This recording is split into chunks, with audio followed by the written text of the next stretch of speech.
Morning,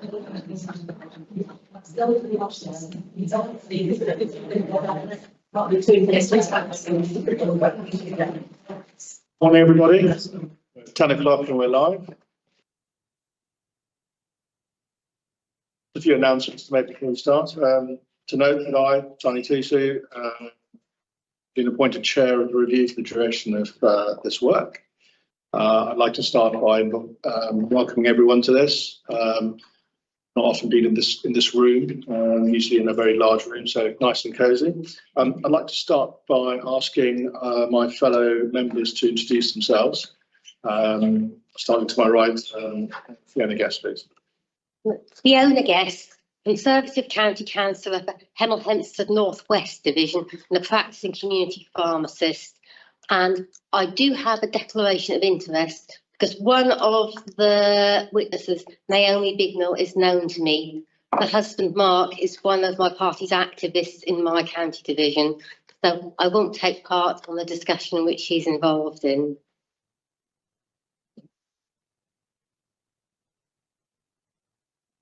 Good morning, everyone. I'm Stella Nash. I'm Conservative member for St Stephen's Division in St Albans. Michelle Herts, County Councillor for Bournemouth North. Thank you.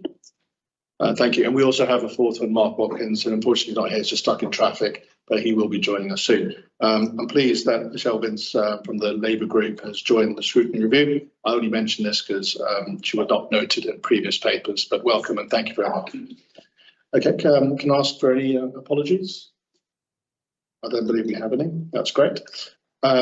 So before we move on to the management of today's meeting, I'd like to run through a few housekeeping rules, if that's okay. As you're aware, as I said, in committee room B today instead of our usual chambers. For anyone who's joining us online, there are some camera limitations, but audio should not be affected. I'd like to remind everyone present that Scrutiny is a meeting held in public, but is not a public meeting.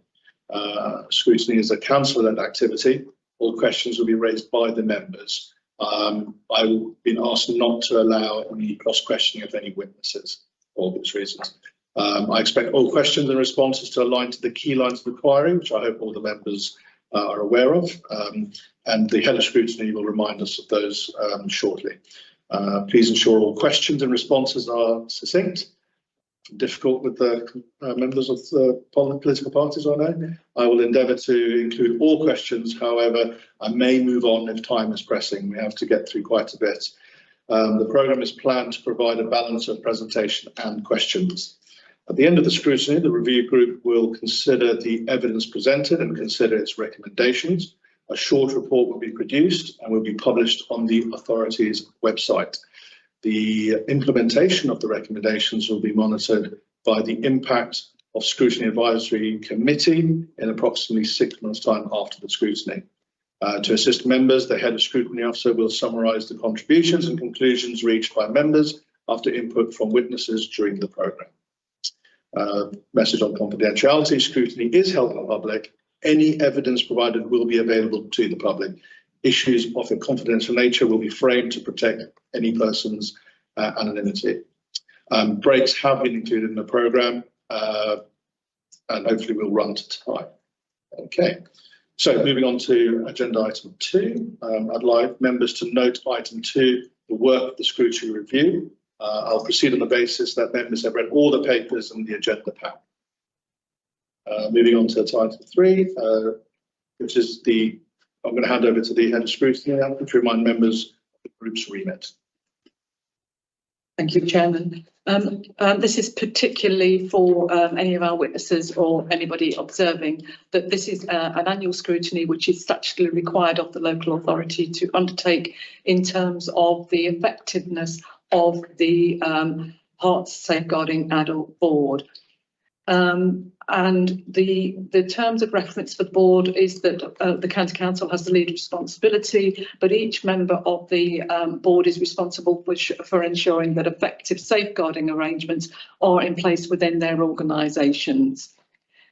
The annual scrutiny will examine the response of the multi-agency partners for older individuals experiencing experiencing domestic abuse with the added complication of dementia, and how the board supports practitioners in this complex area of work.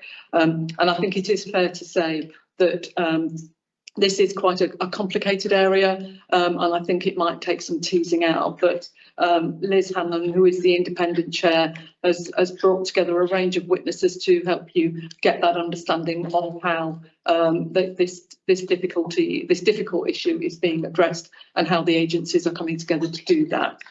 The chairman has mentioned the 3 lines of inquiry, and I would impress that these are what this group of members have been commissioned by the parent committee, the overview and scrutiny committee, to deliberate today and get answers to. And I know that Sunny, as the chairman, will keep everybody, witnesses and members, to those areas. The questions that are on the frame are: how does the board identify concerns around domestic abuse for older people? What are the challenges for agencies when identifying domestic abuse in the older population, particularly focused on adults with dementia and their carers? And how does the board support this?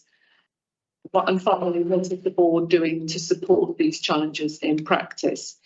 There is a background section where Liz is going to take members through a number of those, touching on a number of those areas that witnesses will then build on during the day. Just worth mentioning the constraint which is on the remit for this scrutiny. The purpose of the annual scrutiny is to assess the performance of the board over the last year, not the services provided by partners. So you may find witnesses saying that they haven't come free to speak to that, so that we can keep the focus on the areas that are on the table for consideration. I've finished, Chair, so back to you. Yes, thank you, Nancy. That's great. So what we'll do is we'll go on to agenda item 4. So just a reminder for everyone, this is a one-day scrutiny, and members will gather all evidence from the scrutiny during this meeting. Therefore, it's critical that we allow sufficient time to hear from all our witnesses. I'd like to now start by welcoming our witnesses who are here, who assist us in our work this morning. I'm particularly grateful to the external witnesses as well, who have agreed to provide evidence. I think we'll now move on to Liz, I think. I may also encourage members to download the presentation onto your laptops because, well, I can't see it from here. Lovely, thank you, and thank you for today's scrutiny. Good morning, everyone. I'm Liz Hanlon, and I'm the independent chair of the Hertfordshire Safeguarding Adults Board. So today I just wanted to set the scene for you in relation to the background for today's scrutiny. I know everybody has got the papers, which I'm hoping you've been able to look through and come up for the reason for today's scrutiny. Before we went on to that, I just wanted to give a bit of background in relation to the board, just to make sure that everybody is aware of the Hertfordshire Safeguarding Adult Board and their roles and responsibilities.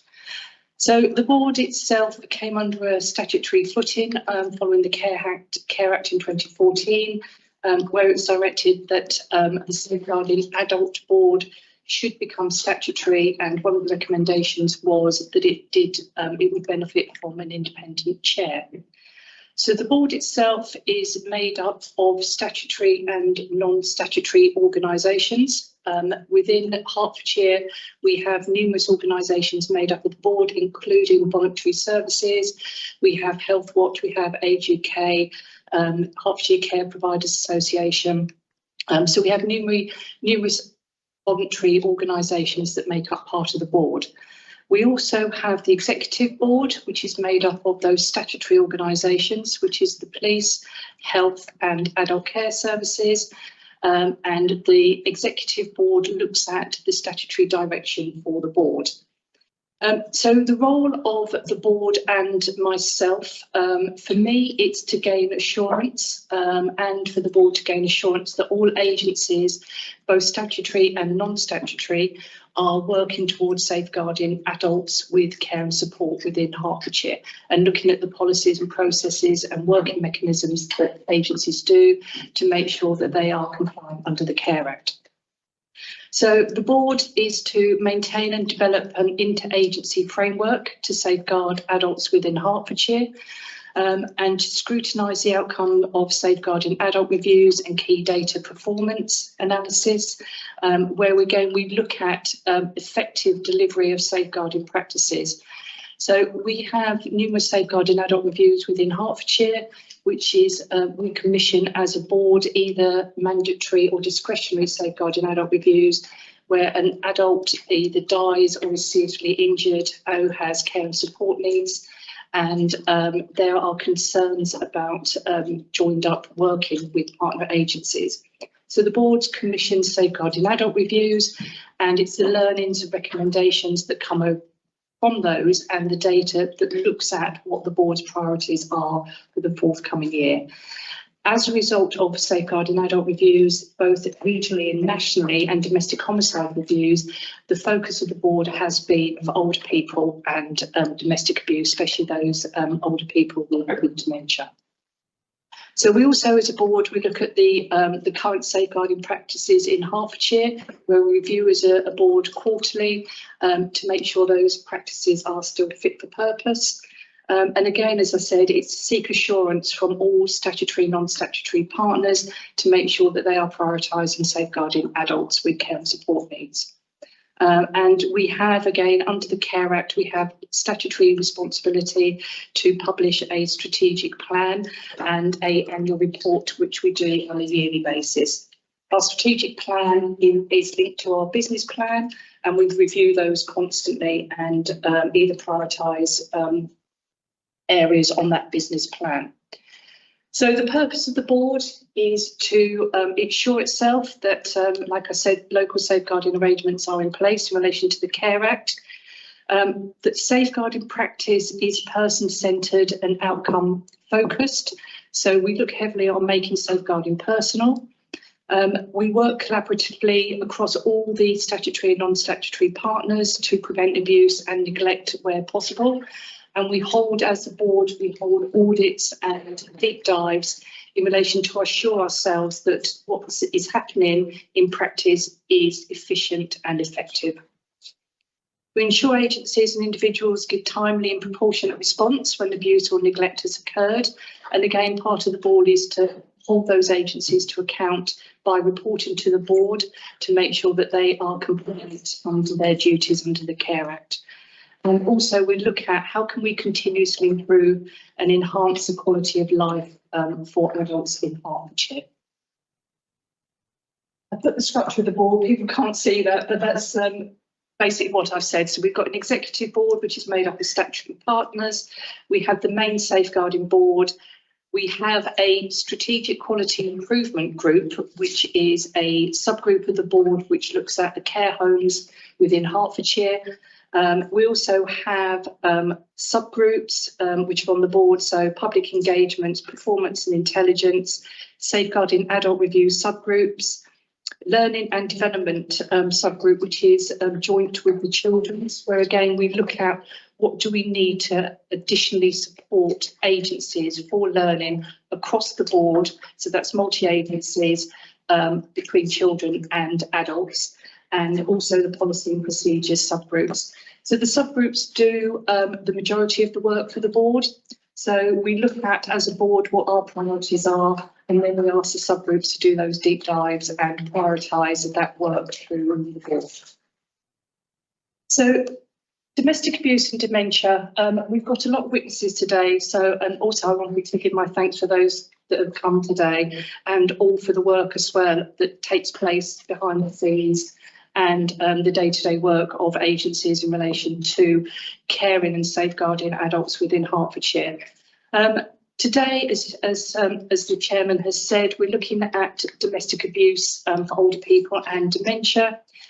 Domestic abuse affects 1 in 3 people every 3 seconds, and someone develops dementia every 3 seconds. Sorry, domestic abuse affects 1 in 3 women, and every 3 seconds someone develops dementia.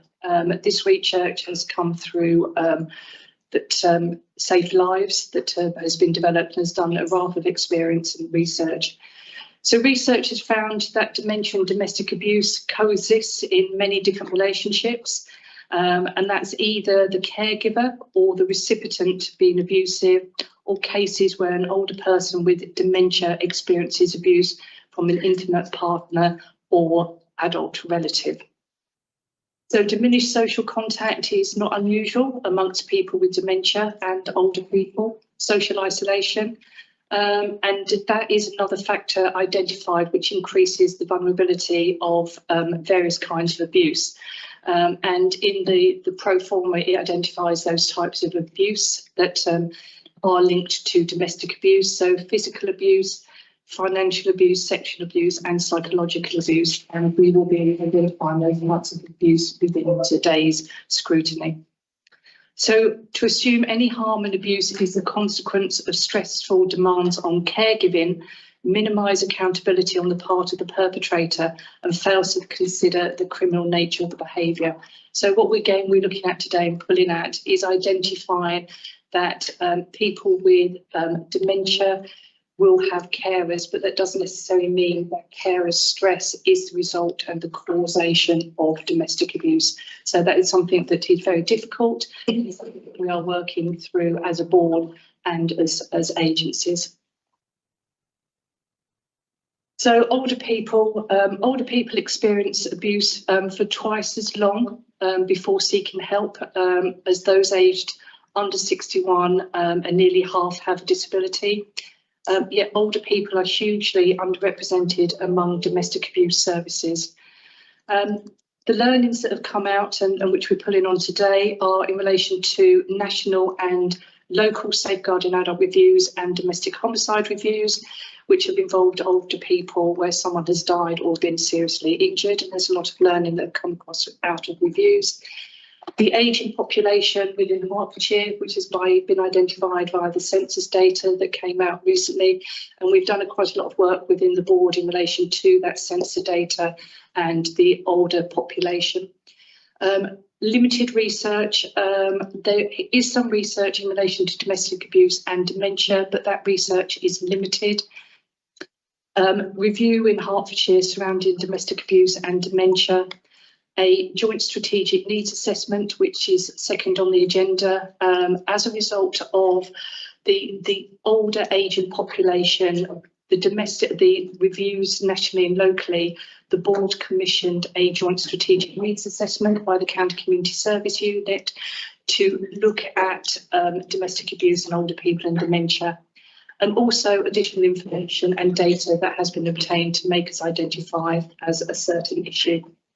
So that, I'm hoping, is sufficient background for yourself, Chairman, but I'm happy to take any questions. But I think today will bring out a lot of information and evidence from partner agencies in relation to the board's work.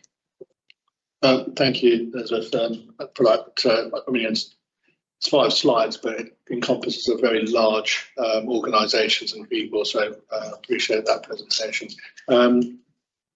Brilliant. Before I move to our members to ask a question, I'd like to take this opportunity to welcome one of our members who's, I believe, stuck in traffic, Mark Watkins. So, would you mind introducing yourself before we carry on?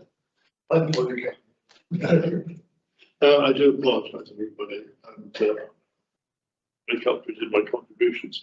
Yes, I am from Glasgow Park in Watford, my division. I don't think political line matters very much, but anyway, I am a Liberal Democrat, but that's where it stops as far as I'm concerned today. And yes, I happen to be the opposite spokesperson for education and children's services. My knowledge of adult care is not as strong as maybe others on the panel, but then maybe I should ask some silly questions which might be informative for me if not anybody else. So thank you. Thank you, Mark. So we have a question from our member Fiona Guest. Thank you, Chairman. On the reports pack, page 19, paragraph 4.3, it states that dementia can never be the cause of abuse. So how would that statement square with the fact that as a personality changes with dementia, some patients with dementia do become violent, and carer stress has been mentioned? I think And although that is not always the cause of the abuse, carer stress does happen. I think it's too simplistic to say that it's not the cause. It's what we don't want is for people to look at to say that the result of the domestic abuse is because of somebody caring for someone with dementia. It's bigger than that. And I'm hoping, Fiona, that your questions will be answered today, because that is something that agencies will discuss, the background and the linkage between carers' stress and abuse and domestic abuse and those caring for people with dementia. So if it doesn't come out today, then I can continue to answer that later. But I think that's a big focus of what the evidence that's going to be presented today. Thank you. And Councillor Watkin. Thank you very much. I'm just interested, two things. I really want to know about identification, because it seems to me it's critical. We should be able to identify as many people. But you made a statement in your document, which I have to say I challenge. You said somebody develops a dementia every 3 seconds. Now, I did a bit of maths, and if you do mean every 3 seconds, through the 365 days of the year, that number came out about 10 million. And forgive me, I don't believe 10 million people are getting dementia every year. I know it's a significant issue, but I just wonder where that figure came from, because I think it's, unless there's some clarification on it, it's not a helpful figure to quote. I think we all recognise that it's a growing problem. I'm getting to an age where it's a concern to me. You know, I forget things. I'm not getting dementia. I'm not, but hopefully. But I just thought that 3 second one, it jarred when I read it, and I did the maths, and it came out at 9 million something or other. But I thought that cannot be. But if it is correct, boy, we've got a problem, because in 10 years that means 90 million. That's 90 million people. But the main question, right, is that's a small point really, is I hope we can understand about identification and how confident we are that we're actually identifying the people who need the support that will come through. Absolutely. The research came from a report that was produced by Save Lives in relation to dementia and older people and domestic abuse. And I can bring that report up during the break if you'd like, and I can get it. I'm assuming that is nationally and not just.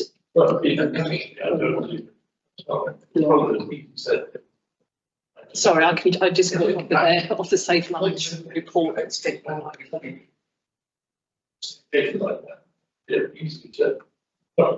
Easily said, things like that. They don't help if they're not actually. If you do a bit of simple maths, it doesn't take much to work out, but that sounds a bit odd. But the main thing is identification. So absolutely. Make that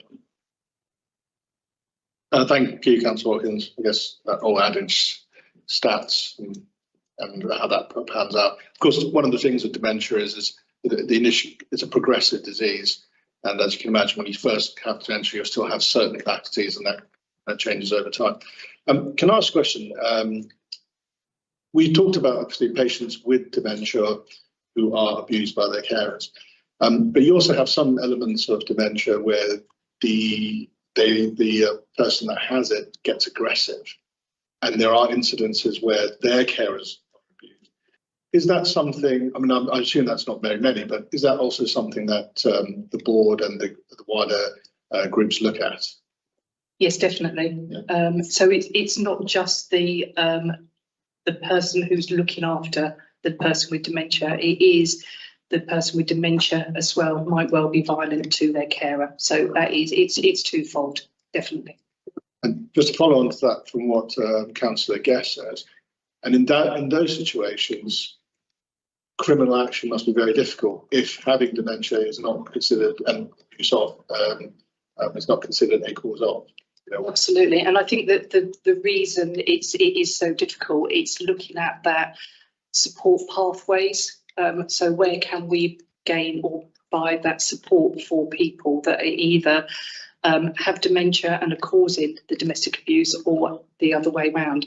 And the police have got a couple of case studies as well, which they will bring in about the criminal side and victims that have got of domestic abuse with dementia, but also perpetrators. So it's both sides, and just how very difficult it is. But for me, as the chair, it's to raise the awareness and to look at the training and how can we get agencies to look at that in older people, that there are and there might well be signs of domestic abuse.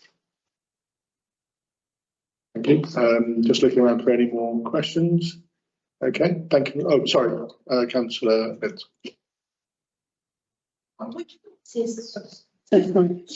I was looking to, I'm looking through again now because I don't remember reading it, where you've got two people living with dementia in the same home. Whereabouts is that covered in this report? Because, you know, if the dementia means that they're not feeding the other person, they're the most capable, but they're actually depriving food and not giving nutrition, that must be a form of abuse, but they're doing it because they've also got dementia and the other person doesn't realise. Is that covered anywhere in this? What we're looking forward to, I mean, that is something that adult care services do deal with and do deal with probably on quite a regular basis. What we're looking at today is the domestic abuse. If there's any incidents or recognition of domestic abuse taking place within that household, and that could well include psychological abuse, emotional abuse, the way you've described it, then yes, what we're looking at is making sure that that is highlighted and is dealt with. So it doesn't matter whether one person has dementia, two people have dementia. If there is older people, domestic abuse and dementia, it's raising that awareness to make sure that professionals working within that household know and need to look deeper to say, actually, is this domestic abuse within this household? So yes, it is. It might not be explicitly mentioned in a report, but yes, we will be. Thank you. With modern technology, just some we were able to look up some statistics, and I think Councillor Watkins mentioned, you'll see that 3 seconds. It comes from the Hearts Dementia Strategy. I mean, I can pass this around, but essentially it's saying an estimating 900,000 people in the UK have dementia, and that's expected to be 1 million by 2025. And it's predicted that 1 in 3 will develop dementia in their lifetime, with 69% of people in care homes having that dementia. So the prevalence of dementia in care home residents is higher with women versus men. But we'll pass that information around. Well, thank you. I've done the one as well. I'm the first one. That's still people, but that's the one. Thank you. Thank you very much. And we've got, I can't quite see Catherine McCarvery. Yeah. Hello, I just wanted to clarify the statistics. I just wanted to clarify the statistics as well, that was a worldwide figure, and that comes from Alzheimer's and Disease International. So that's where, just to clarify that as well, which I can share. Last question. Right. Thank you. Brilliant. I can see there's no more hands up, and we've clarified the figures. So thank you very much. Elizabeth, that's a great introduction to everything and the overview work. Just going to move on now to Vicky Doyle, so to the left, who's the Senior Community Safety Analyst and Community Protection.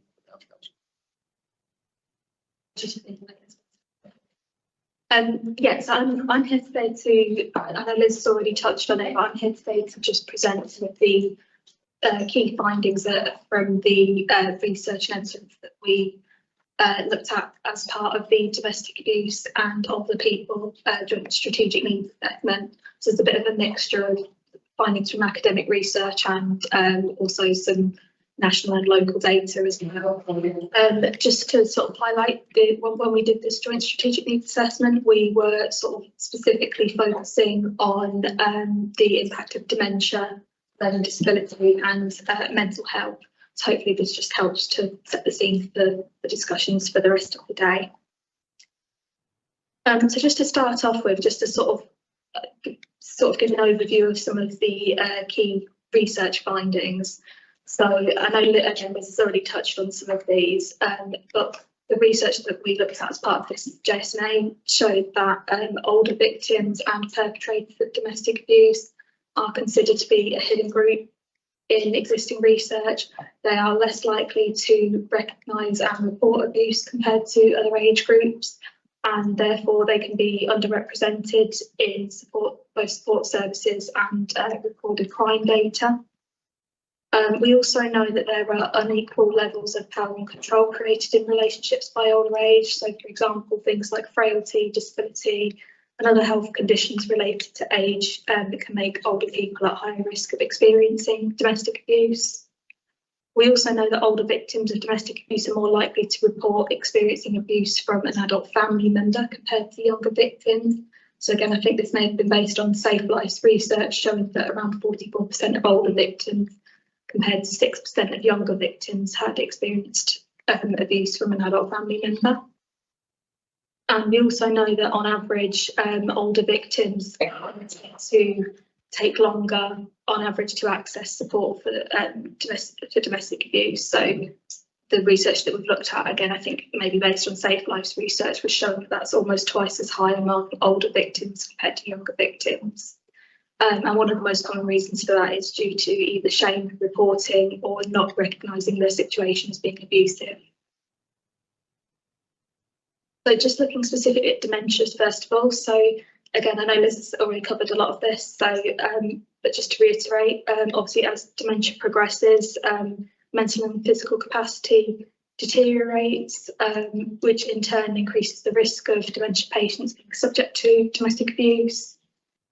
We also know that domestic abuse has been evidenced to be more prevalent among adults with dementia. So on average, it's about twice as high among people with dementia compared to those without the condition. And that can be for several reasons. So just to highlight some of the key ones that are coming out from the research, the dependency on others. So on caregivers, for example, can be one reason that puts them at higher risk. The condition can also prevent people from being able to recognise and report if they're experiencing domestic abuse. Reduced social contact as well, for example, being in a care home. We found this to be quite a common thing during the COVID pandemic as well. Reduced social contact can prevent domestic abuse from going reported. We've obviously spoken already about carer stress as well, and also people with dementia often having changes in their mood that can result in them feeling a mix of emotions, for example, being aggressive, frustrated, withdrawn, anxious or sad are some of the ones that are picked up here that may lead to domestic abuse situations. Then moving on to mental health and learning disabilities. So we've had a look at a bit of national data here on domestic homicide reviews.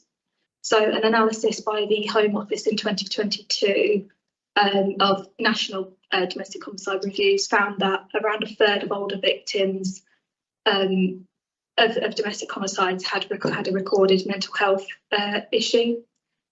Around 1 in 10 domestic abuse victims over the age of 60 as well are referred to support services through health routes.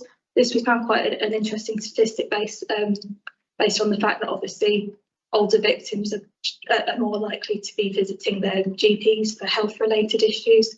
So again, that sort of leads on to one of the recommendations that we've made from this JSNA. In terms of learning disabilities, the research was showing that people with learning disabilities are around 3 times more likely to experience domestic abuse compared to population without a disability.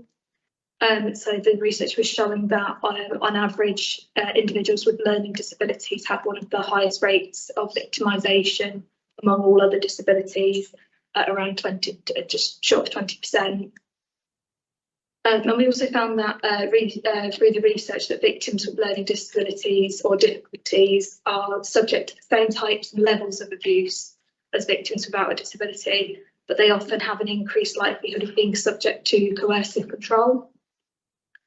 So this can be, for example, where perpetrators play on the victim's impairments, making them less likely to recognise that they're experiencing abuse.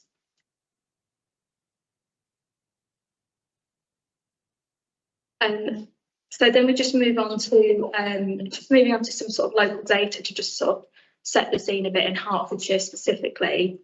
We found that, and these statistics have been updated slightly, sorry, compared to the JSNA that was done a couple of years ago, just to bring them a bit more up to date. So between 2021 and 2023 calendar years in Hertfordshire, police recorded crime has shown that around 5% of domestic abuse victims have been aged 65 plus in Hertfordshire during that time. In terms of the profile of these victims, the majority of older victims have been female, so around just short of 60% there, and predominantly white or white British, with around 1 in 10 of them being from the minority ethnic group. And you can see just on that graph as well, that graph just shows the percentage of victims between the 3 years that have been aged 65 plus. You can just see there's a slight peak in 2022, but not a significant one. The second part, I just want to sort of caveat a little bit. So with the police recorded crime, there's an option for the crimes to have a flag, what they call a vulnerability flag attached to them. So this can help to identify if the victim has either dementia, mental health, or learning difficulty. I have included the statistics on this slide, but I do want to just caveat that this is very reliant on officers being able to identify where someone's got one of these conditions at the time of reporting. So we know that there's a heavy under-reporting of this, which again has led to one of our recommendations from the JSNA. And then just lastly, in terms of sort of safeguarding adult data, so we've looked at all domestic abuse inquiries taken by Hertfordshire County Council between 2021 and 2023. We specifically looked at the primary support reason for these inquiries. So you can see just from this graph here that between 2021 and 2023, there's been an increase in the number of domestic abuse inquiries where the victim has required support with memory and cognition. In terms of mental health support, it increased a bit in 2022 and has gone down again in 2023, and a similar pattern with learning disability support there as well. Also, between those 3 years, we had a look at the local data on domestic homicide reviews in Hertfordshire. So we found that across those 3 years, we had 12 DHRs recorded in Hertfordshire, and a quarter of those involved older victims aged 60 plus. And of those, 2 were killed by a family member and 1 was killed by an intimate partner. Just before I show you the recommendations from the JSNA, so this is based on academic national research, just academic research. So we just had a look at some sort of projections in terms of those 3 vulnerabilities within the JSNA. So just to sort of highlight from one thing from the start is in terms of the Hertfordshire population. So you can see the graph on the slide that whilst the population of children and working age adults is expected to sort of decrease ever so slightly over the next 25 years, you can see there that the green line for older people is projected to increase against the trend of the other 2. So that suggests that there'll be an increase in older that could suggest potentially that there will be an increase in older victims of domestic abuse, and potentially more with those age-related health conditions as well.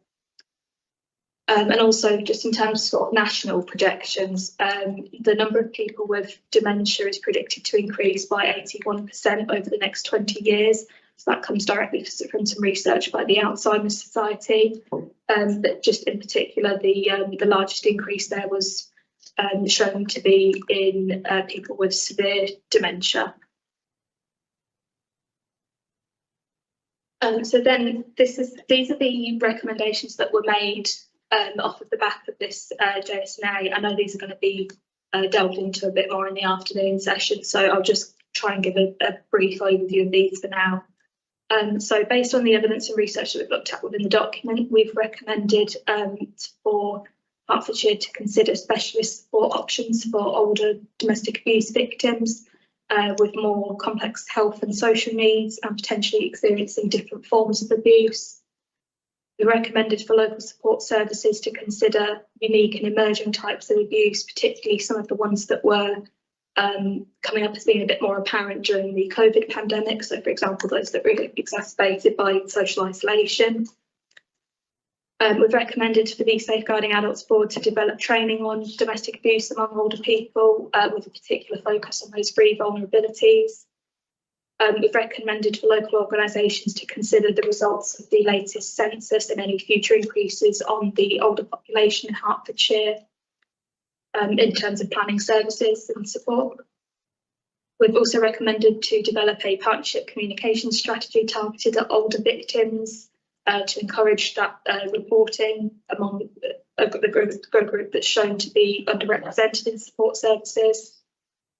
We've recommended also, as I mentioned earlier, to improve recording of the vulnerability flags on police recorded crimes, just to improve the how we're understanding the extent of health needs among older victims of domestic abuse and also for perpetrators as well. And finally, to improve local recording of health conditions and complex needs, including things like substance misuse as well, on domestic homicide reviews in Hertfordshire. So that's the end of my slides. Happy to take the question. Thank you very much, Vicky. That's some sobering statistics there and identification of our vulnerable members of Hertfordshire. First question we have for our members is from Councillor Nash. Joys of becoming older. Like some expansion on what comes first, dementia or abuse? How do we identify that? So there's lots of, this is what we do. So what we haven't done is identify like a case of how so is it reported to the police, GP, hospital, or through another source? How do we identify it? So illness or dementia abuse.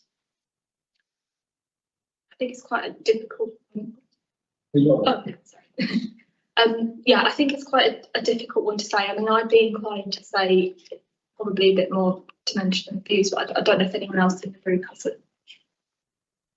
thoughts on that. Sorry, I can't see your name, so introduce yourself. My name is Katie Bolton.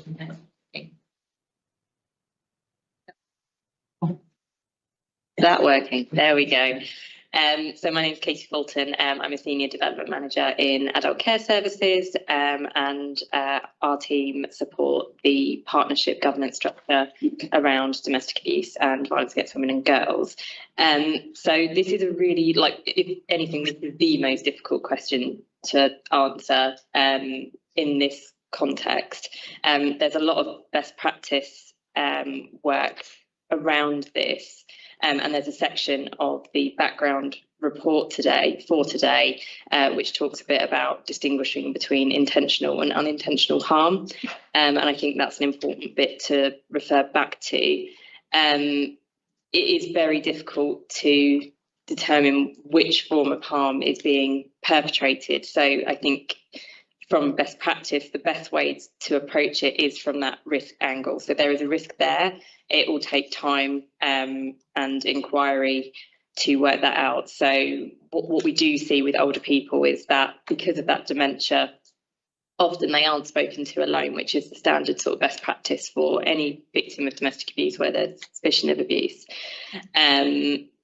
So that in a sort of dementia or an older person setting, for lots of different reasons, doesn't happen. Sometimes because the perpetrator is saying, you know, I'm there to support the victim, I'm their carer. So it's quite understandable how that does happen. But what can come out through more inquiry by talking to whatever the abuse is, whether it's intentional or not, talking to that person alone, understanding what is happening, and also information sharing is really, really critical for all cases of domestic abuse, but more so for this particular group, to understand, you know, have there been other signs that have been recorded by other agencies, and just putting all of that information together. Obviously not a simple thing to do, and I'll talk a bit more about work that the partnership is doing later today. But yeah, just to say it's a very difficult question, but there is a lot of best practice that can be brought in to try and get to the bottom of that, basically. Thank you very much. Just one small IT request is once you've stopped speaking, if you turn your microphones off to allow others to speak. And secondly, I want this to be an open forum, so not just all to the presenter. So if anyone feels that they can answer any question from their remit, please put your hand up and just introduce yourselves, and we'll go from there. The next question is coming from Councillor Watkin. Thank you very much, Joe. As I indicated earlier on, I'm very interested in identification and how successful we are as a society in identifying people with dementia and therefore potentially victims of domestic abuse. And I couldn't see, I'd be very interested to know how the people with dementia, people under threat of abuse and maybe suffering abuse, are identified. There's references to the police, not necessarily picking up all of them, but picking up some in their reports. There's a reference to under-reporting by the health services, apparent under-reporting, and I must admit the figures look very low compared to the rest of domestic abuse, the elderly, who are arguably the most vulnerable. No, I just wonder, and in the recommendations, it really leads on to the recommendations. I'm not sure quite, are these time-bound? Are they sort of things that will happen within a period of time? First question, but more to the point, I see a lot of reference to sort of educating elderly people who may themselves not be really able to take on board the messages because they have dementia or Alzheimer's. But I don't see too much about training health health workers, doctors, to be aware of dementia and possible abuse, and maybe even public awareness in a way that. And I just wonder, am I missing something? Is that actually an ongoing program? So these recommendations, are they time bound? Where do they come from? Are they accountable? Will they be sort of measured? Where are the reports of domestic abuse actually coming from? What can we do to go to hard data that we feel is more confident about how big the situation is? I think we have a hand up over there. Catherine, is it? Yeah, please introduce yourself. Thank you. Hi, Catherine Johnson, Professional Lead for Safeguarding Adults with the Mental Health Trust. So speaking with my health hat on, because we hold the dual responsibility for health and social care. Obviously, I can't speak for all the health organisations in Hertfordshire, but I know that a lot of them have similar projects. This is something we're very aware of in terms of training and the need for routine inquiry. It's come out through a lot of the DHR and kind of various discussions over the last few years that actually maybe we aren't always asking the question and giving people the chance to disclose. And actually there's national research around health being quite a high proportion of the first disclosures going through health professionals, GPs, care coordinators, mental health, whichever. So we're doing a real drive at the moment around routine inquiry, which will include our older people's services, putting in resources, making sure there are kind of easy read resources for people who have cognitive impairment, that kind of thing. So it's really something that we're very aware of as a health trust, and I believe my other health colleagues will probably be saying the same thing. So it is something that we're working on at the moment. Yes, thank you very much. And Catherine, that's right. Thank you. Thank you. I'm Catherine McAree, designated professional at Herts and West Essex Integrated Care Board. So later on in the day, we will be doing a presentation around a lot of the work that we're doing within health, and I think that will answer some of your questions. That includes GPs, all the health providers across Hertfordshire. So I think we'll be able to cover some of those questions later in the day. That's helpful. Can I make a comment, if I may? Yeah. I mean, it's a very early days, but I wonder whether one of the questions we want to ask, and for that is how confident are we in the identification of the scale of the challenge? And are there more things that we feel could be done? I don't know. I'm just putting that on the table as a question that I will be thinking about through the day. I don't know whether you think it's appropriate, but it seems I'm not entirely confident that we're covering all the angles are being covered. I may be wrong, and I'm happy to be wrong. Because I already have once. But I think it's important that we should know the scale of the problem, and then, in a way, as much as we can. Thank you. I think, like you mentioned, we're early in the day, and having looked at some of the presentations and the people that are here, I believe some of that will be discussed. But we mustn't underestimate how difficult this is to identify. You know, it is a lot of access required, and on top of that, people at home to be identified. But I've noted it down as one of our potential recommendations, and I'll concur with our head of scrutiny here and how we flush that out.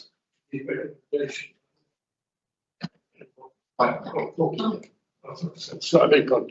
There's a list of recommendations. I'm not quite clear what these recommendations are. Are they listed somewhere? Are there people tasked to deliver against these? I think. But if so, when the results become clear.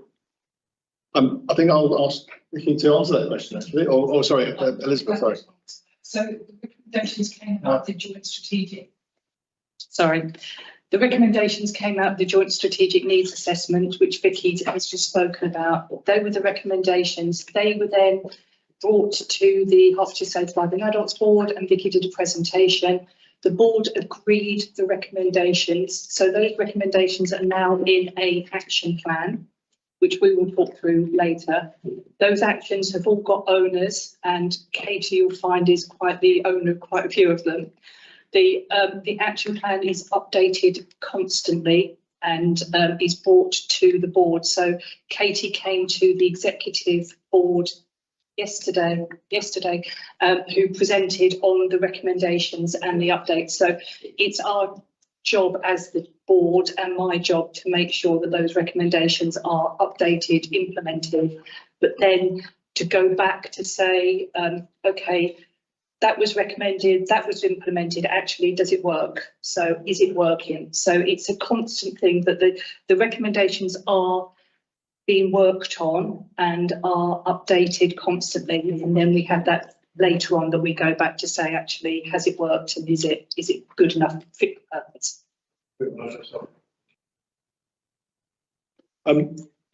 At this juncture, I just wanted to perhaps, because we were talking about dementia, aren't we? And as is always the case, I'm reading this the night before, my wife, who's a medic, turned to me and said, so can you explain what dementia is to me? In a kind of, I know you don't know the answer to this. And it is the definition is quite interesting, and I will actually read this out. It's basically, it's not a specific disease, but rather a general term for impaired ability to remember, think, or make decisions that interferes with everyday life. And it covers Alzheimer's, Parkinson's, it's a whole myriad. So I think when we say dementia, we're basically talking not in terms of a disease, but actually the impairment of that individual. So I thought that's a point. And I think Helen wants to come in at this point. Thank you, Chairman. I don't want to complicate things, but I just picking up on your comment there. I just wanted to mention to members that we have a Hertfordshire dementia strategy, so much broader than the specific topic we're looking at today, but a piece of work, multi-agency work, bringing together across Hertfordshire health and social care partners around a number of themes around dementia. And I know there's a link to be made between the work we're doing in that area, which is there's a huge breadth of activity and the specific thing we're looking at today. So just wanted to make you aware, if you're interested more broadly about what that contains, some of the facts and figures, then I can certainly. That's great, thank you very much. I had a question, if I may. We talked about, obviously we had the COVID years, which feels a long time ago, but it wasn't. And we also mentioned GPs and how they can help in these sort of situations. But both of them require, access to them. So, getting hold of a GP or going to see a GP has got that sort of constraint. Is that something we're looking at in terms of the access for these people to be identified? Not necessarily once they have access to them, they can be identified, but how do they get to these areas that are difficult to access even in a normal circumstance? Yeah, I think this is a difficult one. It's I think based on the evidence we've looked at, there's nothing we've found that sort of specifically links seeing a GP during the COVID pandemic to any of the figures around how many older domestic abuse victims have been identified. But I think it's probably more, I would say, from the evidence based on these people recognising that they're victims and therefore disclosing the abuse to their GPs, as opposed to access. But that's not me saying there's not an access issue there. I don't know if any health colleagues have a different view on that at all. I won't answer from a health perspective, but I'll save that for colleagues over here. I'm not qualified for that. But in terms of access and identification of abuse, absolutely, victims, older victims or victims with dementia, identifying that they are experiencing abuse is really hard for them for lots of different reasons, additional levels of shame, generational ideas around relationships and commitment to marriage, like those are the sort of things that create some additional barriers for this group. So really, when we look at identification, we know that generally for the whole population, not just for this group, that people will either disclose to the police or the GP first. And when they are disclosing to police, that's generally at a point where the risk has escalated significantly. So abuse will have been ongoing for a number of years prior to that point. So yeah, healthcare, absolutely, really critical. And we do know from domestic abuse charities like Women's Aid that, people that would go to the GP physically before COVID would be more likely to disclose, rather now it's more in e-consult and virtual consultation. So we do know that's an issue, but really it's a case of any frontline professional has a part to play in facilitating disclosure and identifying abuse. That's not just social care staff, that's not just GPs, it's anybody in a people-facing profession. But I'll talk a bit more later about some work we're doing across the partnership around domestic abuse and VAUG, which includes police, health, and how we're all working together to make sure that any frontline professional has the skills to identify, facilitate disclosure, assess the risk and refer appropriately. So just for that assurance. Thank you. And I think just to clarify, that's something that we will touch on more later, it is a complex issue. There's a number of health and social care services that a single person may be accessing. So they may not make a disclosure to their GP, but they may see a mental health professional make a disclosure. They may see a district nurse, for example, make a disclosure. So part of the challenge and the work that's been taking place is ensuring that all of the professionals that are likely to come into contact with this age group do have the knowledge and awareness to start considering routine inquiry. So actually routinely asking people who present to their service about domestic abuse, and much more publication about domestic abuse within organisations, so posters, social media campaigns, etc., which I think through the day will become more apparent what's going on. But it's an ongoing area of work across agencies.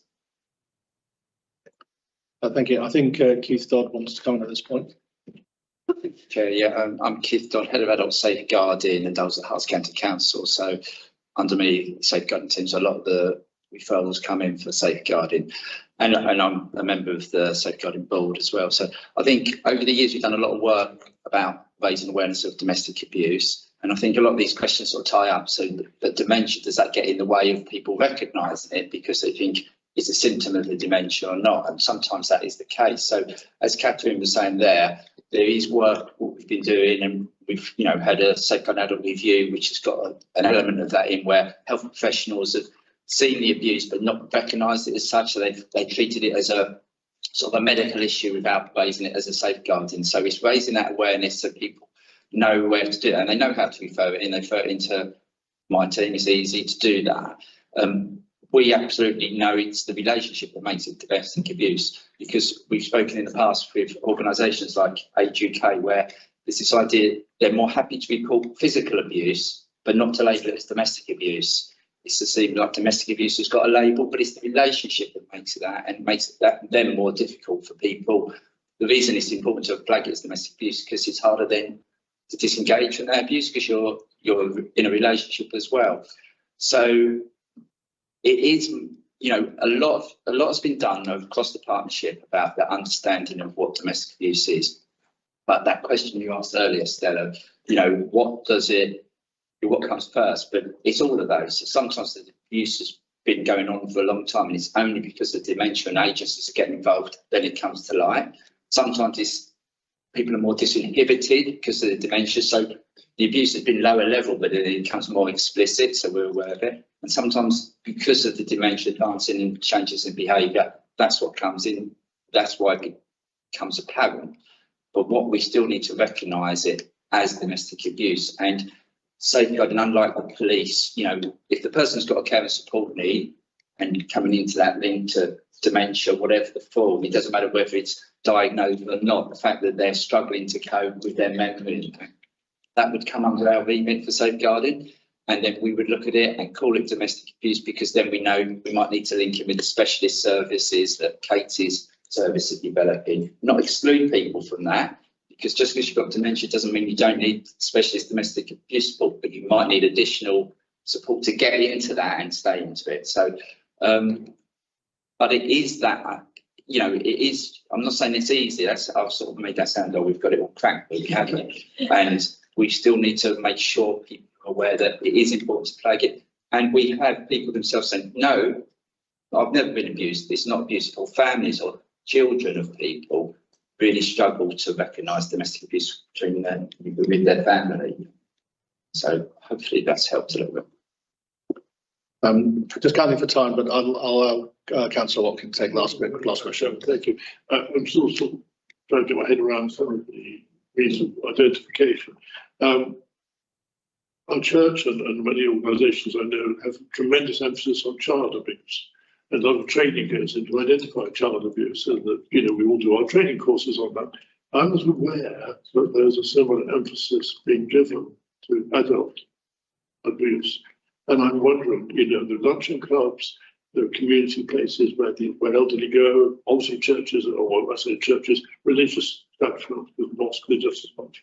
And I'm just wondering how much emphasis is given in that community, those sort of areas, to requiring people to understand this challenge as there is to child abuse. Katie? Yep. Katie or Catherine? Katie, would you like to say that? Okay. I'm happy to. So across health services, all health staff in all of the health agencies are required to undertake mandatory safeguarding training, which includes an element of domestic abuse. In addition to that, across the partnership for many years, there have been a range of training which gets updated and developed depending on learning. But, you know, as time has gone on, I think, you know, I'm just thinking over the last 15 or so years that actually things that we know now we didn't know 15 years ago. Legislation has changed, so it's updated all the time, and we work across a range of professional agencies, including some of those groups. But I think Kate will give a fuller answer on some of the wider things, but I just wanted to give a health perspective and that reassurance that that's included in mandatory training. So there's a couple of things that I can say on this, because one of the sort of key priorities in the Hertfordshire domestic abuse strategy is around raising public awareness as well as professional awareness of abuse and how to respond. So I'll talk more later about our governance structure and a specific group that we have to develop communications campaigns, both within organisations but within the public, and also a service, well, it's not yet commissioned, but we're currently in the process of issuing grants to buy and for grassroots organisations in the community, specifically that work with groups such as older people that we know face those additional barriers to support, so that they can upskill themselves, and when they're having these conversations with people, just as part of that, you know, community engagement, whether that be a service or, you know, a lunch club or whatever, you know, they've got the skills. And we've also got a community campaign in Hertfordshire called the J9 campaign, which is where community locations receive training and resources from our team and the partnership to recognise abuse. So it could be a hairdresser, it could be an estate agent, it could be anybody in the community, so that they can, you know, see something's not quite right and they have the skills to have that conversation. And often we will support them to develop a safe space so that that victim can then go and, you know, make a call to a helpline if needed. So there's quite a few community initiatives ongoing at the moment. Definitely loads more that can be done, but yeah, it's something we're very aware of as a partnership. Thank you. I did say last question, but Councillor Vince, please ask yours. Sorry, sitting here listening to the questions, it's quite clear that us as councillors don't know very much about this subject at all. And since we're also frontline staff, that, you know, members that reach out, and I, like I'm sure my colleagues here, have had concerns and we've had people raise issues with us, but actually saying something is physical abuse, where you can see something, you can identify it, you know. Looking into someone's home and saying this is domestic abuse, that's quite a scary thing to do if it's not. So if you raise it as domestic abuse and it's not, the impact of that could be quite severe to that family. But I don't know, like, for all of us, I don't think there's been any training. So while you reach out to all these organisations, we're also a group of people that I think could be upskilled.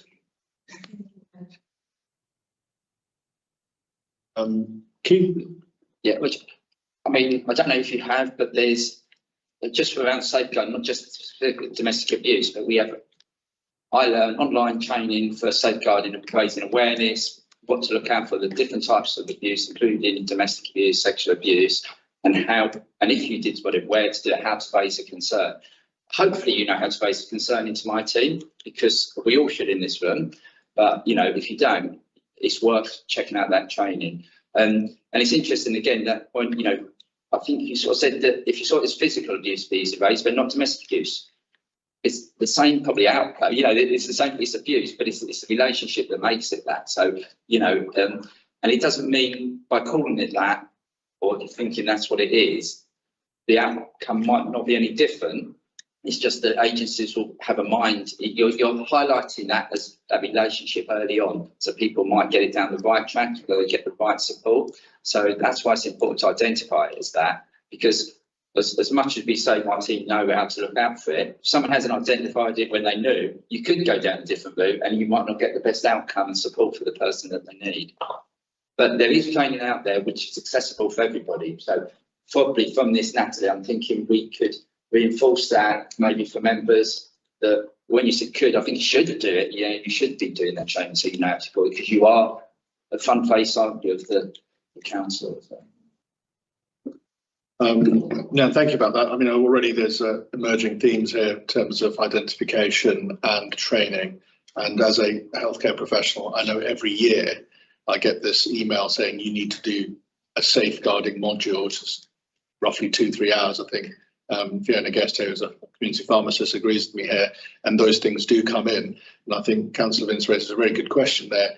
It's not, if you suspect something, what is the consequence of the reporter? Because and I can understand how that can be a barrier, because if I report it, what's the comeback? If it's not, do I get into trouble? So that's an interesting perspective from there. I believe Katie wants to come and say something. Yes, sorry, one more thing from me.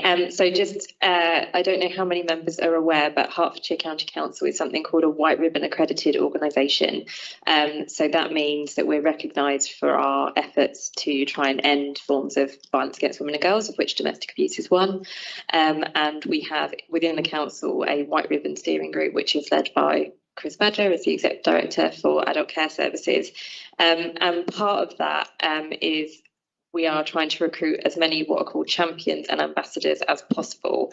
And to become a champion or an ambassador, there is training through White Ribbon UK, which is a national charity, about what domestic abuse and violence against women and girls are. That we're obviously building that network within the council, and we do lots of stuff, particularly in the period of time called the 16 days of activism, to try and raise awareness of that. And we're also doing some training at the moment, or looking to develop an internal package of training, working with Safeguarding, of course, and other directorates, because there are so many groups that need a more sort of targeted focus when it comes to domestic abuse. So more than happy to share that information. We're trying to grow that network as quickly as we can, and it would be lovely to have as many members as possible. And then just in terms of that point around it, when we consult with professionals, which we do regularly, to see what kind of support and training we need to offer as a partnership, that is the biggest fear that professionals report, is that fear of, what if I say the wrong thing? What if I increase that person's level of risk? What we do know from research and consultations with victims and survivors is that generally it is always better to ask the question than to not ask the question. Sometimes someone's waiting years because they want to be asked. It's hard for them to say it, but it is really important to have that training just for the person who's facilitating that disclosure to be comfortable. But that's definitely something that I can sort of signpost members towards. Thank you. I know there's a few people who want to ask questions, but we have slipped a bit on this title. Just remember, it's a wide ranging. So if you want to add something following the next presentation, kind of add a bit, because we have so many people to get to. I apologise. I'll buy you all coffee. Thank you very much for that. I think we're now going to move on to the adult care service response to domestic abuse and older people. We've got three people here. I don't think all three are speaking, but Lucy Rush, Helen Menef and Keith Dodd. Thank you. Hi everyone. I'll be presenting today, and I've got some colleagues with me who will be able to answer some of your questions. I'm Lucy Rush. I'm the Principal Social Worker for Hertfordshire. I'm Director of Practice and Quality. I also sit on the Hertfordshire Safeguarding Adults Board, regular attendee at the HSAB exec, and I chair the Safeguarding SAR subgroup, which is the Safeguarding Adult Review subgroup. I'll just very quickly introduce you to my colleagues.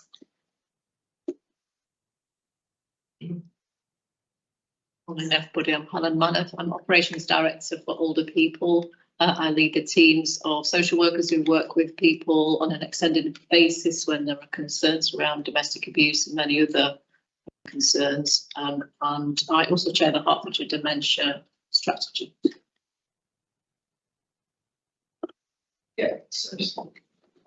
So Keith Dodd, as I said, Head of Adult Safeguarding, and I chair for the board the performance and intelligence subgroup as well. And the intelligence bit, it's not that we're intelligent, but we get wider intelligence than just the data.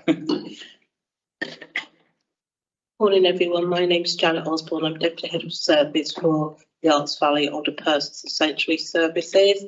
So I manage the operational managers and the staff who actually come into face-to-face contact with potential victims and perpetrators of domestic abuse, and also give them some guidance and support around those day-to-day interactions. Lovely, thank you. Just for time, I'll go through these slides briefly. I wanted to just provide some additional reassurance. So within adult care services, our workforce, so our social care practitioners, our occupational therapists, are trained to a high level in terms of safeguarding. That safeguarding training also enables those practitioners to recognise those signs of abuse, particularly domestic abuse.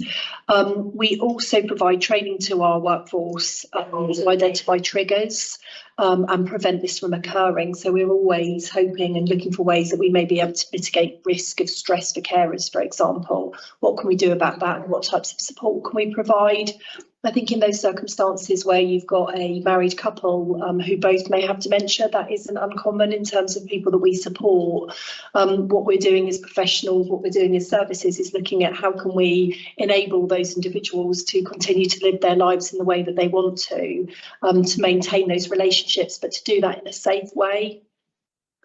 If we were to identify evidence of abuse, that would prompt a safeguarding inquiry.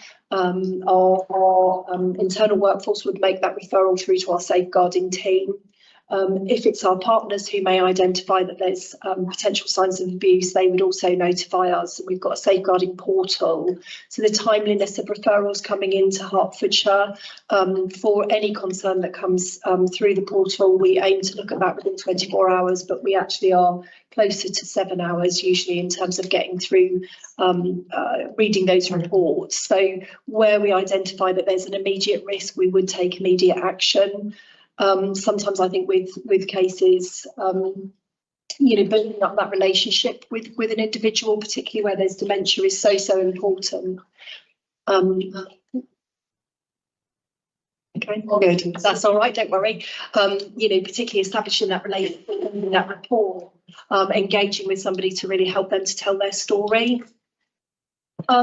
Within our older people's teams, we have representatives who attend what's called a multi-agency risk assessment conference. That is multi-agency, and it's a monthly meeting which the purpose of which is to discuss families who are deemed at high risk of harm through domestic abuse. And in particular, our safeguarding team, so we've got quite a large safeguarding team in Hertfordshire, and they have very specific training around domestic abuse from Safer Lives, training on victim blaming. They also have a weekly drop-in session with Hertfordshire's Independent Domestic Violence Advocacy Service. So you might sometimes hear that referred to as IDVA service, again to discuss cases and to gain advice. In terms of support, so our operational and safeguarding teams, as I've said, will always consider immediate risk to the person and identify a plan which will help to mitigate this. We really try and do that in partnership with people. We really want to ensure that the person's voice is absolutely front and centre at any of that interaction that we have.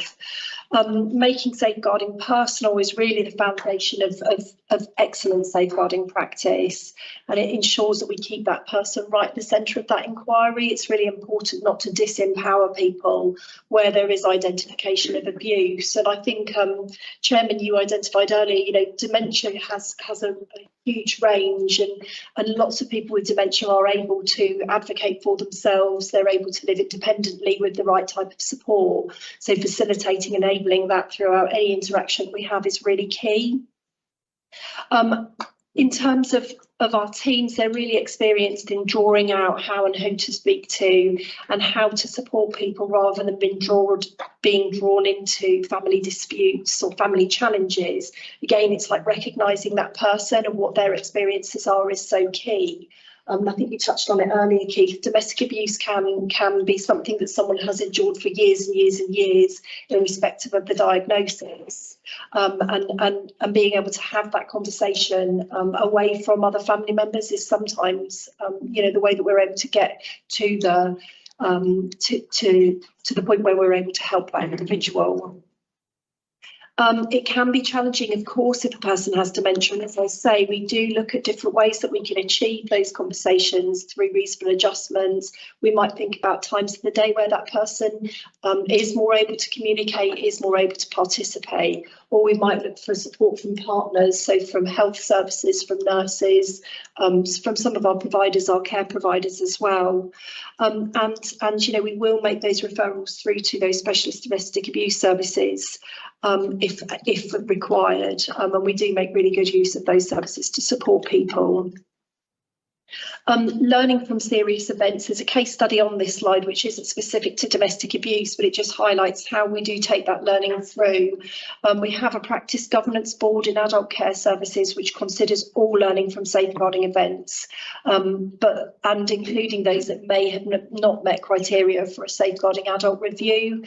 We carry out internal investigations ourselves. Our partners in Hertfordshire Partnership Foundation Trust, so the mental health services, also would carry out investigations.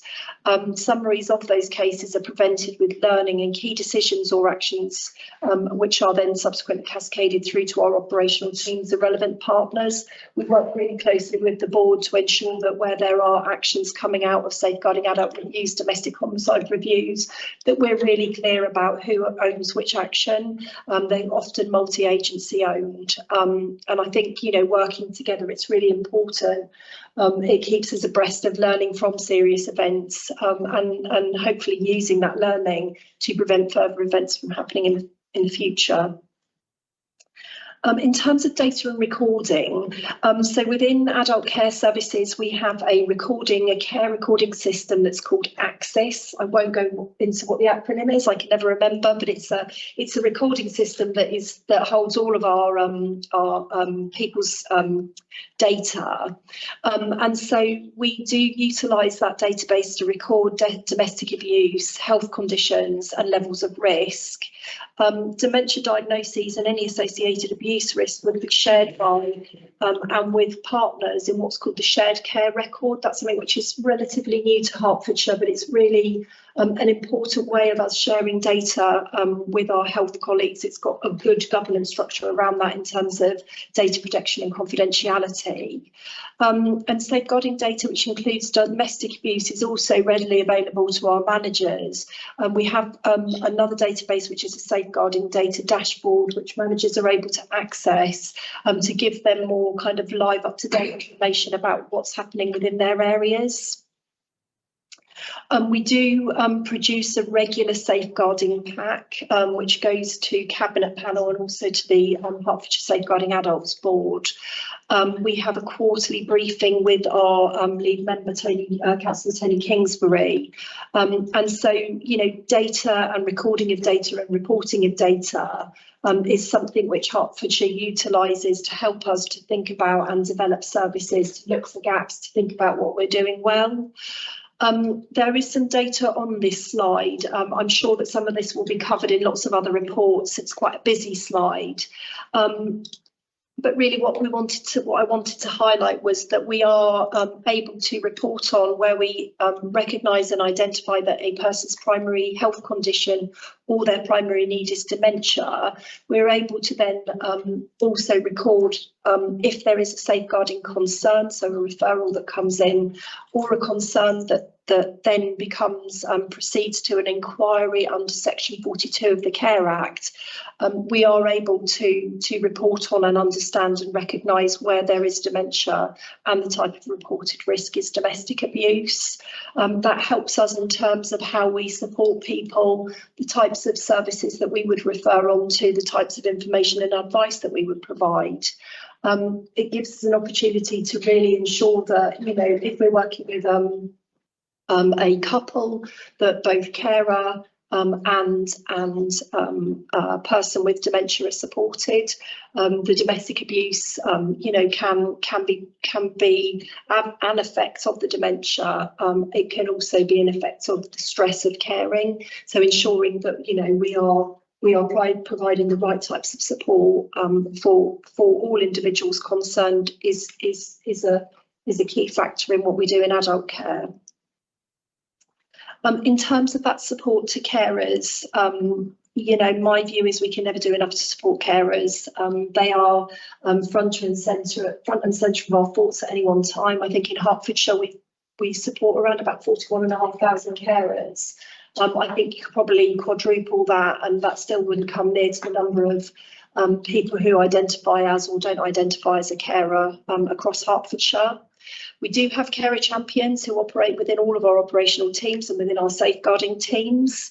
That early identification of carer stress is extremely important. It could be caused by so many reasons: lack of sleep, distress caused by caring, and again, behaviour of the cared for person. I should have said at the start as well, I am also a main carer of a parent with dementia. You know, beyond a shadow of a doubt, it's extremely difficult, and having the right support and having someone to talk to, utilising our carers and Herts, for example, our carers forums is so key in making sure that we are supporting carers in the right way. We also have co-produced a course which is open to all staff. We talked a little bit about training earlier. So safeguarding adult inquiries involving unpaid carers, and we run that 3 times a year. There's also available as information and advice. It's a really helpful leaflet that gives a lot of information. There's a lot of signposting There's a lot of information available for people who might want to get support, and that's called Keeping Caring Safe. That's co-produced with carers and members of Hertfordshire County Council's workforce and partners. That's available in libraries, GP surgeries. It can be downloaded and distributed by any of our staff. People can also access that themselves via the Hertfordshire website. In terms of challenges, there are lots of challenges. I think having access to the right type of support services is absolutely key. We've talked a little bit before, not everybody may recognise that their situation is domestic abuse. And so obtaining consent to work with people can be really challenging, or to refer people on. Particularly with regards to safeguarding, we do work in a really multi-agency way, and sharing that intelligence and supporting each other across the partnership is really, really key. The right person to talk to somebody is very difficult. It may not be the social worker, it may not be the police officer, it might be the nurse. So we do work really closely together to make, to keep that evidence sharing. And then just finally, just in terms of learning and development, so we do offer a range of dementia learning and development to our workforce in adult care services. So things such as learning from living with dementia, supporting carers in dementia, key issues in person-centred planning and dementia. And again, that would cover things like, ensuring that we continue to empower somebody, that we draw on their strengths, irrespective of their cognition. What can we do to give them the biggest voice that we possibly can? Dementia and behaviour challenges and dementia and mental health, just some of those topics there. We use learning in a cyclical way. So if people attend those training courses, they will then take that back to their teams. They'll share that learning, so that kind of organic growth and that organic understanding and process of how we learn. We embed that really, really well in Hertfordshire. We see that learning is well embedded through our audit cycles. We're not talking about those today, but we have robust measures in place in terms of assurance to make sure that what we're doing in terms of learning and development is having the right impact on practice, and ultimately is helping people to live the best lives that they can. Thank you. Well, thank you very much, and thank you for sharing your not just professional, but also your personal circumstances. If members won't mind, I'd like to kick off with a question, the indulgence. One of the things that occurs to all of us is basically that there are systems to identify, and one of the things is that we know that looking at what has been presented, once patients or members of the public have been identified, there's a whole spectrum of support and all that.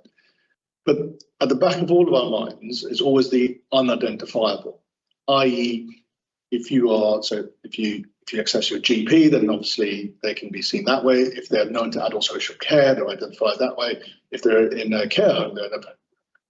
Even if they get Meals on Wheels, I'm pretty sure they get training in identifying. But what about the very, very few who are maybe independently well off, where they don't want to be identified, not known to anyone, live in a completely sort of isolated area? How do you, admittedly it might be very, very small, how do you try and see how you engage with those? I'll open up to whoever wants to answer that question. I do think it's difficult. I think it would be impossible to identify absolutely everybody who has experienced domestic abuse, whether they were older or younger. There is always that challenge, but I think that, particularly from a professional perspective, recognising signs, understanding, being very diligent when referrals come in. I think it's sometimes the softer intelligence which might help us to recognise something as domestic abuse, whereas probably 5-10 years ago there are things that we wouldn't have identified as domestic abuse. As I say, we have a lot of contact, a lot of network across the integrated care partnership with our health partners. You know, we work really closely with colleagues, and so again, you know, sometimes those discussions, I think they used to call them over the water cooler discussions.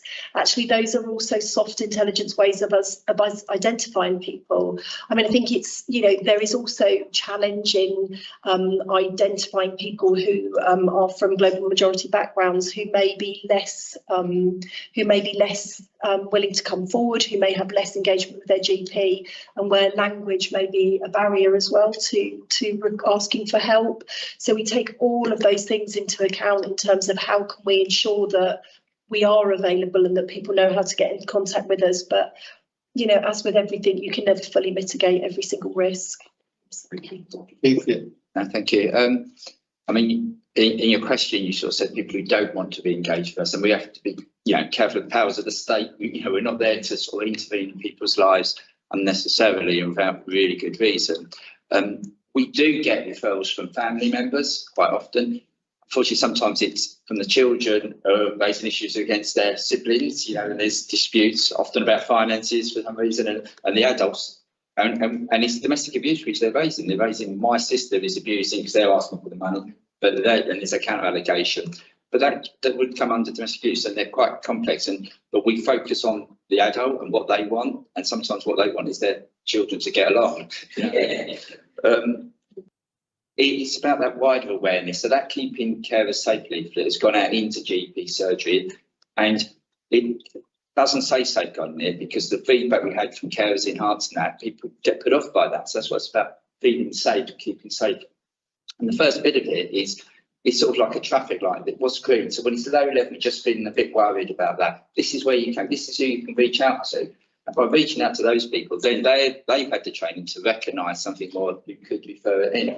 If someone's totally not engaging with any services, that is really tricky. And I think the thing with COVID, I think through adult services, children's services and mental health services, we're now seeing the pent up stuff that where people weren't engaging with other services, that weren't getting that early warning, but it's coming a bit further down the line now, and we're definitely seeing that demand coming through. And I know children's services are absolutely seeing that with children who are coming through.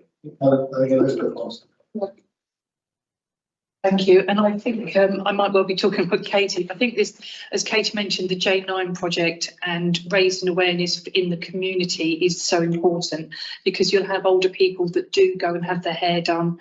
You'll have them having go to the chiropodist to have their nails done, church. So it's raising awareness in areas that older people might well go to, that are there, even if they are, if they've got dementia, they might not have their carer with them because they're there in a safe environment.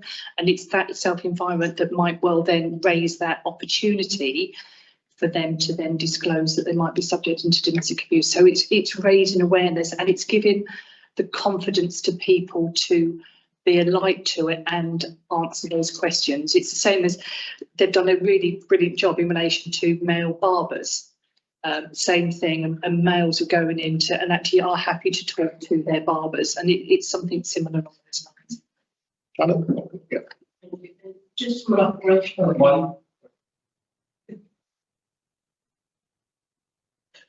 operational viewpoint, just to reiterate that the staff do engage in the monetary training. We track people who have attended that training, ensure that they do the refreshers. And another thing we do is keeping it local. So all the operational teams will have a champion who go and connect with local groups and communities. That includes local shopkeepers as well, because often shopkeepers will know about local people in their area who may not be known to services otherwise. We also have diversity inclusion champions who work with minority communities locally, and often that's an opportunity for people to have private conversations. They're very skilled at identifying and acknowledging when abuse may have taken place, and also be able to have those sensitive conversations that allow safe spaces for people to be able to engage in those. So we're getting very skilled at trying to not only acknowledge and recognise people who may be experiencing domestic abuse, but also to be able to get them to open up and have those conversations. Yeah, so link sort of off the back of what Liz has said, just around that, the community side being so important to this. There's lots of work still to do with professionals on identification of abuse across all organisations, and the same work needs to happen in the community. I just wanted to bring in a consultation that we ran with Hertfordshire victims and survivors in 2021. So we did a big survey. We got 642 responses from Hertfordshire residents, and 68% of those had spoken to a friend, family member or a colleague about the abuse that they had experienced. So that's just to highlight really the importance just of the general public understanding what abuse is, and making sure that pathways are really, really clear, because there are upwards of 40 domestic abuse services in Hertfordshire. As a county council, we commissioned 2 of those on a county-wide basis. So, you know, victims and survivors do tell us that those pathways are really confusing, and that's something we're looking at and that I'll talk about later. But yeah, that awareness across all levels is what's absolutely key, because you never know where someone is going to disclose or who they're going to feel comfortable talking to. Okay, yeah, thanks. I mean, look, I asked a question and 5 people came up with their answers, which makes me realise actually I'm not the only one thinking this. You've all thought of it. And that's actually quite hard. And I think the point that you made, I think it's empowering those people who are not professionals, the everyday person, to identify abuse, and then to be able to report it, know how to report it, is actually the key here. I think, was Catherine on to come in? It was also just to add an additional comment that I don't think we've covered, because we've been talking very much about community services, but there's also a lot of work going on to encourage employers to have domestic abuse policies as well. So it was just to add that as well. Yeah, of course, that's great. I'll take it to my members now. I think Fiona was the first for her hand up.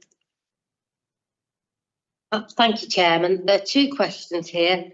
One is directed at Lucy and Helen, and the other is more for Keith. The first one relates to the covert administration of medication.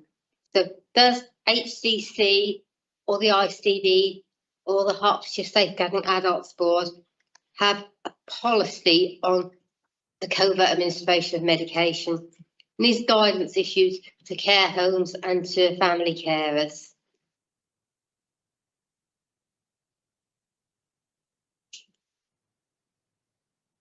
Yeah, it might be an easy one for Alex to answer. Sorry, we'll just work out who's the best person to answer that. Yeah, hello, sorry, we haven't spoken yet. I'm Karen Hastings, I'm the Head of Social Work and Safeguarding in HPFT Mental Health Services. In terms of covert medication in our wards, yes, we do have policies around that, and it's only allowed in very certain circumstances. And usually when an individual may be detained under the Mental Health Act, and that could be somebody that's experiencing dementia. In terms of covert medication in the community, we have had instances where they've actually been disclosed that family members have actually been covertly medicating another family member. It's not necessarily there was one circumstances where it wasn't linked to dementia, where it was containing an individual, and we had to take steps to remove that individual who lacked capacity from that property. So it's not a specific policy, but we responded in the sense of using safeguarding and also the law, which allowed us to do that. Just before I bring Keith in, Natalie, if you could just add something. She just pointed something out to me. It's just a reminder that Stella led a group recently around women's safety, and many of the recommendations are actually overlapping with this. So it talked about making sure that communities are aware of how to identify and to raise issues. I know this is against women, but I think it's there's a real meshing of coming together here. People who were victims of abuse not quite understanding how the system works, so kind of support and advocacy that was available around that. So quite happy to share those two particular recommendations, Deborah, if you're content for me to do that with us. Yeah, and I'd just highlight actually, and I think Helen mentioned this, dementia and abuse is what we're discussing. You take out the dementia bit, we just talk, it's abuse across, domestic abuse across the county. So it just shows all the various people working in departments and trusts in it. So good to see that there are some correlations between what you've done, Stella, and where we are today. Is there anyone else that wants to come in? I'll take Keith first because he actually put his hand up front. Sorry, I've been fast to think about your question, Fiona. So, use of covert medication. So if the person's got capacity and someone's covertly giving you medication, I mean, that's a big issue. That's absolutely a safeguarding issue, possibly a criminal issue. If you lack capacity, then there might be an option to do that in the person's best interest. For example, say they don't understand what the medication's for, they're rejecting it, and the best way to give it to them is covertly. But to make a best interest decision, that you'd need medical advice and a clear direction under a clinician, because giving someone medication they don't know about it could have impacts that they're unaware of, or the person giving it is unaware of. So, but if it's been done to control someone and they don't know and it's used, that's not right, and that would be a safeguarding, that would be an abusive issue. If that answers your question. And then just to say, we have got the adult care services medication policy. There's a whole section in there around capacity and consent as well. And we'd also be using our monitoring officers who regularly go into care homes, care settings, to be looking at records of medication, all of those sorts of things as well. So Thank you for answering the question. Yes, you have got a policy that's for care homes. So what sort of guidance and support is there for family carers? In terms of medication? In terms of the covert use of medication, particularly thinking of antipsychotics. Yeah. So it's a bit more of a difficult one to answer that, I think. Catherine, do you want to take that? It's more of a health question, yeah. Yeah, so I'm happy to answer this. This issue actually came up a couple of weeks ago when a pharmacist raised a specific incident. There are NICE guidelines, so anything unusual like that would be escalated for further advice, and then professionals would have discussions, etc. But there are NICE guidelines, there are CQC guidelines. If someone is being given covert medication, actually that is against the law unless a specific decision has been made around that, which would require a multi-agency response. Sometimes families will ask questions about, for example, crushing medication and putting it in a drink, and then it might be that we'll discuss with a pharmacist the option of putting the medication in an oral form rather than a tablet form to make it more tolerable. But again, capacity would be the issue. So even people with a dementia diagnosis, that does not mean that they don't have capacity to make decisions about their medications. And I think we need to be really clear that actually capacity is assumed, and reasonable adjustments are made to support people to make decisions. So covert medication is certainly not something that would be routinely recommended in a community setting. And if that was happening, that would be looked at by a range of professionals. I hope that answers. Thank you. And for the second question, I think Keith is the most appropriate person to address it to. So what support and advice do we give carers for people with dementia who have a tendency to wander? So before the state where a carer may lock the person being cared for up to stop them wandering, what sort of advice can we give before things get to that stage? Well, I think obviously, as you talked earlier, people guess there's two ways. So people, if someone's got needs and they might get allocated work on themselves to look at the best support they need and whether we need to do that, but also the carer themselves might get someone like Janet was saying to work with them. But there's a range of things. We have quite a really well-developed telecare offer in Hertfordshire, which can allow restrictions, not restrictions, but, raising awareness that people remain independent as possible. So obviously locking someone in is not a good idea. It's not a safe idea doing that. But sometimes, care homes are locked as well. So there are things that can be in place. It's a hard one to answer because it's a whole range of things. So we look to people being the least restrictive option, and whatever that is for the person. And sometimes having some restrictions at home is less restrictive than them taken out of their family home and being placed in a care home that they don't really want to be in. But I suppose I'm just trying to think, there's so many sort of different things that could be in place for the care of food. Having care going in there, the times, like I say, telecare. It depends. I mean, I always think of this example that was given, and it's not for necessarily an older person, but actually it was someone with dementia, where they were wandering out of their house and they kept trying to get into the neighbour's car. Remember the story?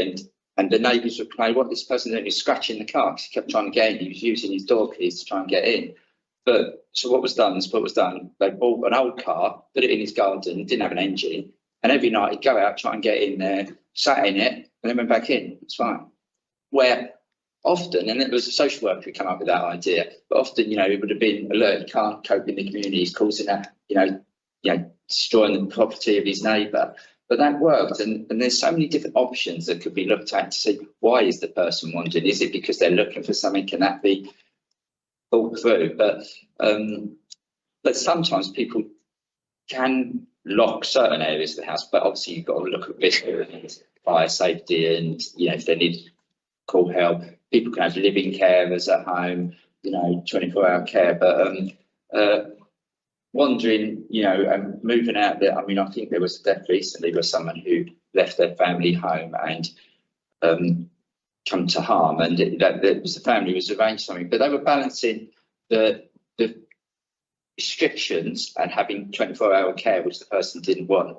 They didn't know what was going to happen to them happened, and it was just that balance of really controlling someone and giving them an autonomy, but managing that risk. So I don't know, Janet, if you've got any ideas on the sort of thing. Sorry. I think we slipped quite a bit. So what it sounds like, sometimes we have to think outside the box. And to this end, you've given a great example there.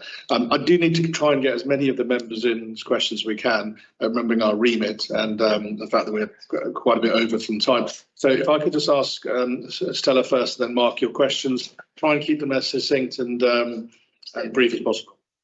Thank you. Thank you for all the answers so far.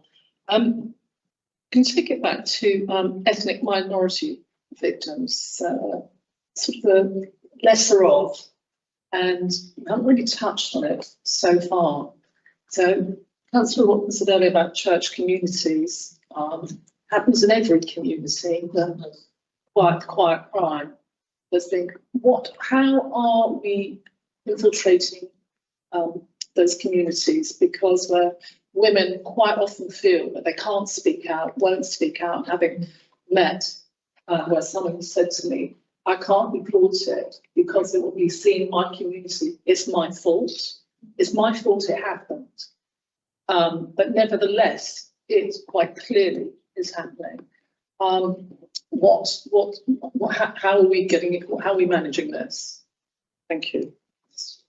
Sorry, I keep looking at you, Keith. I mean, what I can say for the adult safeguarding, because obviously we're focusing on those people with those additional needs, our sort of data, in some ways, the data of people who are accessing social care.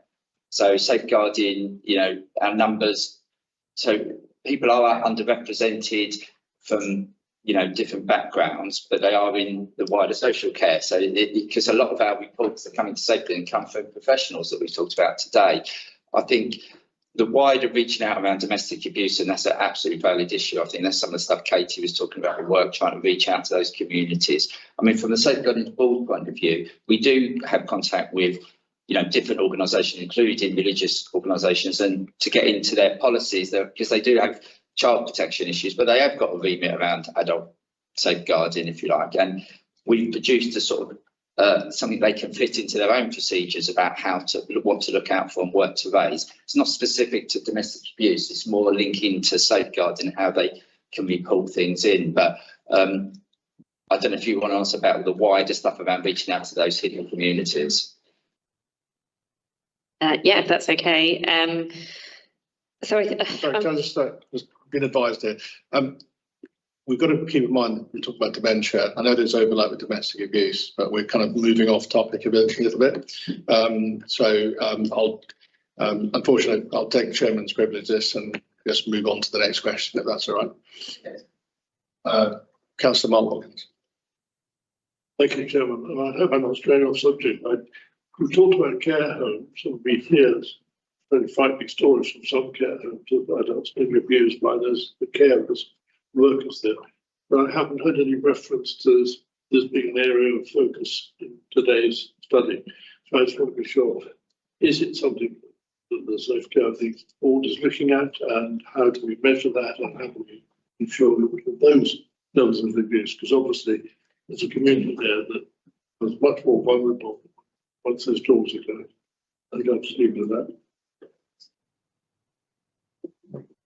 Yes, we do. We work very closely with the care providers, Hertfordshire Care Provider Association, that trains the care homes and provides support with the care homes. So domestic abuse with adults with dementia and domestic abuse is always trained within the care homes and the care providers, and those routes of identification and obtaining support and safeguarding care and support needs is worked through, yes. Just clarify that, if I may, Chairman. Sorry, I understand the intent. How do we know that it works? How do we sort of monitor that there isn't abuse going on in care homes? Is there any sort of formal way of doing it? I mean, all I say, you probably haven't heard it today because we're focusing on domestic abuse, because obviously that would be classed as domestic abuse. So, I mean, there's loads of stuff we do. The majority of our referrals are from care providers, and we have in adult care services, we have weekly meetings about providers, which is multi-agency, where we get together strong intelligence but softer intelligence. The SQUIG, the Strategic Quality Improvement Group, which is one of the sub bits of the board that Liz talked about earlier, that's what they're focusing on, providers. And, you know, we were linking with CQC and our commissioning colleagues. So, I mean, we could do another day on that, but there's loads of stuff on that. See, it's an easy answer, but it's not been the focus of today. I think, I mean, Councillor Watkins, you raised a good point. We are concentrating on the domestic aspects of it. I noted when you were commenting, you know, you're doing these audit cycles, and you know, would not for this meeting, but obviously this has helped every year. Have an example of an audit cycle, examples of when you've had referrals from hairdressers and what that sort of thing. So that'd be an interesting one. Last question I'll take from Councillor Vince, please. 2 questions. Learning and development. We have following courses as part of we have the following courses as part of our dementia learning and development offer. Who are they available to? So they would be available to our social care practice workforce. Internal workforce. We do also work with HCPA, so the Hertfordshire Care Providers Association. And they would be commissioning and delivering a range of training to our provider services. So again, people who may work in home care. The other thing to say is, and I think I missed the slide, we do also offer a training and a learning and development course for carers, which is via Jewish Choice Centre. They are running at the moment, I think it's 3, they've got 3 specific courses running, which again is to improve identification of and response to older victims of adult family violence, to improve the response to older victims of domestic abuse. And they're available more widely, aren't they? They're not just for internal staff. Yeah, oh, they're regarding carers, sorry. So, yeah, that's the same board. Sorry. And then we also, with carers in Herts as well, it might have been useful actually just thinking about it on reflection. Carers in Herts, I'm sure, will also offer a range of support and advice and learning opportunities for specifically for carers in how to, you know, how to support yourself, how to manage carer stress, how to look after somebody with dementia. Yeah, on reflection, it would have been nice to have that as well. I've taken this purely from an adult care services perspective, but we do provide funding into carers in Herts for a specific learning and development post. And that post is funded out of one of my learning and development grants. So yeah, thank you. Secondly, it's quite clear that you're very, very knowledgeable and deliver the best service that you can deliver. But it relies upon the community, which is also suffering cuts. Difficult to get a GP's practice. You have to go online now to do it. People don't just ring the doctors. You know, the police force is cut to the core. It's relying on them too. And here at Herts County, we've already seen failings in the children's special needs provision. Are you adequately staffed to deliver what you're expected to deliver in this area? Because it's all right saying that we're going to do all this. Yeah, just a reminder, like, the scrutiny is of the board rather than all the other external services. And I'll just come back to the key lines of inquiry. We're scrutinising the board and what they're doing. The financial aspects of what you've mentioned may well come up in other talks, but it's not a remit in which we are looking at. I will look to Natalie and see whether there's anything else you'd like to add to that. I can rephrase. I'll rephrase. Is the board confident that there is staffing to deliver what they need?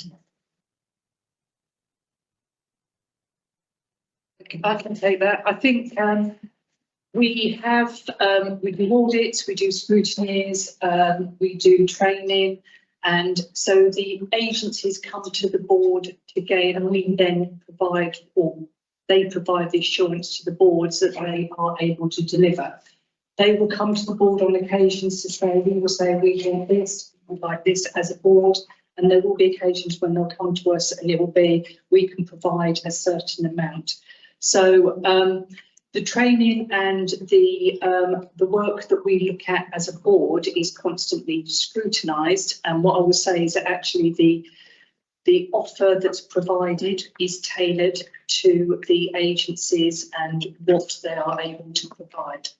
So I get that, but here at Herts County, here, are you confident that there is enough staffing here to take this role on and to deliver it the best it can?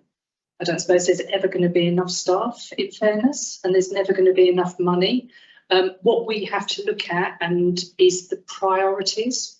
So we as a board look at what is our business unit, what is our business plan, what are our priorities for the forthcoming year, and then we hold the partners to account in relation to those priorities.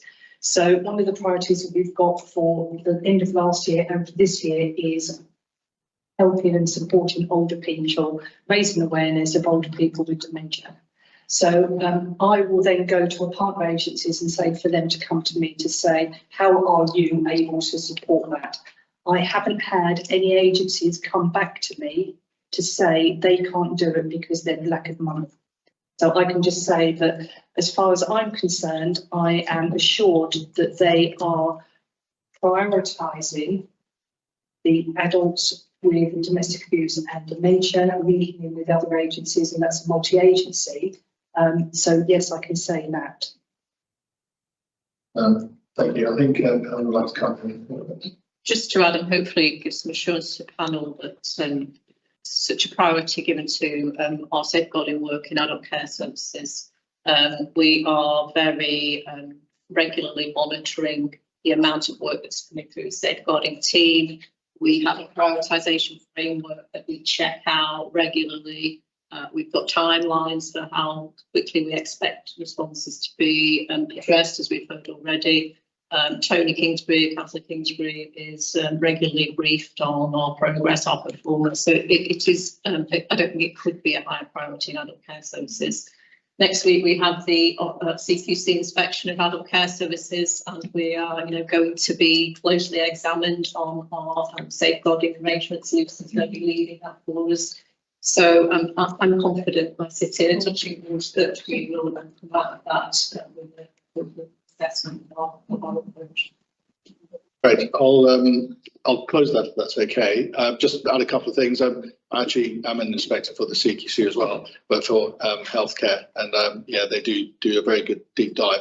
And I think for members, remember we give recommendations. The board go off and implement them. Okay, so keep that in mind. Our recommendations are what they action on. So those are sort of things that we need to provide. If that's okay, we will move on to the next item. We're about 40 minutes over. I'll just eat into our lunch, I assume. So I think the next speaker we've got is Karen Hastings. Yes, so I've already introduced myself, but I will again. Karen Hastings, I'm Head of Social Work and Safeguarding in HPFT Mental Health Services, and I also chair the Policy and Procedure subgroup for the board, and I can get my colleague to introduce herself. Yes, so Catherine Johnson, Kate Johnson, sorry, Professional Lead for Safeguarding Adults with HPFT. I also sit on the Risk Management subgroup, which is part of the Domestic Abuse Partnership, and I'm the Marek Strategic Lead for HPFT. Thanks, Kate. Lovely. So we're looking at our first slide. It's not as impressive as Lucy's data slide, but it was just to give you an impression or an oversight of the amount of referrals that come to us for adult safeguarding. So just to make it clear, we deliver adult safeguarding duties on behalf of the local authority for adults of all ages who have functional mental disorders. That's not dementia. So what we're looking at there is people who haven't got dementia, but I just wanted to give you a clue as to how important domestic abuse is to us as an organisation. It's over a quarter of the concerns that come into us. And then, of course, we work very closely with the local authority around adult safeguarding for people with dementia, because we deliver those services. Okay, let's go on. I'm trying not to hold everybody up, because some of the things that we've talked about already have been talked about already, sorry. In terms of what we are doing in terms to respond to domestic abuse, we've prioritised training for domestic abuse. So our safeguarding team deliver webinars on a monthly basis on a different theme, and sometimes we ask for the independent domestic violence advisors to join us, and they deliver that training for us. We've already covered routine inquiry quite fully earlier on in the question, so I won't go mention that too much. We're also linking in with the strategic partnership. We had 30 staff volunteer to become domestic abuse champions. I don't think they're all quite trained yet, because it limits how much training you can deliver. But that's a little bit of a step up from the J9 training. It's actually not just about sort of recognising and raising, but also supporting colleagues and advising colleagues on what to do if they're spotting domestic abuse, and how to have those difficult conversations, and how to support the victims as well safely. We're rolling out a domestic abuse resource kit for our staff, so they've got everything in their hands, and that includes some advice and information on people who are experiencing cognitive impairments, including people with dementia. And this is more about our adult services, but we do have independent domestic violence advisors co-located in the organisation. We've got 3 at the moment.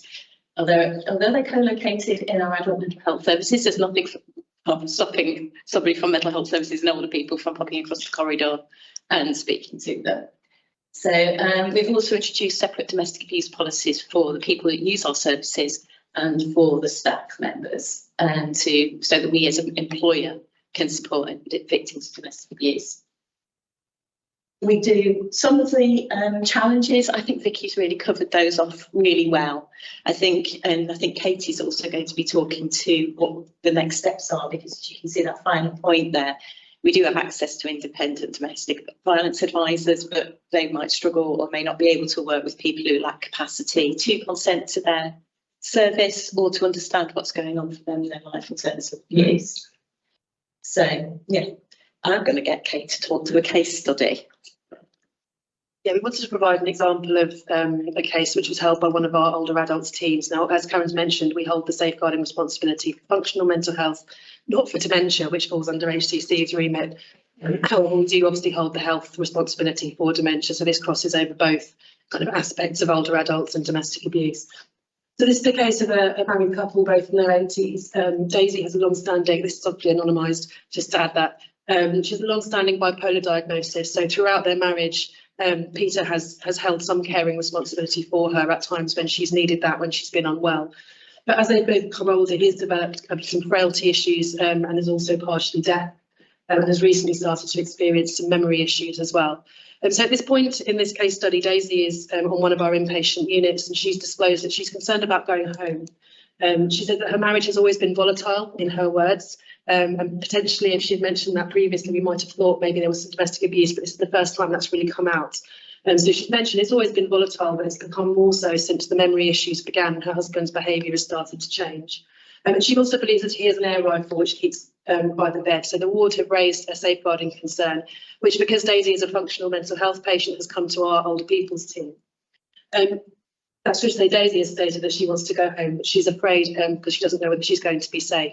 So the safeguarding concern was raised and a number of actions were taken. And because we're a joint mental health and social care trust, some of the actions kind of encompass both sides of that. And hopefully this illustrates kind of the range of things that can be done around the safeguarding to kind of support both sides in these kind of cases. So the police were contacted regarding the possible weapon and the safety issues around that, and they actually kind of went and investigated, had a look, and cleared that she was safe to go home. But we also looked at kind of referral to domestic abuse organisations, which sometimes is overlooked for our older cohort, but in this case, thankfully, it wasn't. It's a good practice example that was signposted for her. But we also gave consent to speak to her daughter about the concerns, recognising that importance of family to people who have care and support needs, particularly in this older age category. And the daughter was asked to contact the GP in regards to Peter's memory issues. A social care assessment arranged for Daisy, but also for Peter, in recognition of the fact that he was also developing social care needs and may need some support around that.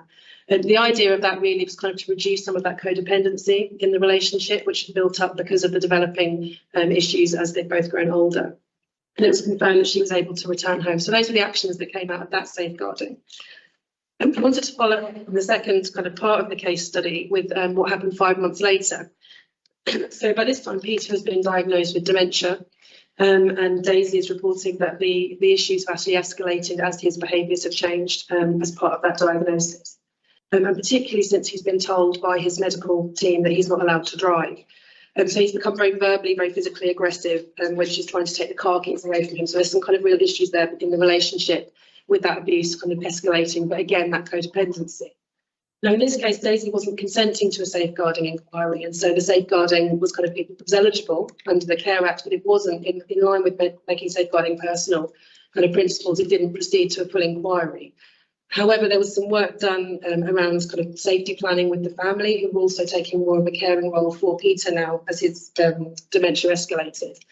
So there's some safety planning put in place with Daisy, with the family, just to kind of make sure that if they knew what to do if those behaviours continued to become more risky for Daisy, and advice given in regards to contacting the police. And what I haven't put on there, which probably should have done, is there was also that continued support for Peter, which doesn't stop just because somebody is perpetrating abuse. We're obviously continuing to offer that support for him around his dementia, looking at kind of what can be done to help ameliorate some of the effects of the disease.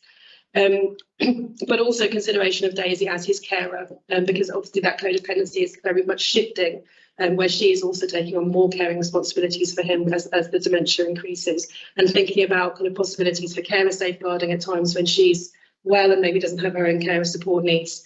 So would be looked at kind of carer safeguarding. So a really kind of comprehensive way of looking at things, even without that kind of ongoing safeguarding inquiry that she wasn't consenting to, but just thinking about how do we support that person with the dementia who is perpetrating the abuse in a way that is going to be beneficial to her as the victim as well, whilst also making sure that door is open for her to receive support in her own right if she needs to. The final slide we've got just kind of pulls on some of the learning from domestic homicide reviews. As was mentioned earlier, I think there were 3 over the last few years that involved older people. And some of these have had direct learning for us as an organisation, and also more widely around older people. So the learning from those DHRs involving the older adults was shared with our older people's team directly through their practice governance meetings to make sure that it was kind of filtered down to that kind of operational level. As a result of that, the teams are now requesting proof of lasting power of attorney at the point of entry into the services to make sure that we know when family members are claiming to have lasting power of attorney and we're concerned that there might be some financial abuse, actually we've got that proof there and we know how we can challenge that in the most appropriate way and potentially go down the different pathways. And the welcome booklet was amended to include information about lasting power of attorney, so that could be properly looked into. There's also been a prompt to inquire about domestic abuse added to the older adults initial assessment guidance, which was kind of one of our first steps towards thinking more about routine inquiry, and that's going to be built on in that work that we're doing more generally across the trust. And also the information about older adults domestic abuse is including in all of our training on domestic abuse. We have slides in there now about the kind of specific issues around that cohort, but just raising awareness that it is still an issue and shouldn't be overlooked in light of the older adult issues. Thank you very much. I think we all appreciate the case studies, which are probably the ones that adds a lot more to all the policies that we have going on. I'm going to take this opportunity to ask for the next presenter from the police response to domestic abuse and older people to present, with the emphasis again, the case studies is what we're kind of interested in, as we're short on time, and then we can take questions as we go. Tell DHR being used various times. I know just discovered what the DHR is. I don't know whether the rest of the panel know. It's a domestic homicide review. Yeah. Now, it's well known to professionals. I've been sitting here thinking, I'm trying to know what DHR is. So, just a small comment. Yeah, I think when Nicky Doyle did her presentation, she did mention. Sorry, very early on. But no, that's clear. That's fine. You sort of have it repeated. No, of course. I mean, I don't know why. If anyone, I work in the NHS, 3-letter acronyms all over the place. My colleague also talking about at the end of the background report, there is a short glossary which picks up all of the abbreviations and acronyms that have been used. So if you want a quick reference to what they all mean, go to the end of the background report. Yes, thank you for that. So yes, so if we could have the next presentation, please.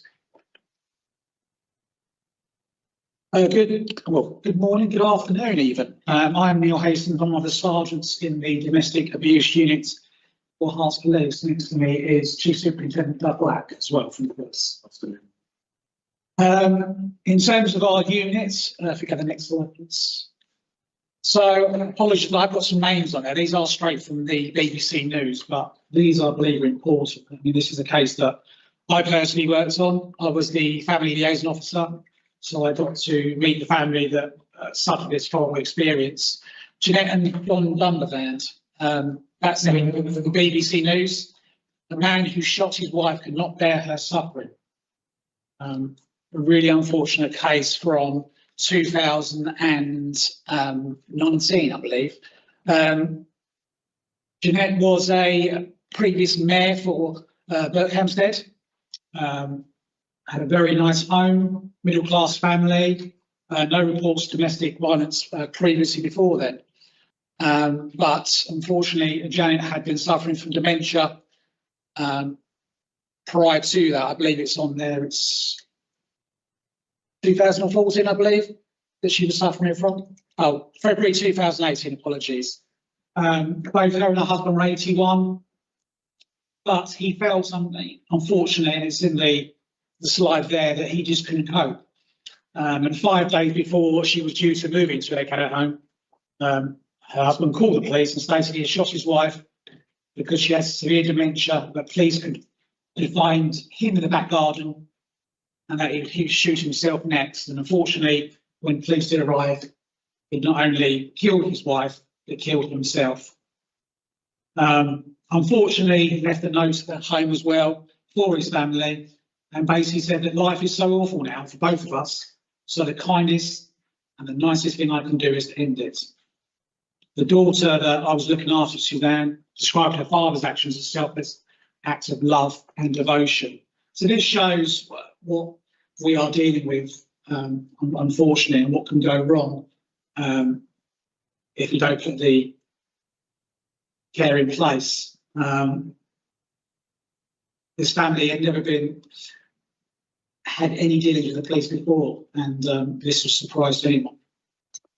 So next slide, what are we? So my department is a specialist team, and it goes since 2016.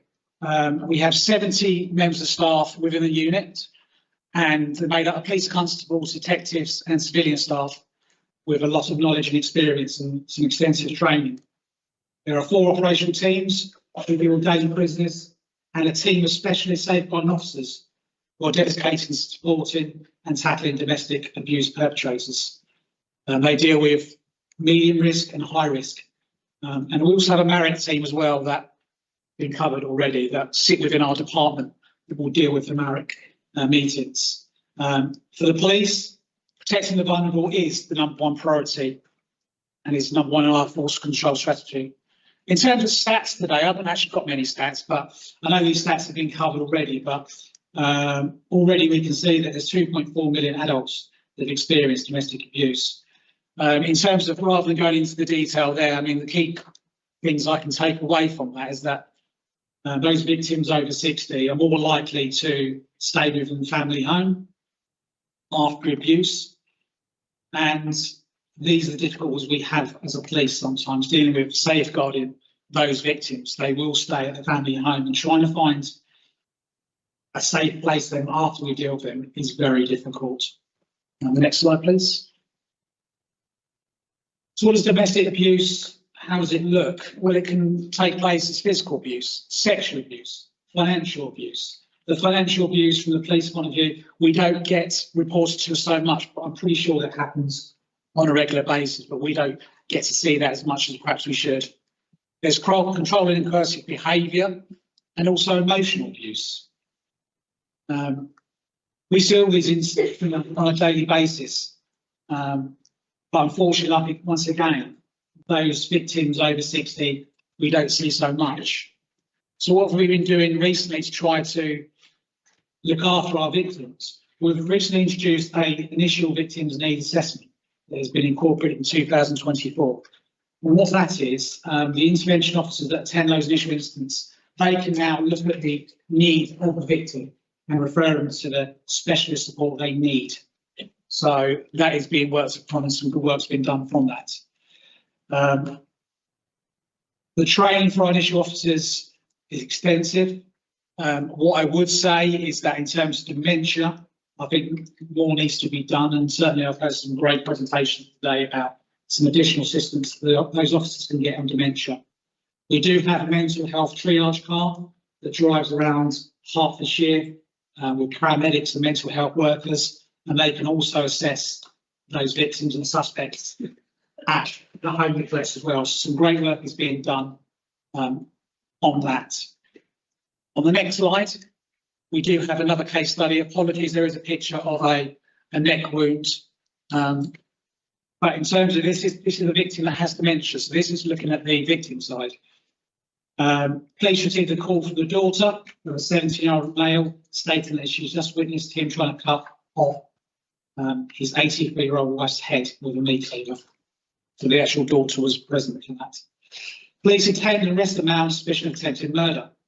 The male, who is a functioning alcoholic, stated that he wanted to kill his wife, citing that he cannot look after her anymore. She is not the same woman that he married.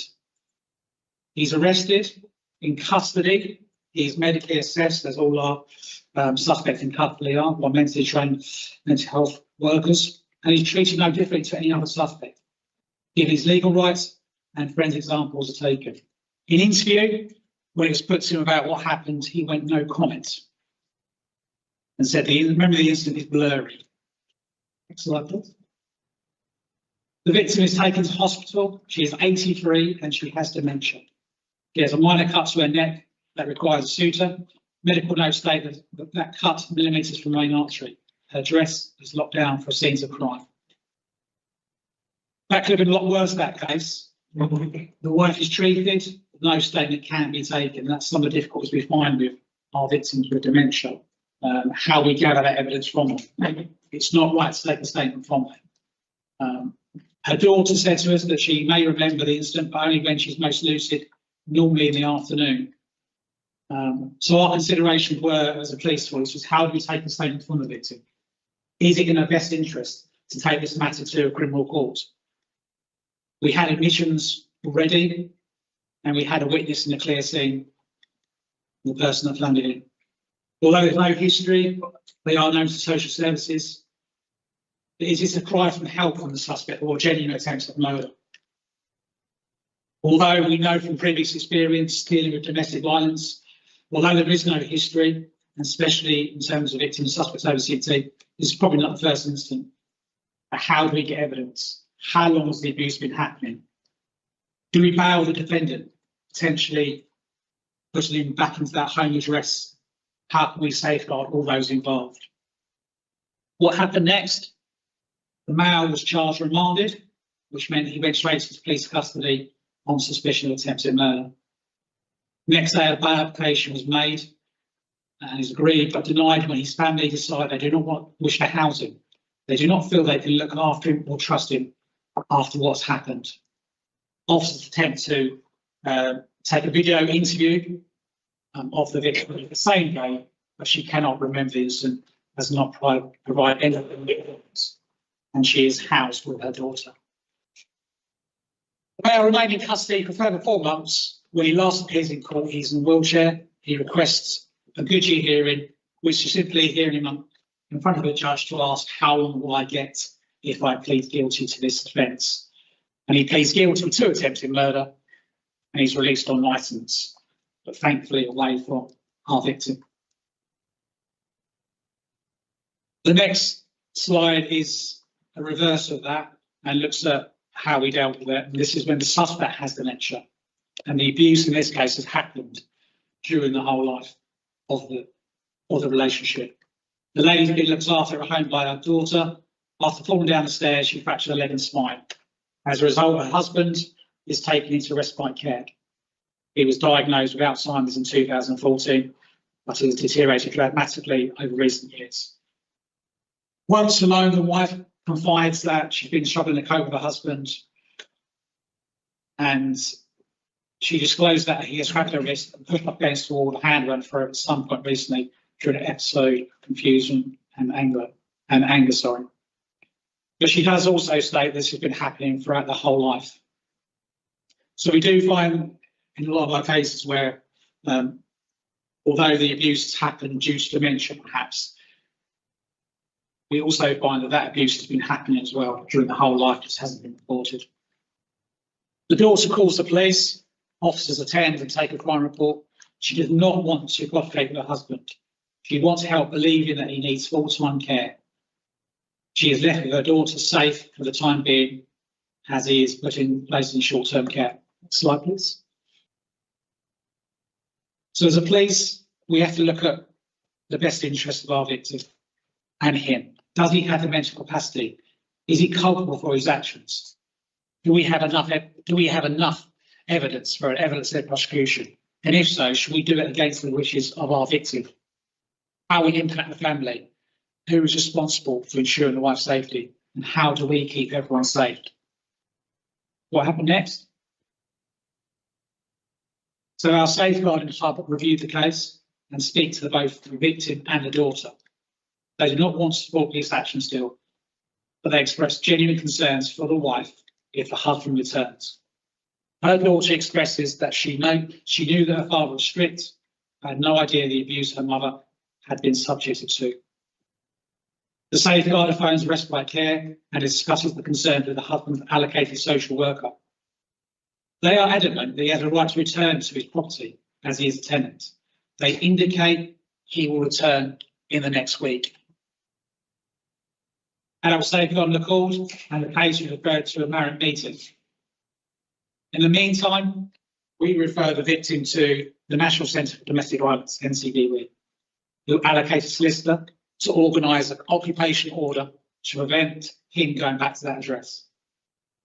As a result of the Marriott, adult safeguarding speaks to the husband who has periods of lucidity. He makes admissions to being violent to his wife wife in the past, not recently. This leads him to be placed in adult full-time care. So these are the sort of cases we are dealing with on a daily basis. And these are the considerations we always have as the police.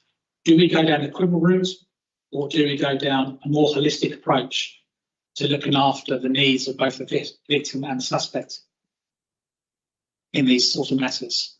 And it is a difficult one for us to decide. The main thing for the police is for the safeguarding of the victim. That's our priority in all these cases. We work closely alongside our info service, and they look after us. There's many different companies that we do refer to, but we work closely alongside them to see what's best for our victims. Social care often have the biggest role to play. Families need to speak to the GP in terms of respite care, day centres. And there's lots of support organisations that we use, such as HUK and Jewish Choice. What we have found in terms of IDFA services, though, that only 3% of victims over 60 are getting assistance from the IDFA services, not because of IDFA themselves, in terms of they're not simply willing to go with those services. We find that a losing battle trying to get them to go with our IDFA service. And that's good. Thank you very much for that. Neil Hastings? Neil Hastings, yes. Just before we take questions, can I just confirm quite a lot of information there for the public domain to see? I know you said this is all in the news. Can I just confirm that it is okay to present what you presented so far, just for those that are a little bit sort of worried? Yes, it's got the BBC News, my first article, so it's taken straight from the BBC News article. Okay, and the second one as well? I haven't, the case study, I've actually names on that and made sure names were adapted. I see, but the incidents as well. Okay, yeah. All right. Okay, thank you very much. Just that's okay. I'll turn first to Councillor Watkins.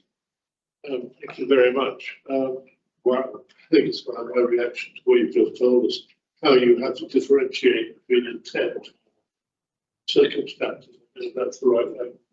I guess I have two questions. One is simply that you said it's the largest team in Hertfordshire, which is, again, I found that quite surprising, I guess, thinking of the wider context of what would rather be sorry else than anything.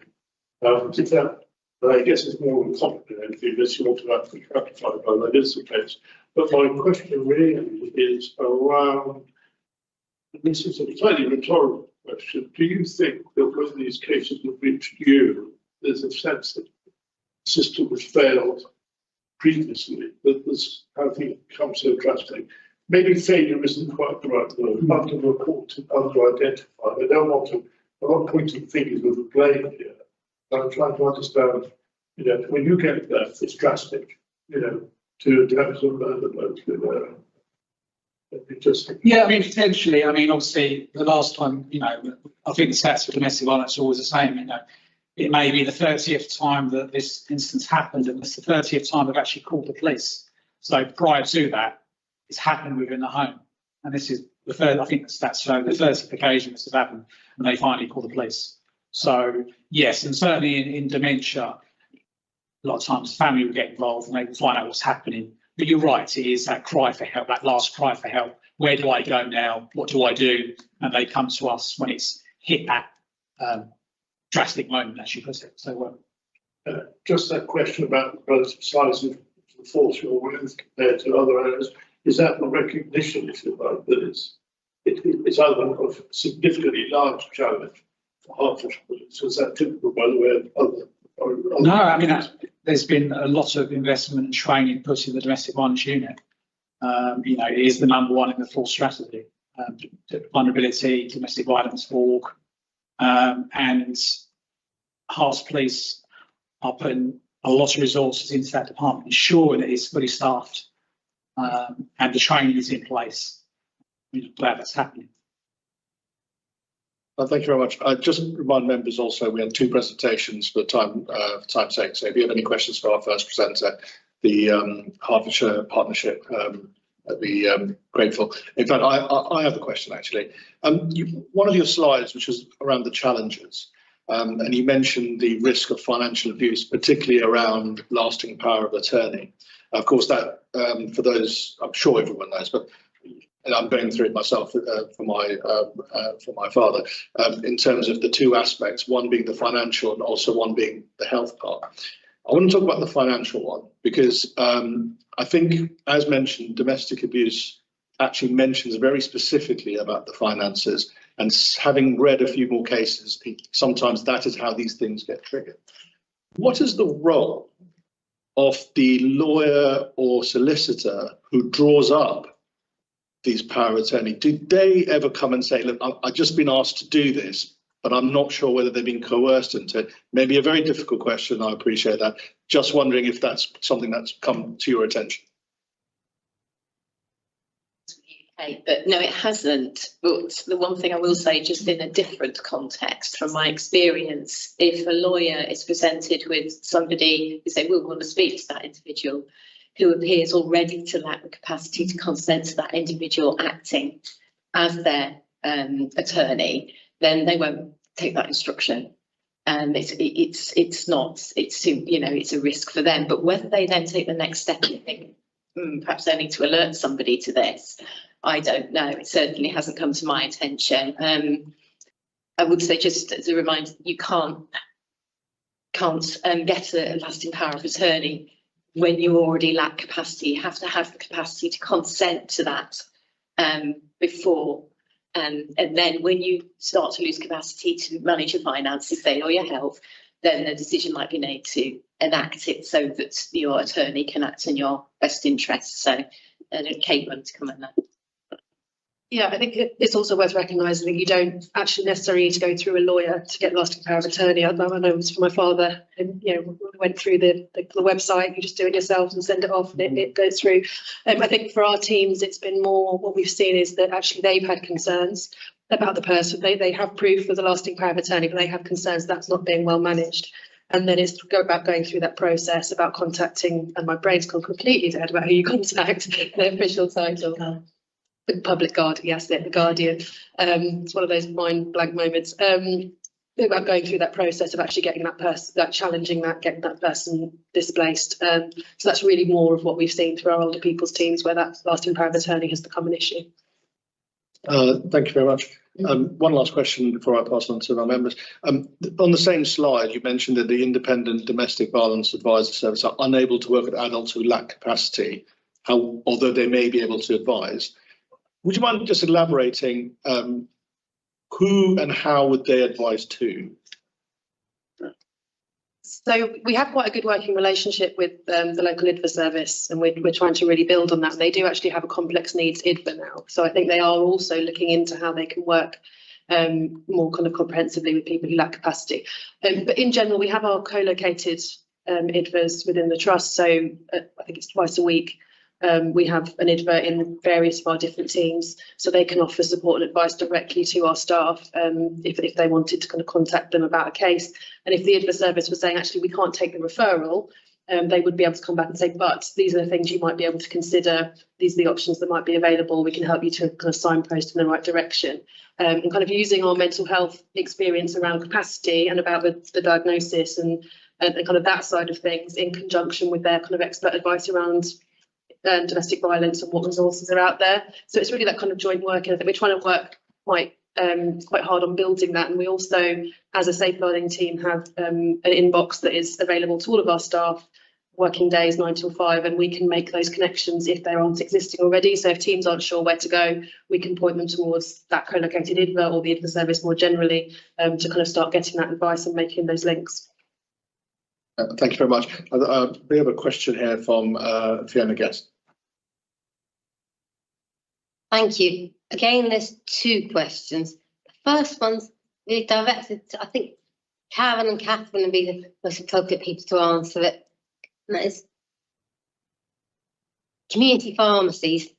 The company I used to work for had a safeguarding policy which involved contacting one's line manager and contacting the professional services department, the head office. Then is there policy that smaller community pharmacies, but those who don't have such a head office, could go to if domestic abuse is disclosed to them, or if they suspect domestic abuse? I think any of us in this row might be able to answer this one. Liz, do you want me to take it anyway? Yes, the Chair of Policy and Procedures or Group. So the Herts Safeguarding Adults Board website have loads of brilliant resources, and one of the key resources is actually our board policy on safeguarding. And in that you can find everything, including advice and support, a little bit of advice and support, what is domestic abuse and how that's, fits for safeguarding adults. And also the site will give you information on how to make the referrals and so on. But I often point providers, smaller providers, in the direction of that policy. It's a big policy, so they may not want to adopt the whole thing, but it's about, for them, maybe recognising and raising it, because that policy also includes how to do safeguarding, which they don't need to necessarily know, but at least it helps them to understand what the duties might be in terms of maybe joining in the conversation, and also their right to have some information about the referral they've made and how that's been processed.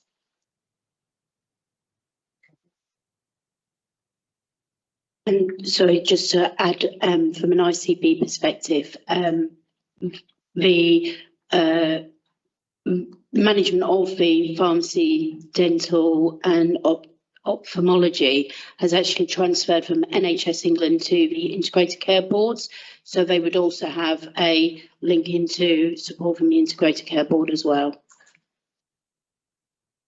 Thank you. The second question really is to Doug and Neil, and particularly in the case of families which are adamant they don't want any help, then what can be done before a crisis happens and before a tragedy occurs?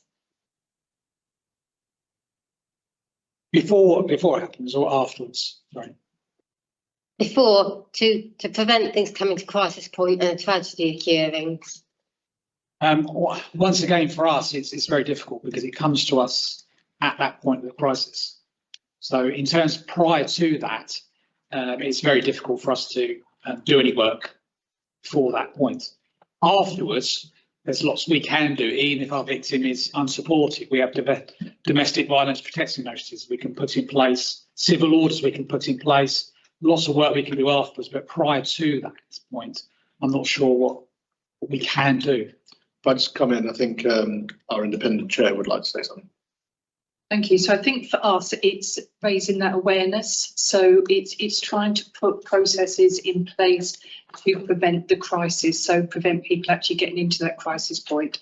So again, that's raising awareness for everybody, all agencies. So the police as well, that when they attend a burglary or when other members of staff or other agencies actually have involvement with that family, it's putting those things in place prior to the crisis point. So that's that we spoke about, the J9, and it's identifying and where can we guide and put in the agencies that are already out there who can offer support for either the carers or the person with dementia to try and stop them tipping into crisis point. So that's one of the big things that we are working on as a board, is how can we stop the crisis, people being tipped into those crisis points. Sorry, Jack. And from an operational viewpoint, what we do, we take a multi-agency approach where all the lead agencies would come together and formulate a risk assessment plan. And within that risk assessment plan, they'll be monitored and reviewed as well. So we keep sight of that person. Kate, sorry. No, that's fine. So when a victim has been risk assessed or they haven't been risk assessed, and it's very clear that they are at high risk of serious harm or homicide, so there's a number of indicators for that, such as strangulation, that sort of thing. They can be referred without consent to MARAC, which is Multi-Agency Risk Assessment Conference. That's a multi-agency meeting where all the professionals that are involved with a victim will meet to work out basically how can we address that risk and bring it back down. So regardless of, you know, whether they're consenting to be referred to a specialist service or not, that process still stands regardless of capacity. And then I'll talk later about the local domestic abuse strategy and prevention within that, because that will talk about what we try and do to stop things getting to crisis and to critical points. Great. I'm aware that it's almost lunchtime. I have one last question to ask our police colleagues. Obviously, well, not obviously, but being called out to mental health crisis, I believe there's been a change in what the police will go to and not go to. Could they assure us that with regards to dementia and domestic abuse, those changes are not affected? No, they're not affected. But you might, sorry. Yes, they're not affected. We work with partners day in and day out to ensure that we can still provide the best service. Thank you very much. I don't think there's any more questions. Mike, I don't think there's any more questions for the members. So I think this is a great time to have our lunch. Just a couple of things. I'd like to thank everyone who has spoken and contributed. I know the adult social care team, some of you are going to go off and you've got the CQC, so good luck with that. Thank you very much for your time. I'm going to ask if we have a quick lunch and keep to the timetable. So back for 1:10. I will stay here for the next 5 minutes if any of the members or anyone wants to come to speak to me about anything like that. Thank you very much. Good afternoon. Thank you all for coming back from lunch. So before we start the next session, I'd like Head of Scrutiny to give a summary of this morning's scrutiny. You'll need to bear with me because I think there was an awful lot of information that was provided today just in the morning session. So there's quite a bit that I would want to just remind members of what you've heard about so that you can then build on to that with the witnesses that you hear from this afternoon. I think anybody who sat through the morning would absolutely understand fundamentally the complexity of this area. That actually safeguarding is tricky, and safeguarding of older people is trickier, and safeguarding of older people with dementia is the trickiest of all. And I'm not surprised that it hasn't come to the annual scrutiny until this point, where there was sufficient data and understanding of initiatives and how partners could work to that to provide members with a better understanding of what the board is doing under Liz's leadership as the independent chair.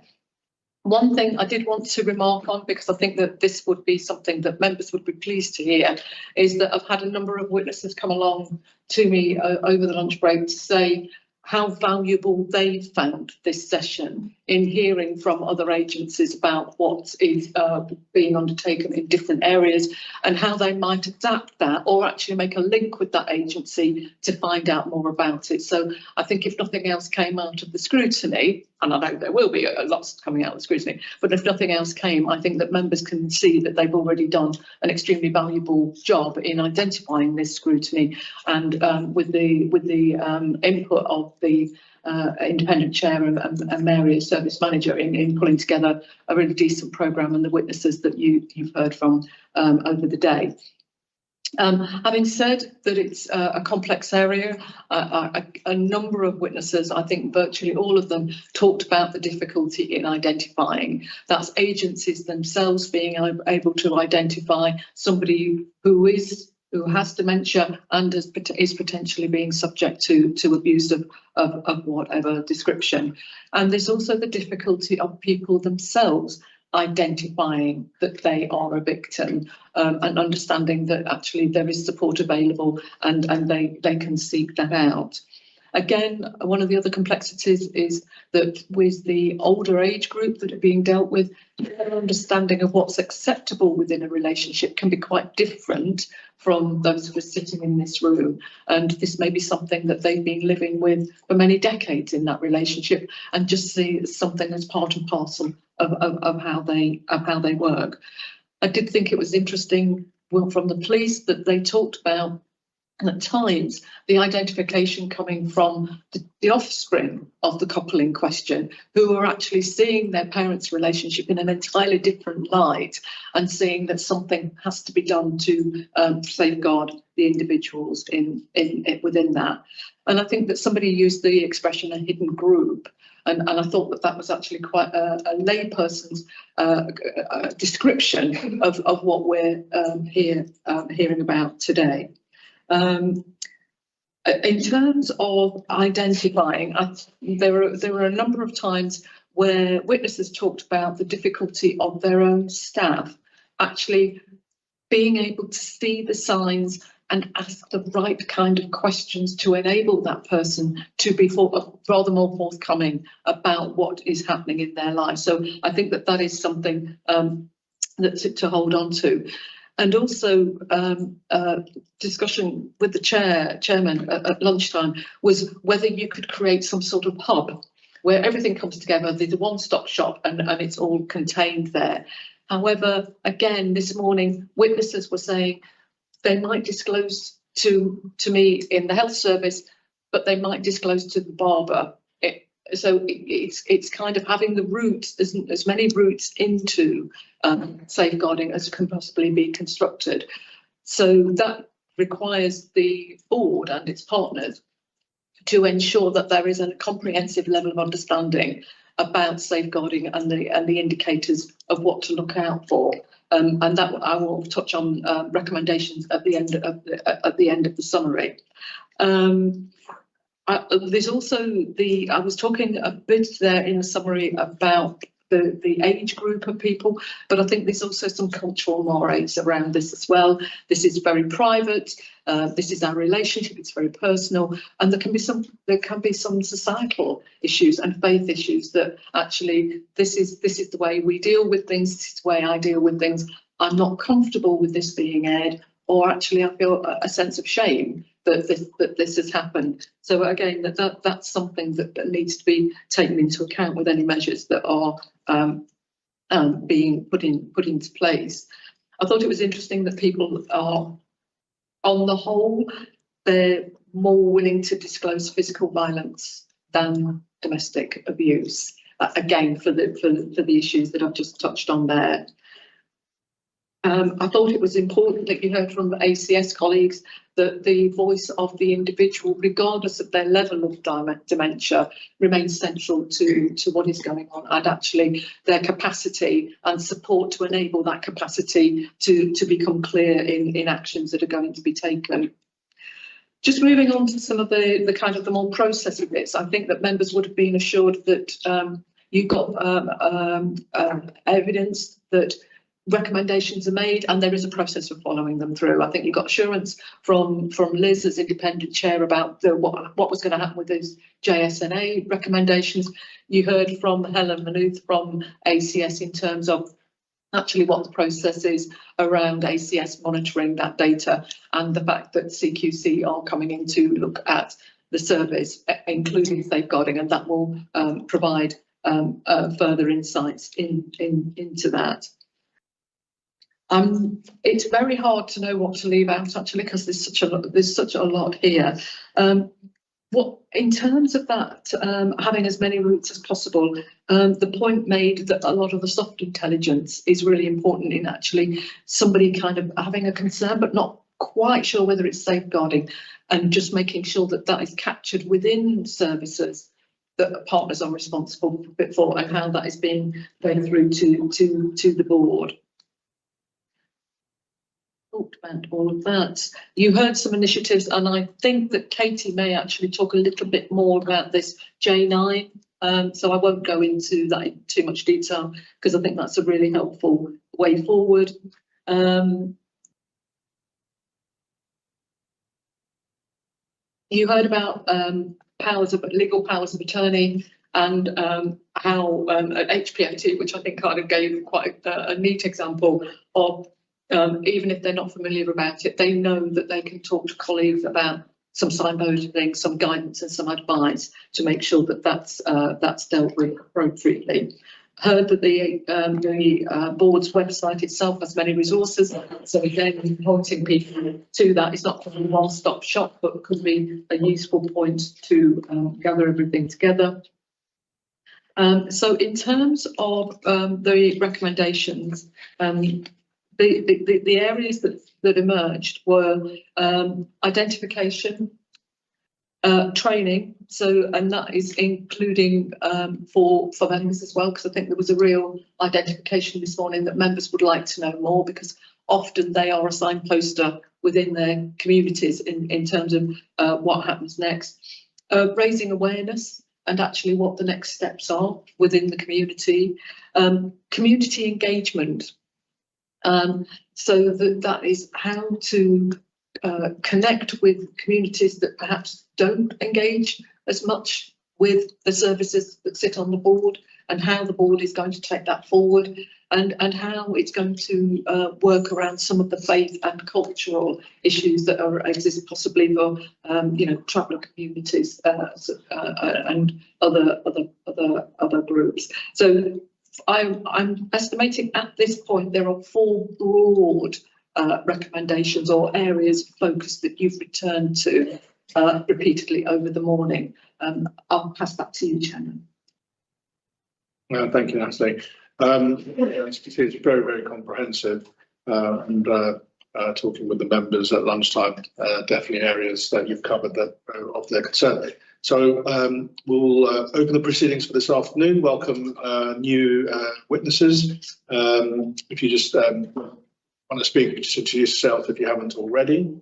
I'd like to now ask our next presenter, which I believe is the ICB response. Is that yourself? Okay. Brand. Yeah. Thank you. I'm here today on behalf of Sheila Cole. She wasn't able to make it, so that's why there's a change in here. So I feel this morning we covered quite a lot of some of the issues that I was going to talk about this afternoon. So I won't be following the slides rigidly, and there'll be sort of time for discussion. So for those that don't know, the integrated care system, just to give some context, it consists of the Integrated Care Board, Integrated Care Partnerships, Health and Care Partnerships, and the Collaborative. So there's 2 county councils within our area, because we cover Hertfordshire and West Essex, and we have 13 districts or borough councils, 4 mental health and community providers, 3 acute providers, that's acute hospitals, 135 GP practices working across 35 primary care networks, and 295 community pharmacies. That's just to put into perspective the work we cover. As I mentioned earlier, there's additional responsibilities around dental and ophthalmology as well. I'll skip over the next slide because I've seen it twice already this morning, so we don't need that.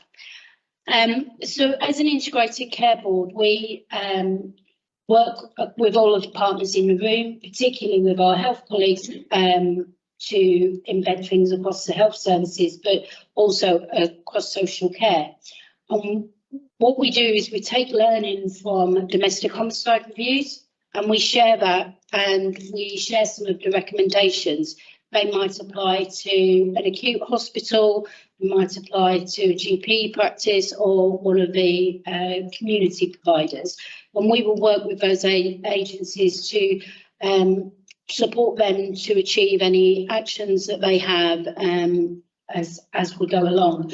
And we develop learning from any of the domestic homicides, and we'll start embedding that into future training, because we don't just cover Hertfordshire, we cover Essex. We share learning from Essex, but we also share some national learning as well that we may hear through our NHS colleagues around the country in other integrated care boards, and we'll bring relevant information back to Hertfordshire and share that as well. Our role is around supporting basically all of the systems around health, Particularly, we have named GPs for safeguarding, we have designate professionals, and we look at professional curiosity. So we'll encourage professionals to ask questions and to look at safeguarding, particularly domestic abuse, in a slightly different way. We've been involved in sort of mapping what existing training there might be already in Hertfordshire, and actually there's a lot of training across a range of agencies. We still don't have a clear map of what agencies are delivering what training because there is so much, and I think to have that really well mapped would be really helpful. A number of us have done pieces of work, but we never fully get to exactly where, because there is so much training out there. We're also doing a lot more joint adult and child safeguarding training now, because as an integrated care board, our safeguarding teams are moving to an all-age approach of safeguarding. Some of the health trusts are doing that, but not all of them. But that's something that may develop in the future, and it's certainly something that NHS England are also doing. A domestic abuse toolkit was launched with general practitioners, which gives all the general practitioners across the county details of support services that they can access if somebody comes to them and discloses domestic abuse. Just to put into perspective, routinely over the last few months, some of the specific training that the ICB has facilitated across specifically around dementia or older adults. So a PCN is a primary care network, and that would be a collection of GP surgeries together. So where you can see that there is a PCN or a group, it's usually more than one GP surgery. It might be 5 surgeries come together and share their training. So it would be to a number of professionals, and that would be GPs, social prescribers, nurses within those surgeries. So it's just to show that there's a range of different things that we would be supporting and working with across partnerships. We just analysed some of our IDFA referral data, so the referrals into the Hertfordshire Independent Domestic Violence Advisor. So we looked at Q2 of 23 and 24, and they received 530 referrals in that quarter, but only 20 of those were for people aged 65 or over. Out of those 20, 9 came from health. So I think health are identifying, but I think that there's still work to be done. Sometimes health referring to MARIC, so the MARIC figures, a health professional might have made referral into MARIC, and then it looks like the referrals come from MARIC, if that makes sense, to the IDFA team. So there's some crossover there, but there's hospitals and health, obviously people self-refer, but I just wanted to give some context around the numbers. Not many people are using that service of that age group. A number of the hospitals now have actually started to recruit their own independent domestic violence advisors. And this is based on work that's been done elsewhere in the country where health are providing the independent domestic violence advisors. And there's been quite a significant increase in people using those services where health inequalities may have potentially made it difficult for them to access the routine services. So that's an area of work that's continuing to be looked at by professionals to see.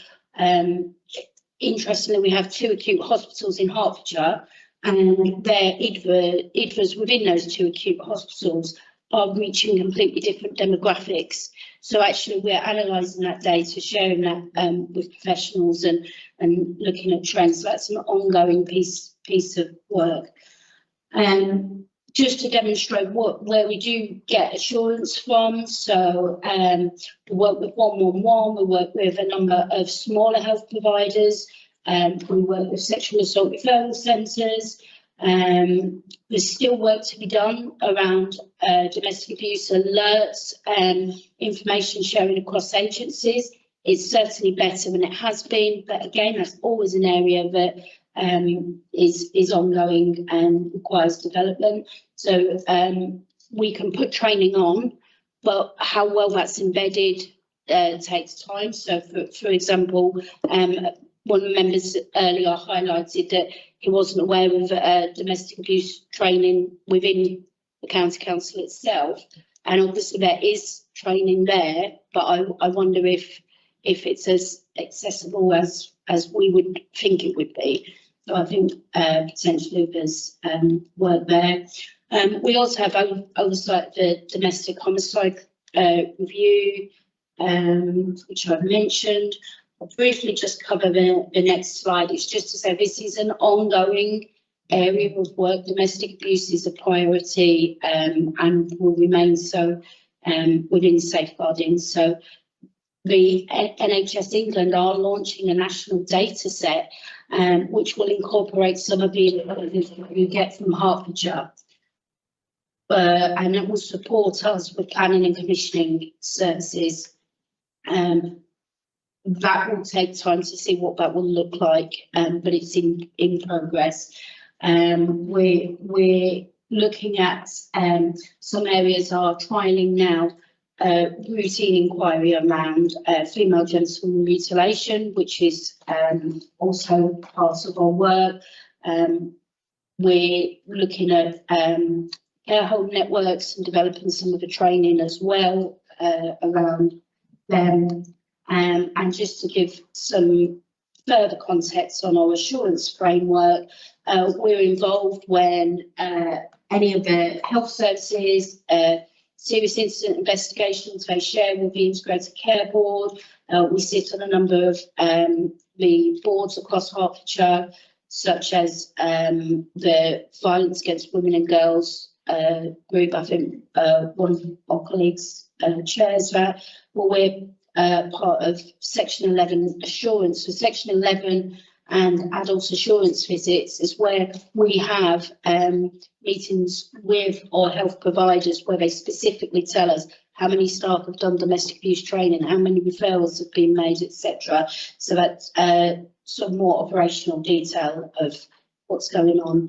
And really, I'm just happy to answer any questions because I think so much was covered this morning. So I'm happy to take any questions from any of you. Thank you very much. I'll start off with Councillor Watkin. Thank you very much. Mark Watkin.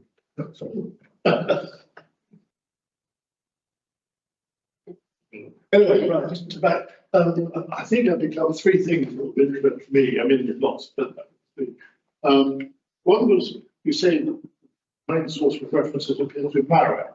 Now, MARAC, as I understand, is a multi-agency referral to get the full multi-agency risk assessment conference. So getting to it is that how does MARAC get its data? Because the others seem to be, feel like, discrete areas. There are doctors, whatever, the list. But MARAC seems to be a kind of, isn't MARAC really a second level? Isn't data feeding into MARAC from those sources? That's my first question. Second, I picked up on the fact you said there seems to be an awful lot of training material. But I just, maybe I misunderstood it, but I get a sense that it almost would be better if it was sort of brought together in a way so that there was some common sort of area of information that people refer to, so it's discreetly different in different places. I don't know if that's achievable. And the third one was you refer to the data set. I'm a great believer if you get good data, you get better decision making, you get quicker and more effectively. So I guess we just wanted to know what your thoughts were about when that data set would come into play. Yeah. And how do you think it might impact on what we're discussing today if that data set was operating to the level you'd like to see? Okay. Those are my three questions. So I'll start with the first question about the MARAC data. So the MARAC data is something that's shared across the network. So it's not a specific it's not held by health as such. So Marek obtain their data from all of the referrals that they receive, and then their Usually it's a feeder into. potentially. So when we're looking at referrals for older people, the majority of referrals appear to come from Marek, but the point was that they're referred into Marek from somewhere. Exactly.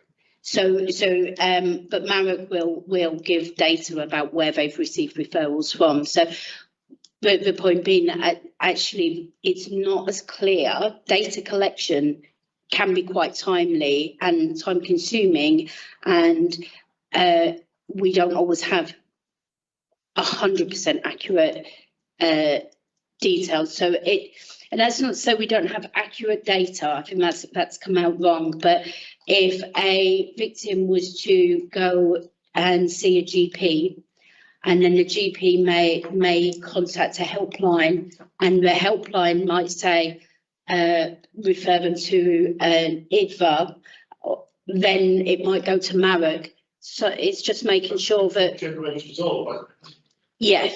So it's just kind of, and there are a range of professionals across that do collate that data and bring it together to get more accuracy on it. But it was to just sort of point out that some health could be mixed within that Marek data as well. So we know that 9 of referrals out of 20 came from health. There's a possibility that there's more as well. So I think that was to point that out. So that was your first question. In regards to the training, I think that there is standard training that covers, so all domestic abuse training that I'm aware of. I've been in domestic abuse training for many years across different agencies, and certainly there is core content, but within the domestic abuse services would be expected and would be included. Training does need to be adapted for services, because the training that we would give to a district nurse may be different from the training we'd give to a police officer. So we have to adapt training depending on, does someone work in an acute hospital setting? Do they work in a pharmacy? Are they lone workers? So there is a standard of training that across the partnership is extremely good. I think it's ensuring. For the future. Yes. It's not really relevant too much today, but what's in this. But do you see the data set as being a door to opening up a whole lot of extra better information, faster information for those programs? We are anticipating, so the data set, NHS England use the data set for other areas of work, and we are regularly, as you can imagine, across all of our agency, asked for data and statistics. And actually, if we had a easy place that we could all feed into and obtain that would be really fantastic. So that at the moment is covering, it's moving into prevent, which some of the work around terrorism, that is moving into FGM and domestic abuse. How it will look will develop over time, but certainly some of the national data sets are very beneficial.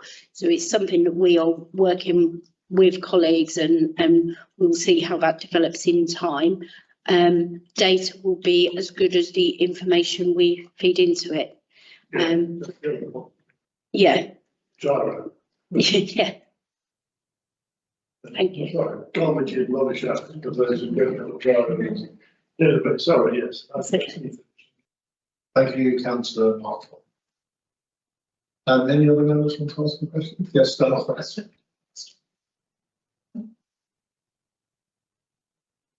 What's about data collection problem, the accuracy that concerned me, how it was kind of really as good as it should be, and the accuracy isn't everything you would want it to be.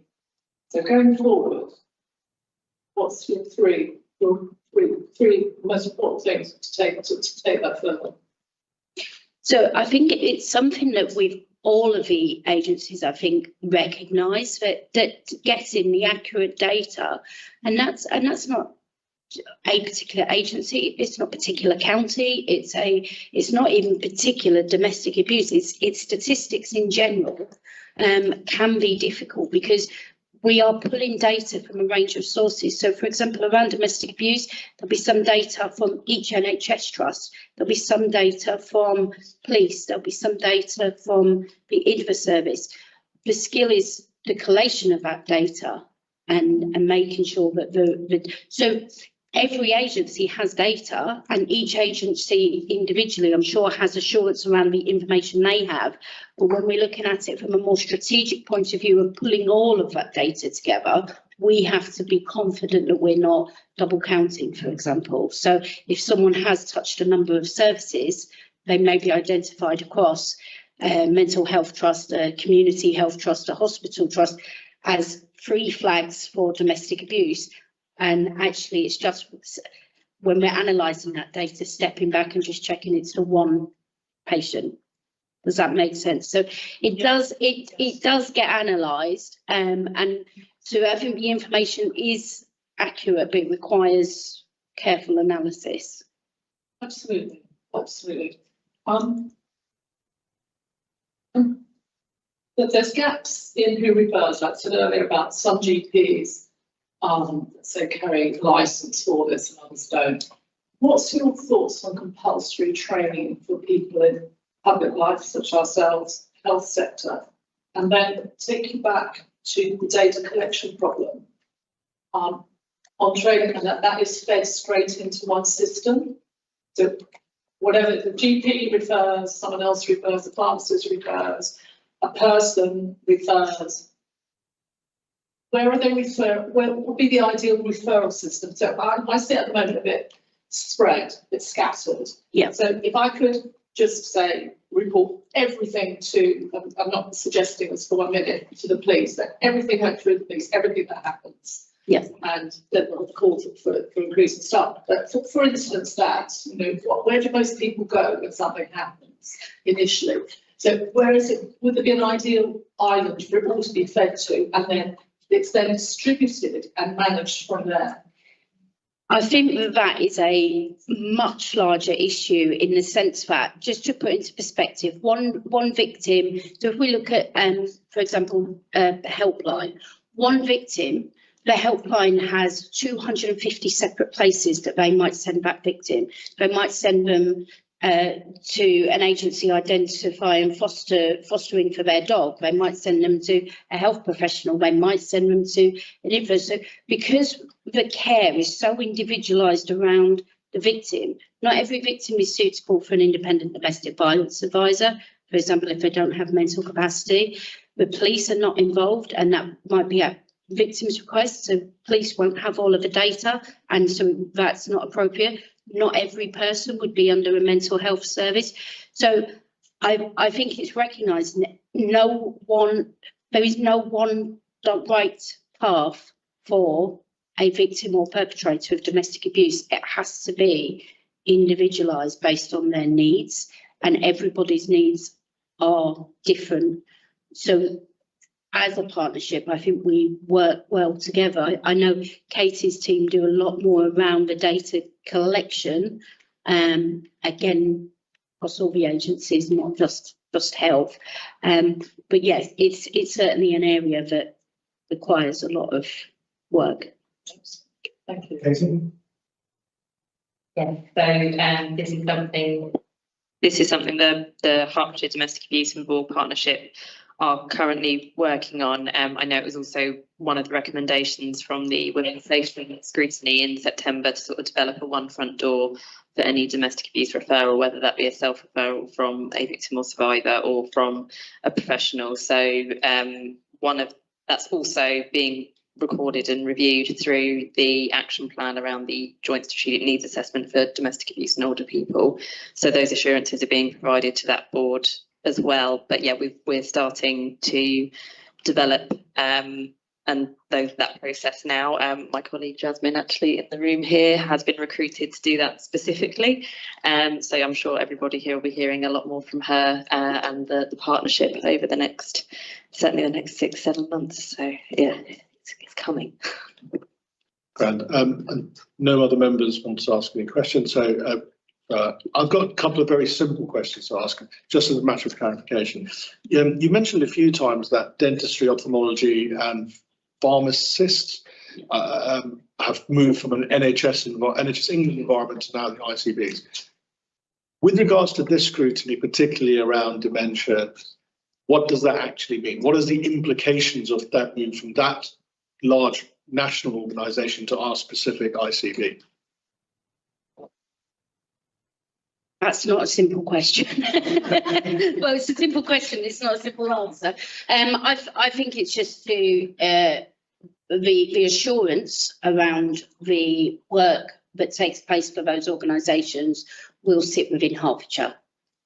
So I think that's the simplest answer. So from that, what I'm trying to understand, what you're trying to say is, we don't know much, we know what they provide, but now we have to make sure that what they provide meets the ICBs, and whatever training you get with regards to safeguarding domestic, they have to then undertake that. Is that what you're saying? Okay. Yes.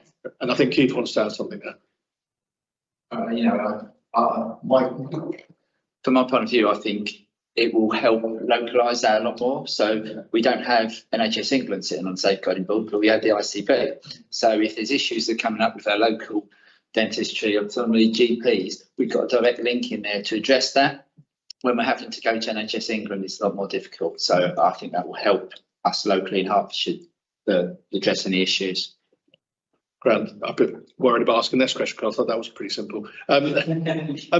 Look, we're coming to the end of your session here, but what I'm trying to envisage, looking how it is, we've got all these healthcare services. You've got your GP, you've got your hospital, you've got your other healthcare providers, and people present to those.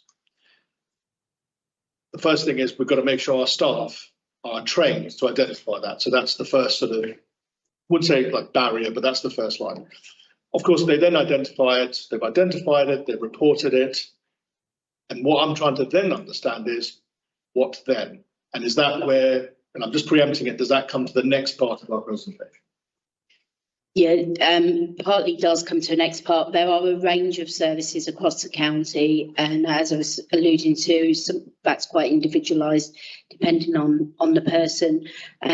But in an ideal world, they would be able to access where it suits them, whether that be a GP surgery or pharmacy. There'd be lots of general open conversations about domestic abuse. I think the more we talk about domestic abuse, the more the public become aware, the more knowledge there is routinely. So people feeling safe to access services, adequate training, and then, yes, the resources to send people to. Again, there's a lot of resources in Hertfordshire. It's just, you know, there could always be more, but there's plenty. But it's I think Katie will probably give much more detail around that in her presentation this afternoon. That's great. And I think, speaking to one of our members before, it's understanding what everything is available, because one of the things is that residents don't know, even though we say we have got all that information. And if I could just ask one more question. I understand, and I think this is, and it's been explained, that you don't want to have a universality about everything. But I want to specifically talk about training. Now, you're saying that you have a guideline of what they have to look for, but it is up to the different agencies, and I'm talking particularly within the ICB, how the GPs decide to present, how, for example, ambulance service want to have to present, and all this. Does anyone look to make sure that it may be individually provided how they do it, but it meets our core guidance of what we're looking at?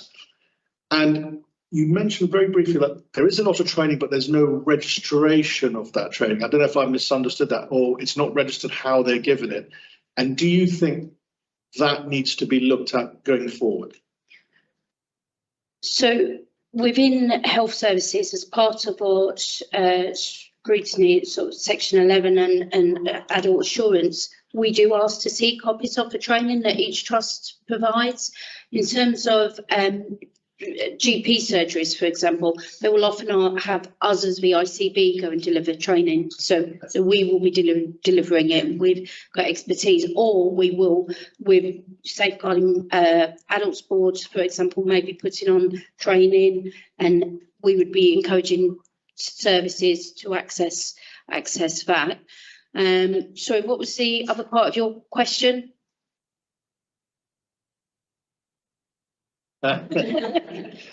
Sure. Yeah. So what I want to know is like the assurance of that training. So when you said like, we don't know we know what they're supposed to provide. We ask them to see it.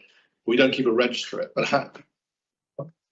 That is coming. Okay, thank you. But the assurance part of it is to make but does it meet the requirements? Now I know that's in the background that at this moment in time, unlike the children's service where there's statutory requirements, adults is not so much.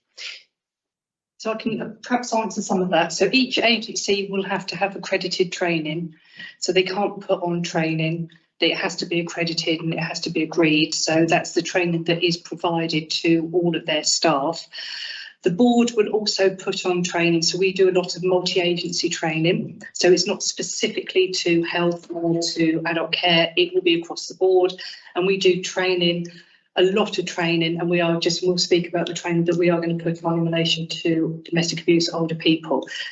The board also, we carry out self-assessments every year on all partner agencies that are board members. So statutory and non-statutory have to complete a self-assessment, and then we go out and interview either the chief exec or the exec of the council in relation to their self-assessment.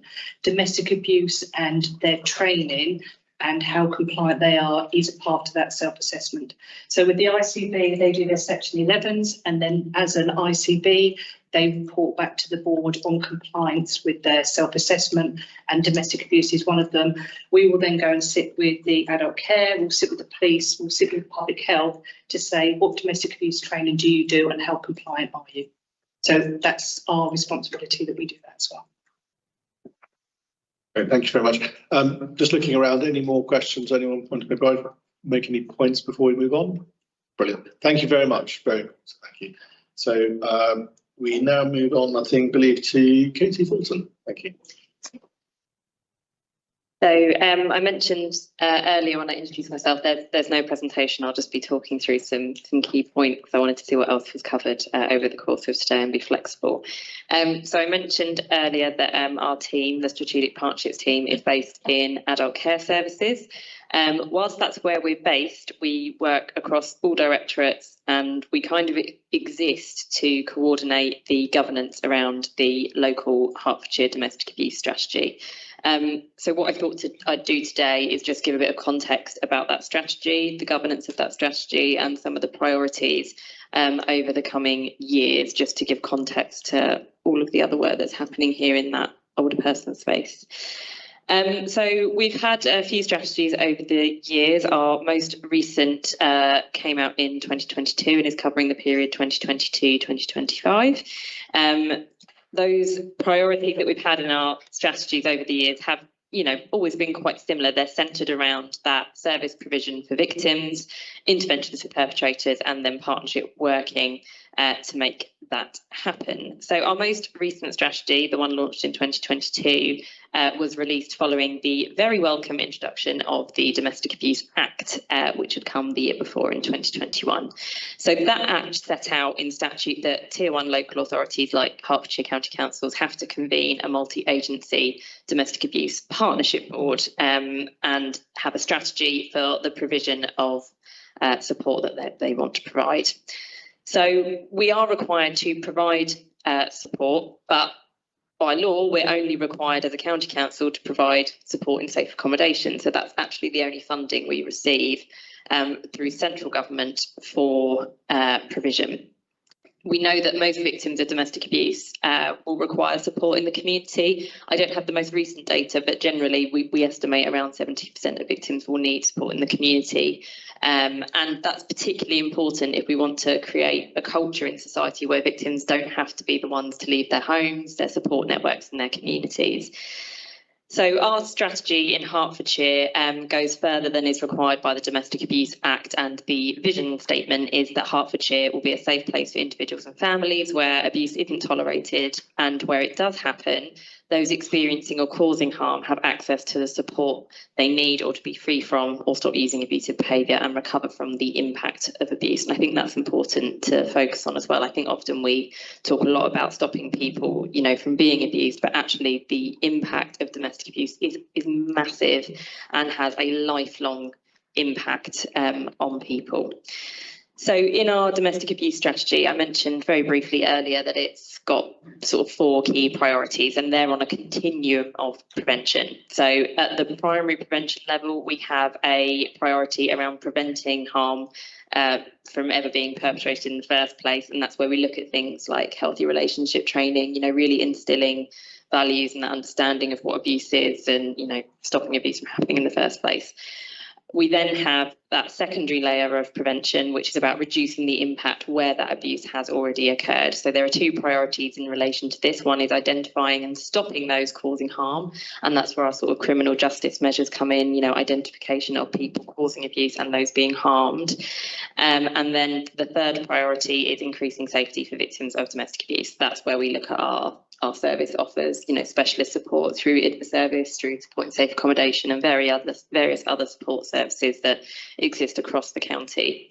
Now, that third layer of prevention is that one that I mentioned often gets missed, that reducing the impact where it's occurred, that behaviour, that abuse, and has that lasting effect. And that, I think, is a real priority for the partnership at the moment, is providing that support after the harm has occurred. Because victims may have lost all of their money, they may have lost their home, their mental health will almost certainly be damaged by this.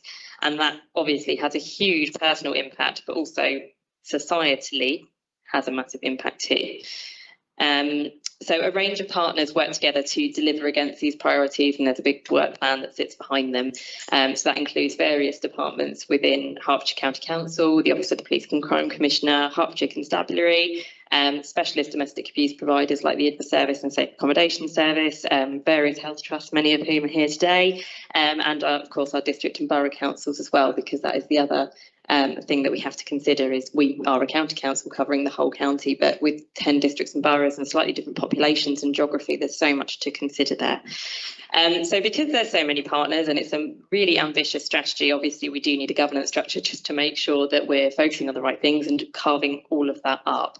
So at the top of our governance structure, we have an executive board, which is chaired by the Executive Director for Children's Services here at Hertfordshire County Council, and vice chaired by the Office of the Police and Crime Commissioner. So they sort of set the vision and the strategic objectives and have ultimate accountability for that strategy. So if that strategy is not happening, that is what that board is looking at.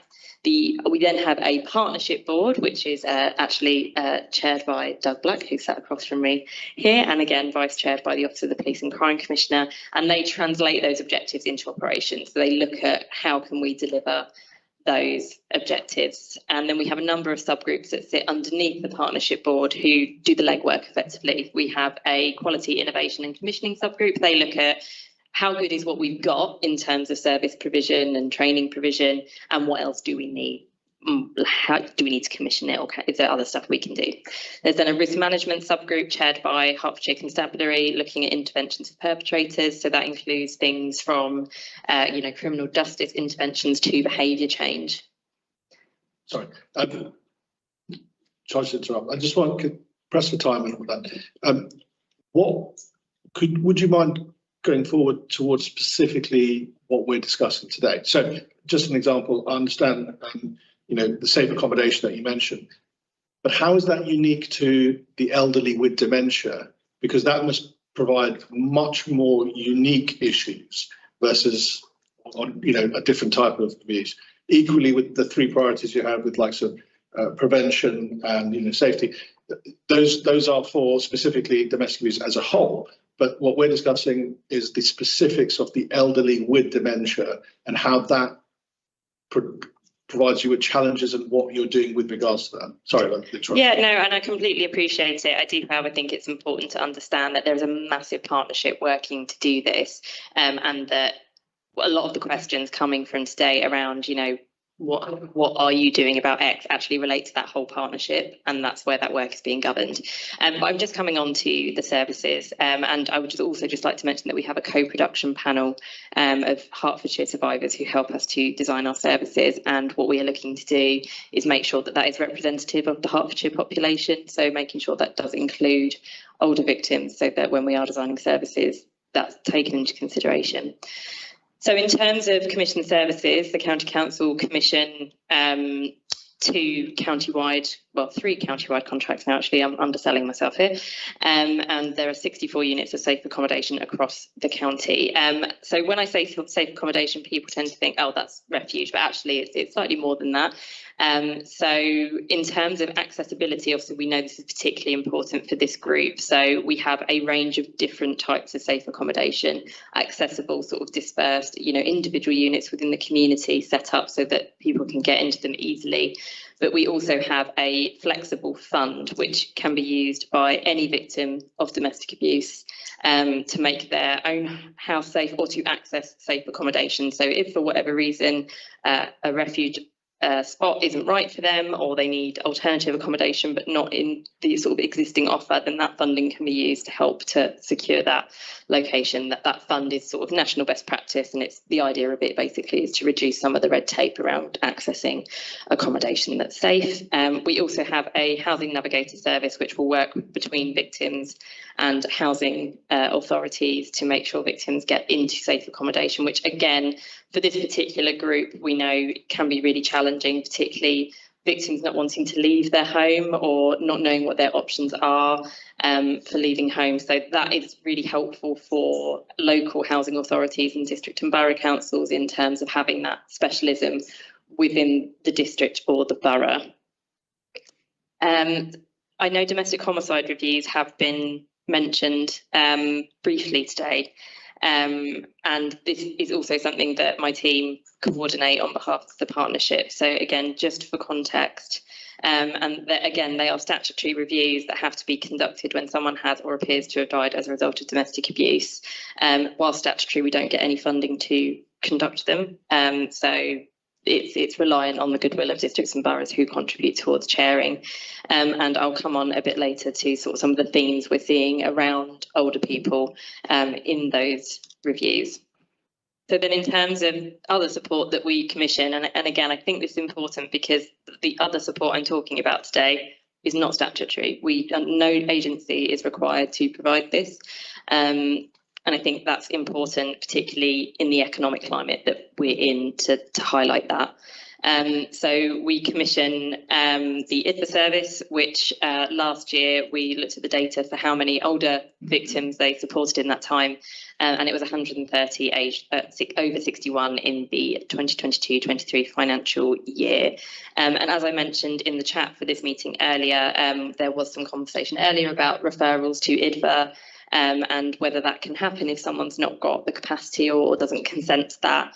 And that is something that we are looking at as a partnership, because there are lots of groups that do face additional barriers to support or might feel like conventional support isn't for them. So this is definitely one of those groups.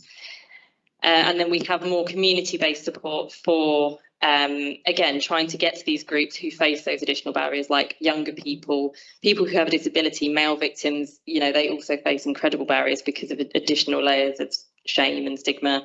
Those with mental health needs, rough sleepers, asylum seekers, it's a really, really long list. And I think, again, important to highlight in this context, this is one group that we know need a lot of support, but there are a lot of others that we're looking at as well.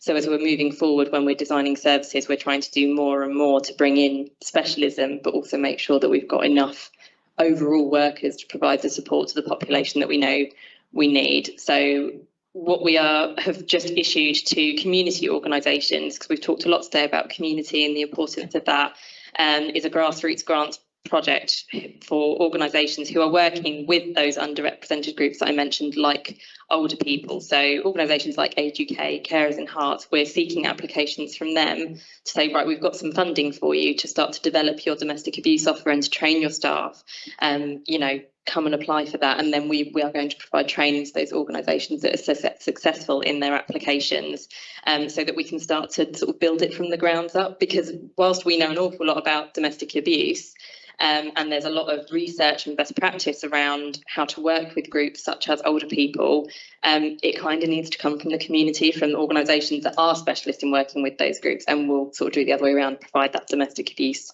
specialism. So in terms of commissioning ambitions, because again, this is important in terms of making sure we have support available for these groups. So we are planning as a domestic abuse partnership to develop one-stop shops. I think someone actually said one-stop shops in here without even being prompted. So that's excellent. So these will sort of be double district locations where victims of domestic abuse and survivors can get support for housing, mental health, their financial needs and legal advice. These are all things that Hertfordshire victims and survivors, through consultation with them, have said, we need this and we're not getting it. And they said the pathways, because there are so many services in Hertfordshire, are really, really confusing. So behind that one-stop shop offer, there will be a one front door. That doesn't mean all the existing pathways are going to disappear. It just means that if someone's not sure, there's going to be as straightforward a way as possible to get into support. And we're hoping that by having these community locations, because a lot of what victims fear is approaching statutory agencies, fear of being blamed or not believed, particularly in the context at the moment with what we're hearing about violence against women and girls in the news with the Metropolitan Police. So, there's a lot happening. So the community offer is really, really key. So that one front door and a sort of community-based offer is where the partnership is looking to go in terms of support and making it as straightforward as possible and as accessible as possible for all these different groups that face those additional barriers to getting support. Then in terms of training and awareness raising, this is another key element of the strategy. I was having a good conversation with Councillor Watkin here about community awareness, and each member of the public almost has a role to play in this. There is so much stigma in society around all forms of violence against women and girls, including domestic abuse, and it's so deeply rooted in our society. It's how we're raised to think different things about different genders, and that's where these things come from. It's sort of not individual fault when you look at it that way. And most victims will talk to their family or friends about what's happening. They might not label it as abuse, but they'll know something's up and that it's not right and that they need help. So we have a dedicated comms working group within the Hertfordshire Domestic Abuse and Violence Partnership, which is formed by the different comms leads across the different organisations in that partnership, looking at, right, what are our priorities? What do we need to tell the public? What do we need to upskill the public in? And it's generally things like, what is domestic abuse? What would you say to a loved one if they did say something to you? What support is available? So again, over the next sort of 12 months, there's going to be a rolling comms campaign developed within the partnership to start tackling some of those and upskill the public and make sure that they know where to go if they need support or to identify abuse. And some of that will be very specialised to specific groups, because again, we know that the way we communicate can't be universal, because there are going to be different needs for different groups depending on, their background, their intersecting needs, what they make of statutory agencies based on, years of history. So it's a lot of work is happening within that partnership. I know that I could talk all day, which I won't, because I know I'll get chucked out, but there's an awful lot of work happening. And our domestic homicide reviews have been a really, they're tragic reviews. We would never want these to happen, but a really good source of learning, which I think has shown that we need a training offer, that there is that core bit in the middle that is kind of relevant to everybody, which is something that the partnership is looking at, but also something that covers each individual agency's needs. So again, that is something that the partnership is developing, and there is a task and finish group under our Violence Against Women and Girls subgroup, which is chaired by the ICB, by Sheila Coe. So again, within the next year, we're looking for a massive online hub of resources for any professional, for the public. We'll keep rolling things out, and we work with public health to evaluate everything that we do, particularly around equity of access, because it's not just about what we do, but it is actually having the desired impact. But I will stop there and happy to take any questions. I think it's shut that. I just wondered when I just wondered when the one-stop shop is expected to deliver. I'm hoping early 2025 at the earliest. We're already piloting a one front door with our community outreach service, which supports victims assessed at standard and medium risk. So that's the sort of more community-based offer and trying to prevent that escalation of risk into the high level. But the multi-agency workshops to start developing that offer will be this spring into the summer, and then it's about how we procure that. A lot of it will be about bringing what we've already got together into place rather than commissioning new things. So I think we'll start to see things coming together in early 2025. That's about it. Thank you. Amazing work is being done by many of you. So we've got violence against women and girls. And I've got this on front. Subgroup. Well, how does that subgroup deal with dementia and such and violence against women or men? How does that subgroup deal with that specific? You've covered everything, which is wow, and it's there. But now we're getting down to, which is some great success, and you're getting down to Pacific. And so we've got the specifics here of domestic abuse and people with dementia. How are we dealing with that specifically? Yeah, so each subgroup in the structure, so the strategy as a whole, I should also mention, is underpinned by an qualities impact assessment. So that looks at each of the groups in a lot of detail about the barriers they face in terms of getting support. So that group has done a lot of scoping work about the Hertfordshire population, the different needs, including older people, to try and understand that. And essentially what they do is use that information, what we know about the needs for each of those groups, including older people and dementia, and each intervention that will come out of any of our subgroups will be tailored according to each of the groups that they'll be focusing at, if that makes sense. Because as I mentioned, this is one group of many that face incredible difficulties getting the support that they need. And particularly when we look more broadly at other forms of violence against women and girls, there's a lot more we need to know about that in terms of older people, because some of it just doesn't get reported. So part of what that group will do is scope that need and understand what it looks like. For any services and interventions, there'll be the sort of general offer, but then there'll be great consideration about, right, is that going to work for that group? If not, what can we do instead? But that group is in its infancy. They're working tremendously quickly, I must say as well, to not do them a disservice. Councillor Guest. Thank you, Chairman. I've got two questions here, and since she mentioned the issues in her presentation, I think Katie's probably the best person to deal with them. But if any other people around the table are, then it would be appropriate for you to contribute. The first one, what you mentioned, Katie, about accommodation, and it had been said, I think this morning, that for people in this group, then a refuge isn't always the answer.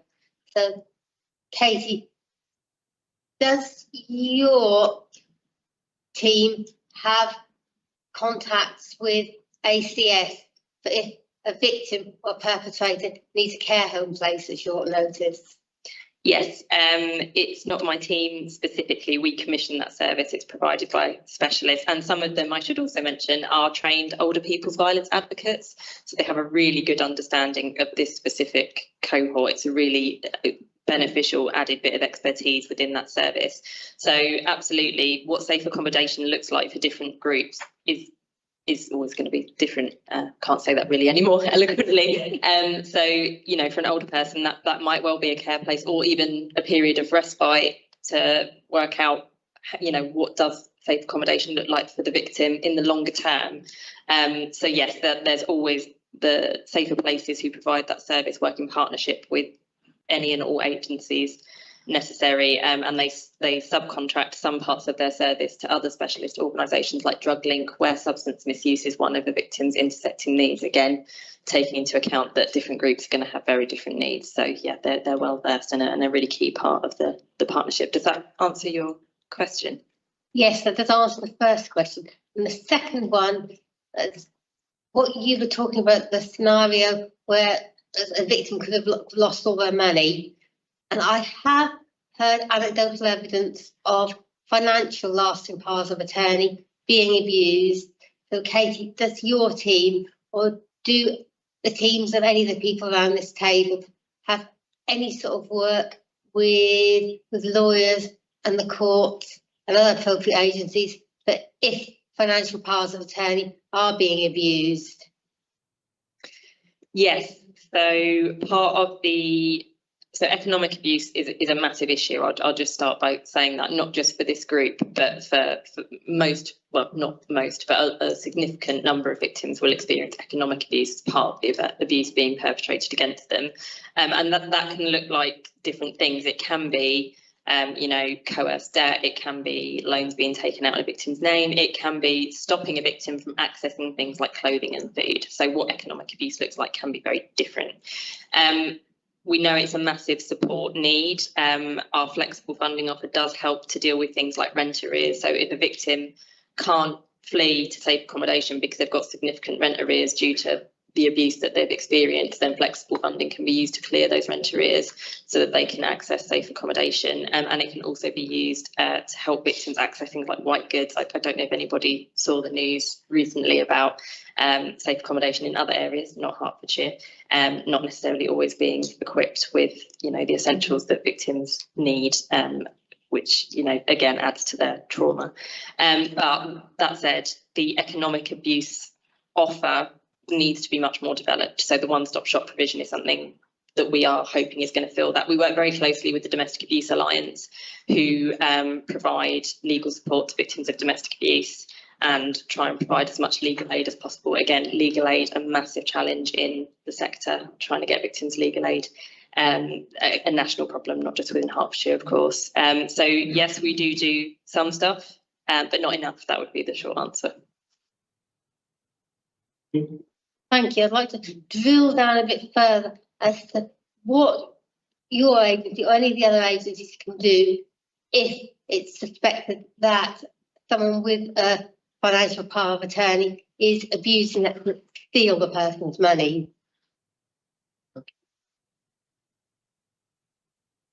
So obviously, we talked about the loss of power of attorney before, and of course, with finances, you don't have the capacity for that to be enacted. So if you enter into loss of power of attorney, it's active straight away, unless you specifically said you only want it to come into place. So people have to be aware of that. So you are giving people power. You can still access it yourself whilst you've got capacity.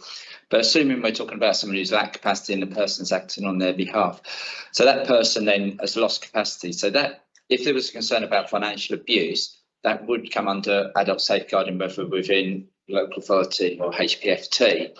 Now, obviously, the person has chosen that person to manage their money on their behalf. So they've given them a lot of power and they've chosen to do that when they had capacity. So we do need to take that into account, because often we get other people saying, as I said earlier, maybe another family member saying, oh, they're misappropriating. That person's chosen them to act when they lack capacity, but they still need to act in the person's best interests. So when you're acting as lasting power of attorney, you have power to do what you like, but it needs to be in the person's best interest. So through the safeguarding process, if we are worried about that, the OPG we engage and they will pick up and investigate. So the Office of Public Guardian, so they can revoke someone's lasting power of attorney. So they will pick up cases, but also it can be very complex, as you might imagine, some of these financial situations. And our teams do have good access to our own legal advice. So on some of these cases, we get our legal teams involved in the safeguarding inquiry, and we'll involve the person as much as they can in that. But it is complicated when the person who is set up to advocate on their behalf, their lasting power of attorney, is the one the concern's about. But we can involve the OPG, the Office of Public Guardian, and our solicitors about what we need to do. And we have got plenty of cases that have ended up in court as well, and people's lasting power of attorney has been revoked. and then someone else needs to sort of step in and act on someone's behalf because clearly they need their money being managed. But so for somebody who lacks capacity, it would come under an adult safeguarding inquiry. I'm going to turn to the theme of communication and awareness in the community. And very different hat, I'm responsible for the customer service council, for example. So I was thinking as you were talking about how can we get the messages out, one of them for those people who interact regularly with residents. And residents don't necessarily know what facilities are feeling on the council, aren't you? So my first question is there sort of training material going out to the districts to make sure that they're fully appraised? And I'm assuming that that people at the libraries have all got the information available. That's the first one. But the second one really is about engaging with them. I'll go back to that. And Stella mentioned about the various faith communities of different cultures and different languages. How much are we addressing the fact that what I say often, Hertfordshire, for example, is a rich borough with 60 different languages working in one school, I know. So how are we addressing the fact that we have different cultures, different languages, a different understanding? We might think is abuse as compared to what they might think is a different behaviour. I don't want to start getting into prejudicial statements here. So that's it. Yeah, of course you can. So in terms of resources and languages, we have a vast array. I think there's a whole store cupboard over in Stevenage of resources in different styles, languages. We have lip balms with little barcodes on with the helpline numbers disguised. So all of the agencies here have access to those, and we also, anybody that take them, we deliver them to. And the more community-based organisations, they have J9 packs. So when they become a J9 organisation, so say your hairdresser decides to do that, they get a whole pack of resources, and again, different styles and different methods of communication within that. In terms of, I'll just take the point around language again. People who don't speak English as their first language, that's another one of those barriers. And when we have safeguarding adults reviews and domestic homicide reviews, we have to consider, and rightly so, equality and diversity as a section on its own. And what you start to see is all these different needs intersecting, and the more intersecting needs you have, the more and more challenging it becomes to try and think, right, how can we support these people? So again, that's where we have our specific comms working group to start developing that and understanding what that need is, and we evaluate our strategy every year by consulting with the public and trying to target the groups that we know are less likely to get support, so that we can understand whether what we're doing is working or whether we need to try something else. And again, through our sort of grassroots offer, we're hoping to develop that more. So again, still some work to be done, but we've got a whole sort of package of stuff already, which is fantastic. But that doesn't mean we've not still got stuff to do. And are we actually engaging with the community? One thing to produce material in the language of the world, to actually the leaders of the community. Yeah. To get the message out through them and understand from there. Yeah, so I'll speak specifically about two of HCC's commission services. So our community outreach service, essentially it's outreach, and we've procured that it operates on a double district basis, because that's how MARAC operates in Hertfordshire. So we've got that sort of step up and step down of support depending on what level of risk someone is experiencing. But in that contract, they are required to reach out to specific communities in their double district area, particularly if we know for one particular area, I'll use Stevenage as a good example. So the football club there is incredibly popular with men. So there's a lot of outreach work there with the football club to try and engage men and sort of reduce the stigma and have those conversations about abuse. So yes, I absolutely agree. Outreach is so important because you can have it there, but if people don't know it's there or don't want to access it, then that's something else. So yeah, we're going to keep expanding that. Thank you. Absolutely. We heard earlier, and I heard again from yourself, about a barber's programme. We heard earlier about a barber's programme where people can speak to their barber about the problem. This is the first, we all talked to our hairdressers, and this is the first time I've heard this. You mentioned about hairdressers being involved in this. How do hairdressers get notified about this? How do they sign up to this programme? And is there something that when you go into a hairdresser, you can see your hairdresser is part of this scheme? And also, how do we as councillors spread this amongst our hairdressers? It seems fantastic. Yeah, it's good, right? So we have sort of regular drives to try and recruit what we call community J9 champions. You know, some of that involves just getting our existing champions out on the high street, going into places and talking to people. We advertise it regularly through our providers and get them to push it out into their local communities as well, again, because they've sort of got those links there already for other reasons. And if an organisation is J9 accredited, they get a sticker, a J9 sticker, to put in their window to display that they are, you know, trained and able to have that conversation and are a safe place to have that. So we're always looking to expand that. We're going to be having a big drive later this year to try and recruit more people. So yeah, watch this space. Thank you. Could I open, Keith, you wanted to come in there?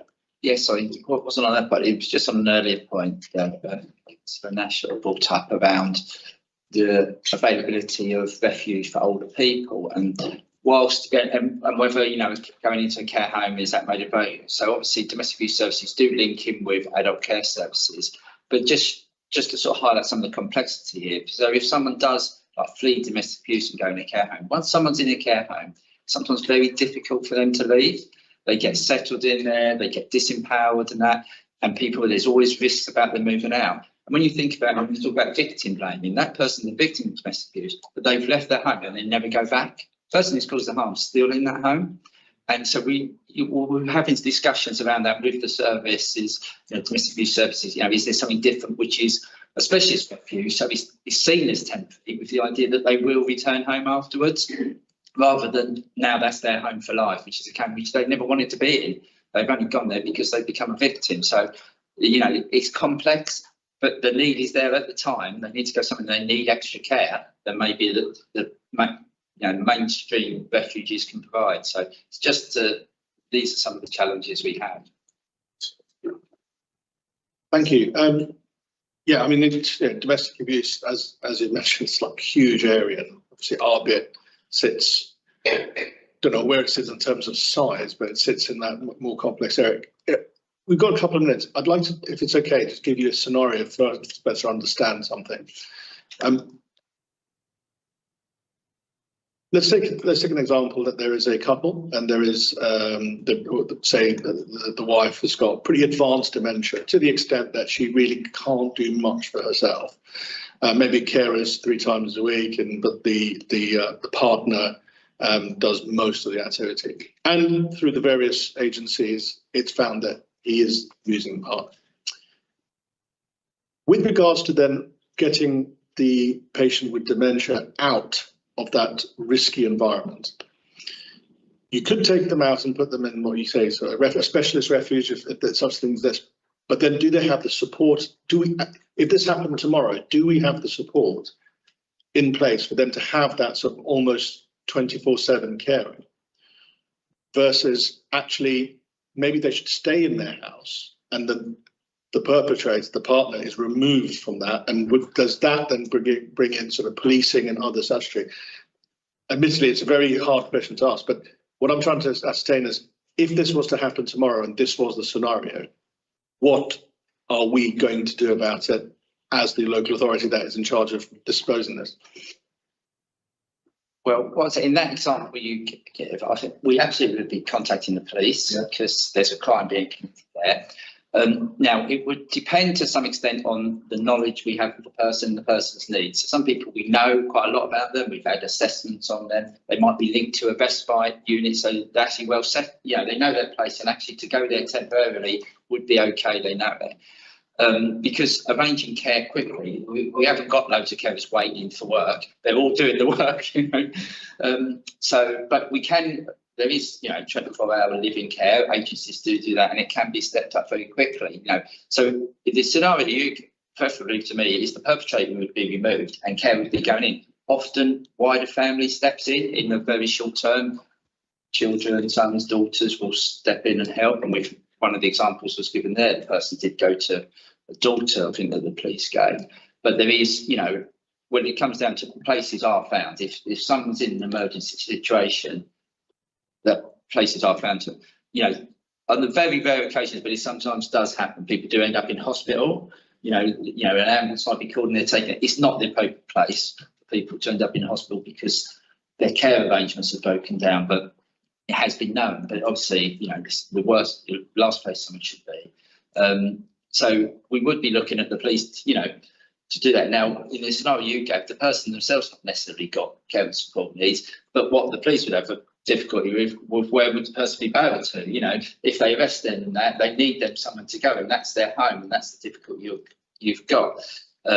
So there's lots of complexity, but I think sometimes what happens is perpetrator hasn't got anywhere else to go. They've got no one coming forward to offer them a bail address, so they're looking for them to go home, and then again the victim gets moved, which isn't ideal. But I don't know if you want to come in from a police point of view. No, person dealt with something like a hard place. And just to add to Keith's point, it really has to be a partnership between safeguarding and domestic abuse specialists, which we do have in place. And there's so many other factors to consider other than the care and support needs as well. It depends on the victim and perpetrator's housing status. Do they own that property? Are they jointly on the mortgage? Is it a rented property? Is it a socially rented property or a privately rented property? There's so much, but that's why it has to be a partnership and why we have those co-locations in organisations like housing to try and support with that. So I think all the specialism is there and it's more about how they work together. And yeah, that's obviously something we're always looking at to make sure it is working. And I think there is definitely something around specialist advocacy for this group, as with many other groups. Thank you. And really, really quick question. And in the scenario that we presented, would there be one caseworker dedicated to getting some sort of resolution in one way, or is it a team that would come together over a short period of time to try and resolve it? It is. Sorry, that's fine. It's probably a team, because the safeguarding team my teams will be focusing on the safeguarding element, but they might be linking one of, like Janet was here earlier, their teams, because they've got the commissioning side of it, they need to do that, but then there'd be up, especially it'd be multi-agency. In a scenario like this, absolutely be multi-agency. Great, thank you very much. Thank you very much, Katie, for that. I think we'll be hearing a lot more from you and your team in the next few years. I'm pretty sure about that, and I'm sure Councillor Nash will be keeping a close eye on that. Thank you very much. Now we move back to Liz, I think, Mary, to talk about the joint strategic needs assessment and future working. Thank you, Chair. And I think we're just going to really use this last slot to kind of round up some of the thoughts from today, but also to focus on, obviously, one of these sort of statutory requirements of any adult safeguarding board is to conduct safeguarding adults reviews, and you might hear them called SARS, but safeguarding adults reviews and other local learning. So we wanted to kind of share with you some learnings from our reviews. Both there's some local learnings and national learnings. And some of the points here will obviously reflect a lot of the conversations that you have been involved with today, but we thought it was important to share these with you this afternoon. So we've had a safeguarding adults review in Hertfordshire, which was focused on this theme of an older person with dementia. Possibly we could get on the slideshow. I know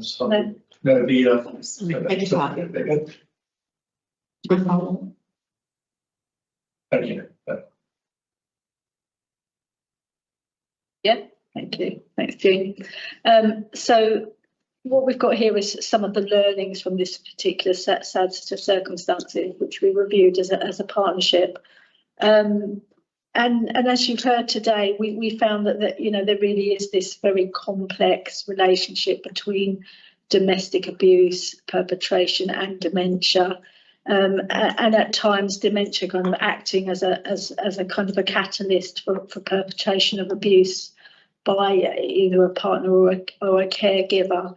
But obviously that's not always the case. And as you've heard in other case examples today, sometimes there has been a domestic abuse throughout sort of a relationship, which has only come to light at the point of sort of crisis and the caregiver dealing with dementia. We found by looking at this particular review that the recognition of domestic abuse and sort of the professional understanding around risk, particularly around when capacity is fluid. Sometimes our frontline staff that are out there working kind of need additional support from key professional domestic abuse officers around understanding that. And also sort of to, again, this comes back to sort of the discussions we've been having around raising awareness, professional awareness, and also understanding around thinking about, in this particular case, there were some unexplained injuries, and just raising that level of professional curiosity for staff to sort of probe on any unexplained injury in order to particularly safeguard people with dementia from any sort of possible domestic abuse. We also found, and again we've discussed today, carer stress and the fact that carer stress does kind of remains unrecognisable at times, and in this particular set of circumstances, I think very much physical needs were being met, but the kind of the emotional impact of caring for this for the partner with dementia, as I said, was very, very complex, and it is unlike caring for anyone with any other sort of condition or disability, and it can be unpredictable and progress because of the progressive nature of dementia. So the fact of carer stress, you know, is a learning point for us across the partnership, but also to say, you know, there's millions of carers out there that are caring for people with dementia who are not perpetrators of domestic abuse for the loved ones that they care for. So again, bringing us back to, you know, that recognition of abuse by professionals, and not accepting that as part of, you know, dealing with a case of dementia. We found, and this was an interesting point, that in this particular circumstances, the individual concerned, who was the carer, was given an awful lot of information by an awful lot of colleagues who were trying to support the couple. And a lot of good support was going in there too. I have to say there was some really good practice there. But we did do some thinking around possible information overload for a carer.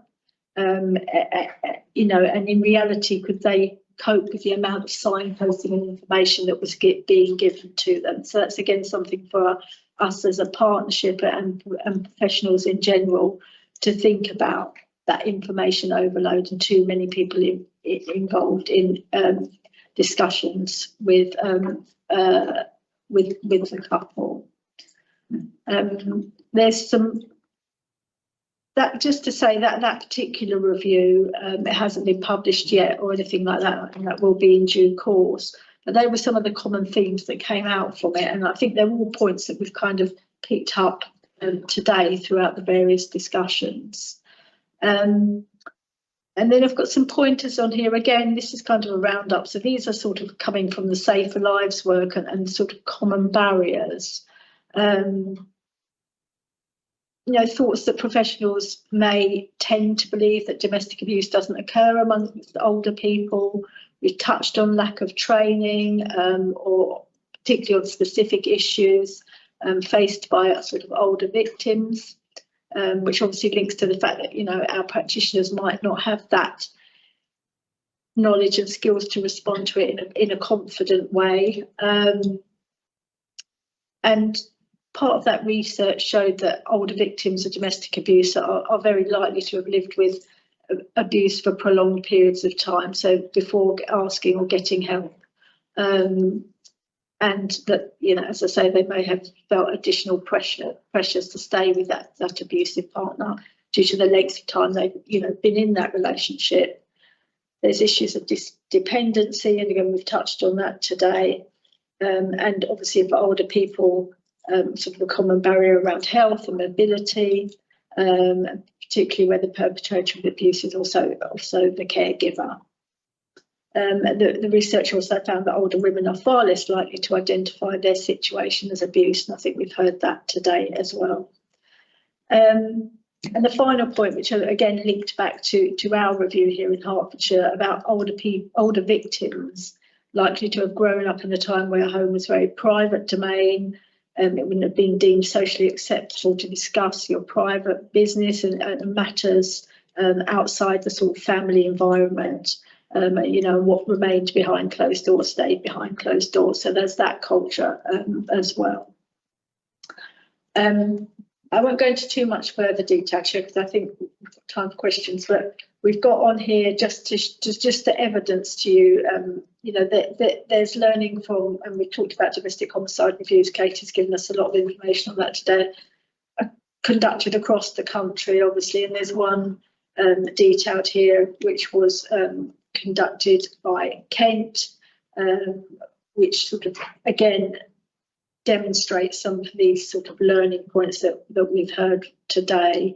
A lady with a diagnosis of dementia and her husband as primary carer, you know, noted deterioration from the GP, carer stress, and you know, the carer becoming exhausted due to his wife wandering the streets, feeling they could no longer care at home, going into a lady going into a care home after some rapid deterioration, and sadly you can see there that she came home and her husband killed her and then attempted to take his own life.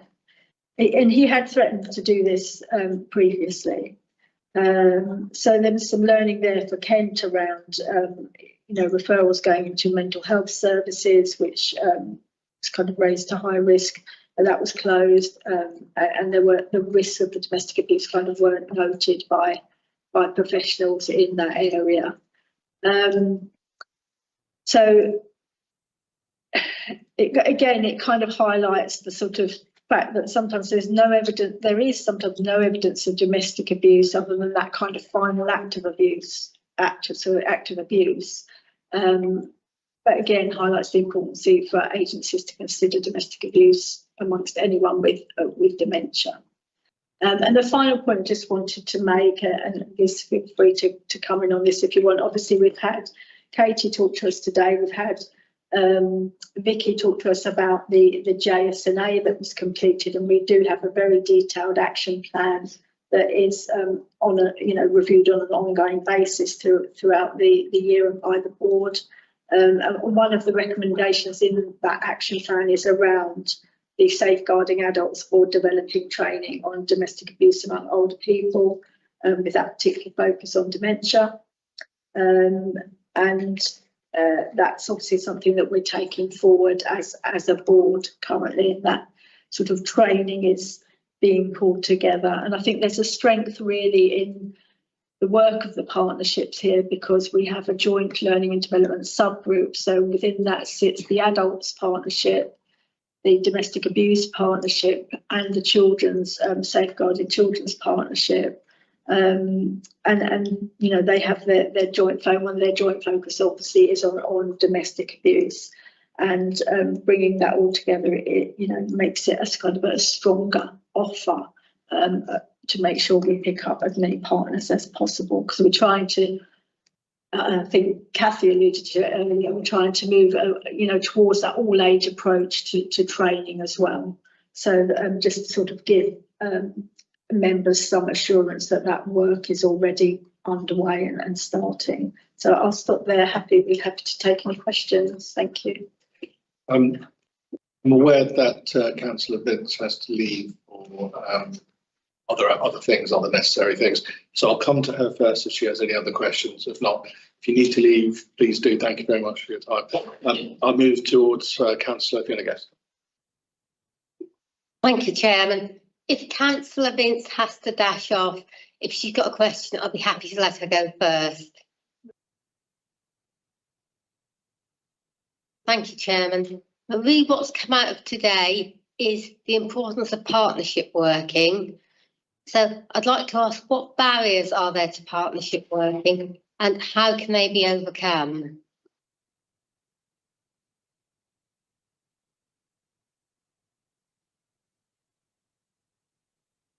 I think there's always challenges around, I think something we talked earlier around pathways and making sure that, you know, there are clear pathways for reporting. And I think we've had that with other pieces of work that we've done within the partnerships to ensure that when we're promoting things to our community services and the public, that they're really clear about where to go with this information. And I think we're getting there with that, but I think that's still a real challenge for us as our three partnerships really, because in order for us to do all the communications and community work, we really need to be very clear. We'll be able to give very, very clear message to members of the public around that. No, I agree with Mary, and I think in relation to the assurance that was asked earlier, as the chair, I'm assured that all agencies have got domestic abuse and safeguarding adults as one of their priorities. So for me, I've got that insurance. It's the actual implementation of that to making sure that they are able to reach all the people in the community that they are working with, and making sure that we've got one clear message from all partner agencies.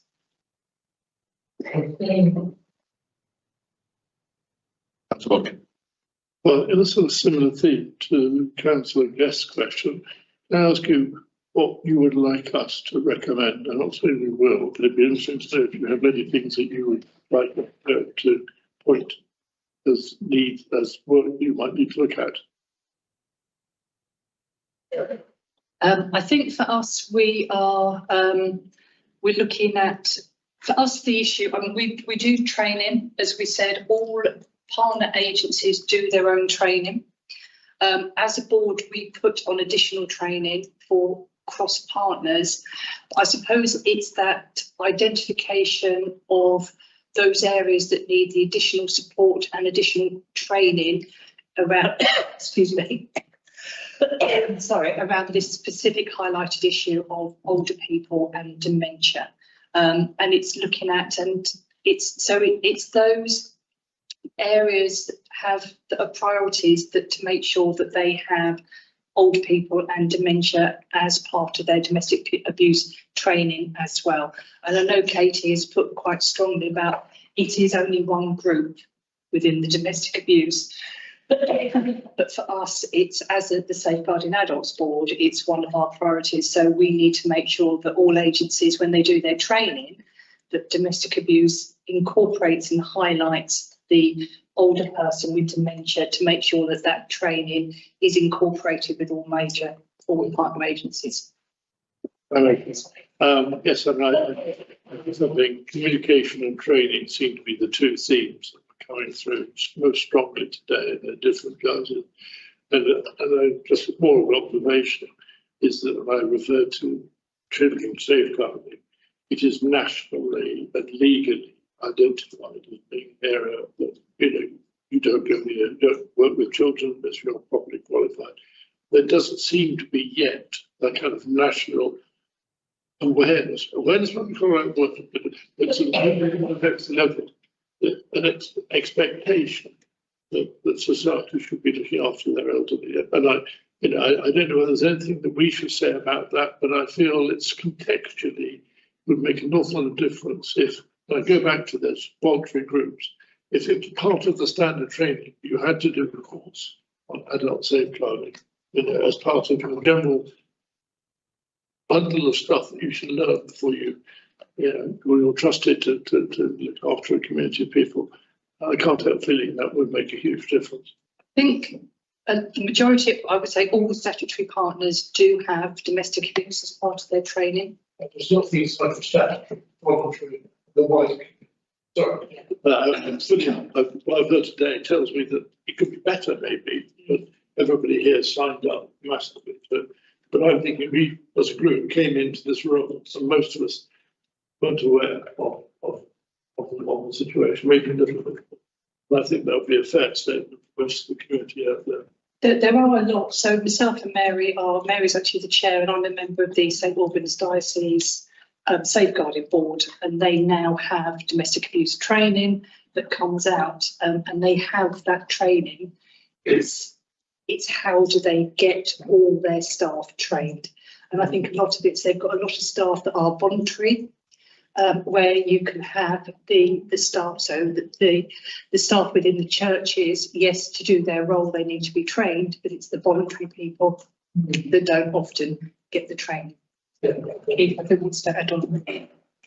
Yeah, and just like, obviously we're talking about statutory agency, when we commission from private services and HPFT, I'm sure it's the same, an expectation of an understanding of adult safeguarding as well as children's safeguarding will be in their contracts.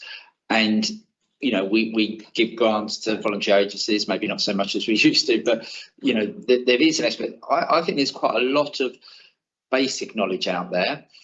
But as we've talked today, it's complex and there's so many other things. We're focusing on one small issue there. So it's about how you keep that awareness within the workforce, because there's so much stuff and there's such a turnover of staff, which is some of the problem. But the agencies themselves do have reference to it. I would say most of them within their policies. So we have churches approaching us, or even smaller ones. So we want to add something about adult safeguarding in there, and we only got something they can drop in. It's only a page or so, so it's easy. But I think there is an awareness at that sort of level. It's how it gets embedded down to the people on the ground, and it's hard for us because there's hundreds of agencies out there. Yeah, just to build on Keith's point, really, when we're working with a provider for any reason, and I'm talking to providers and thinking about maybe people living supported living for people with mental health needs, one of the first questions I ask them is, can I see your training matrix? Can I see who your provider is? Can I see what your compliance is? Can I ask what's, what level of safeguarding training do you staff have? And we can drill down into that. It's a real requirement, a real area of focus for us. So yeah, we can seek that assurance.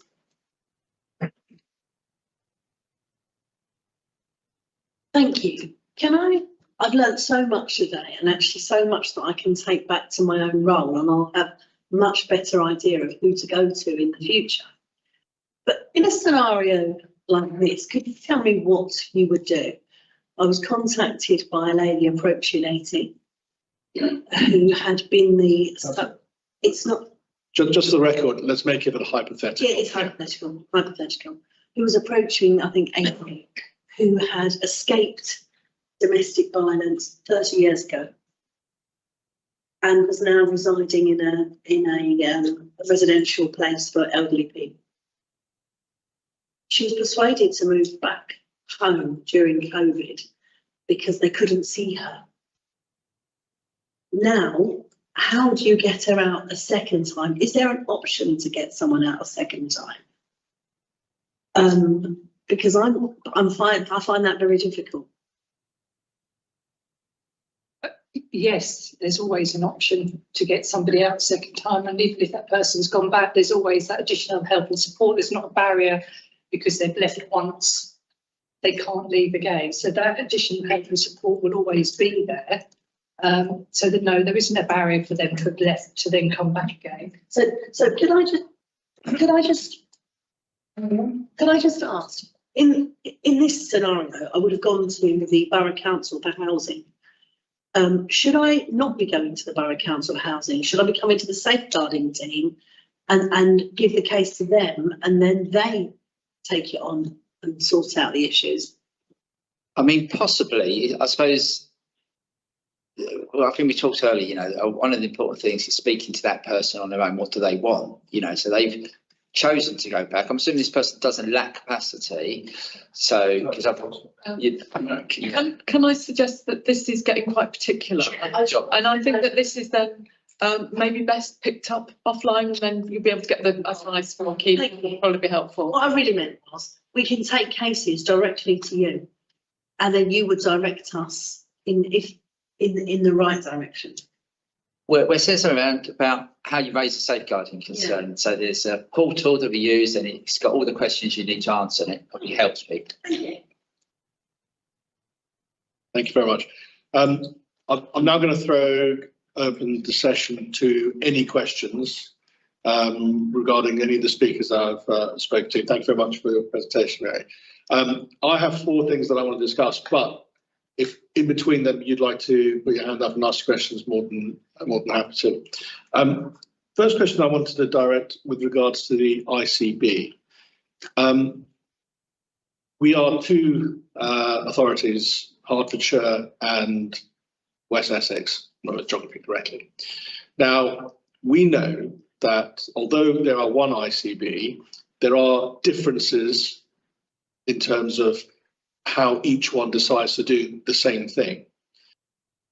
With regards to, and again, let's talk about a scenario, but it's, you know, someone on the border goes over to that side, identified as patient with dementia and domestic abuse. They then have to feed back into the adult social services back in Hertfordshire. We know there's always that, there's always that, I don't want to call it a blockage, but, you know, it's difficult, even for non-dementia patients to get out of that environment, particularly when they have to go back to another authority. Is that something you have looked into and discussed, specifically to something such as this? So the cross-border, cross-boundary has been highlighted as an issue in some, certainly some safeguarding adult reviews. I think it's one of those things we learn each time, and there are many things where it goes well. I think often what's highlighted in this type of arena is where it hasn't gone well. So there's many cases where it has worked really well and people have had good support. But yes, there will always be challenges, and it's about, as professionals, arranging those multi-agency discussions, having phone conversations, getting the right people involved. And I think collectively we are getting better at doing that across all the agencies, but I think there will always be ongoing learning around that area. I'm sorry, Keith.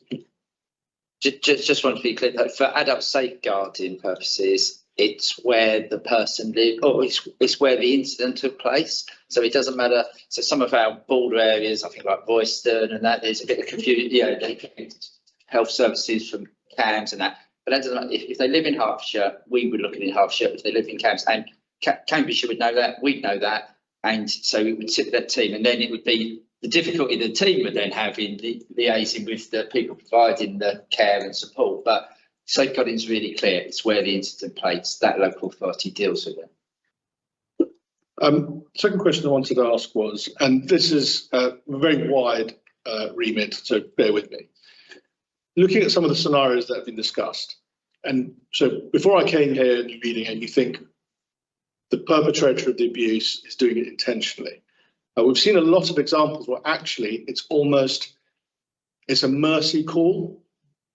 And we know currently there is the debate going on assisted dying and so on and so forth. So what I wanted to ask was, and again, bear with me, it's quite a wide remit, you know, we need to future-proof ourselves around this, because although with normal domestic abuse, there's a perpetrator and a thing, but quite a lot of these cases, the loved one is almost trying to take their loved one out of misery, but not realizing they're causing this abuse and so on. So within that sort of complex scenario, I know Kate is desperate to come in, but within that complex scenario, and the fact that at some point the debate around assisted dying and so on and so forth is going to come through, assisted suicide, however you want to say it. How are we looking at that as a future proofing, and how are we dealing with this quite complex situation?